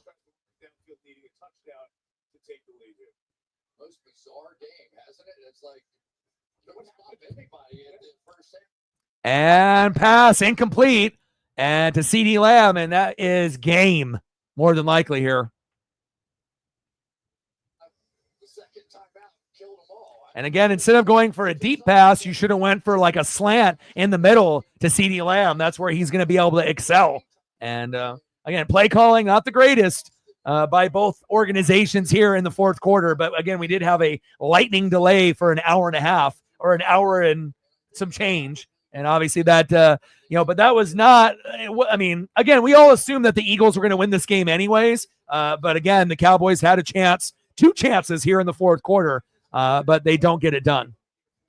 Marcos in the building. What's good, brother? Did you have a good birthday, my guy? Happy birthday, belated birthday. Hopefully you had a good one. Did you throw back some Coronas for your boy? I hope you did. Some Fireball?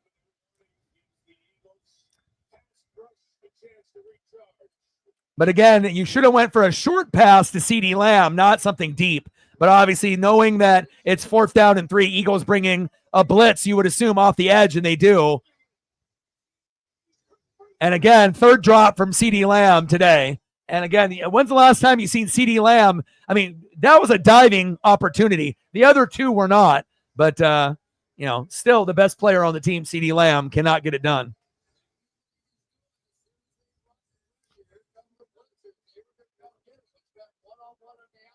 But if you just would have thrown an intermediate slant route across the middle, you would have been able to get a 1st down instead of trying to go for something deep.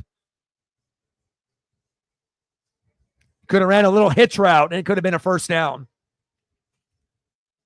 No beers till Saturday, game day. Go Beavs. Tough loss against Cal in your first game, my guy. I watched a little bit of your game. Cougs barely won in their game. Huskies and Ducks obviously got the job done, but hopefully you'll be able to get a few more dubs throughout the year. 1st down and 10. Handoff. Saquon. And short gain. Timeout.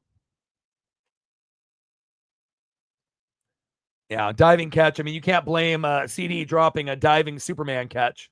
But the other 2 that were right on his hands, he should have caught those. But, it's the NFL. It's tough. Anybody else's? Wow. Come on, Peacock. I could have watched this on NBC instead, but Peacock having an overload.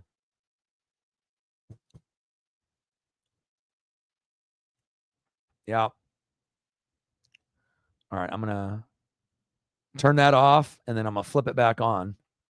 But hopefully that's not a sign of things to come, because I'm not going to watch games on the Peacock network. I can watch it through like NBC or through my Xfinity account that I have in the living room, but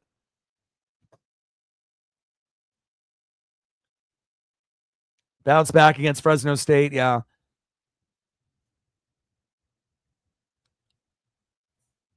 And it's not like I have a slow internet connection. I have a gig. So it's like, Peacock fucking up on game number 1 already. Hurts. There we go. 1st down. Eagles. And that's game over. Jaylen scrambling and gambling.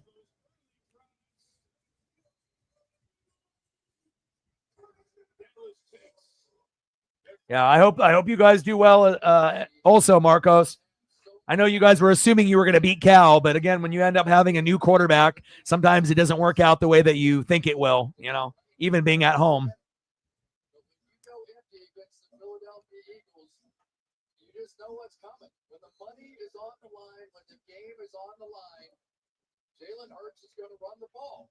Everybody knows. No surprise that the Eagles won, but at least the Cowboys made it a little bit more exciting than it could have been. Could have been 24-3 or 24-10, 24-13. So at least they fought like hell in the first half, And I'll be doing Mariners and Braves tomorrow, but we'll also do coverage of the Chiefs and Chargers in Brazil. And then on Saturday, I'll do Ducks and the Oklahoma State Cowboys, and then the Mariners and the Braves back to back. So it's going to be like 7 hours straight from 12:30 to like 7. And then on Sunday, we'll do Ravens and Bills for Sunday Night Football. And I'll probably just watch my Bucks hopefully beat the Falcons on the road. So Cowboys did have chances. They did. Hybrid, they did. Are you excited about going against the Bills? That's a big matchup.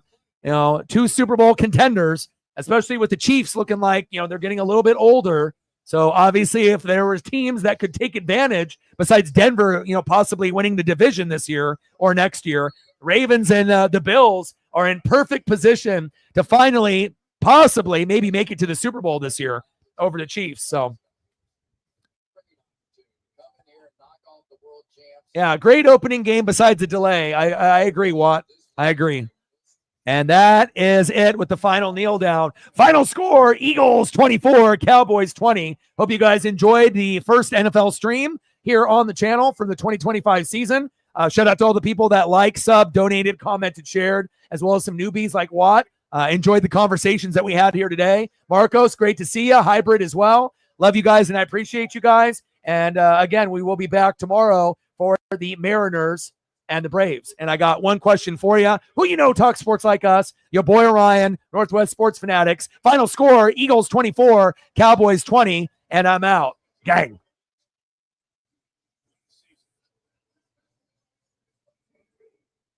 Took a while.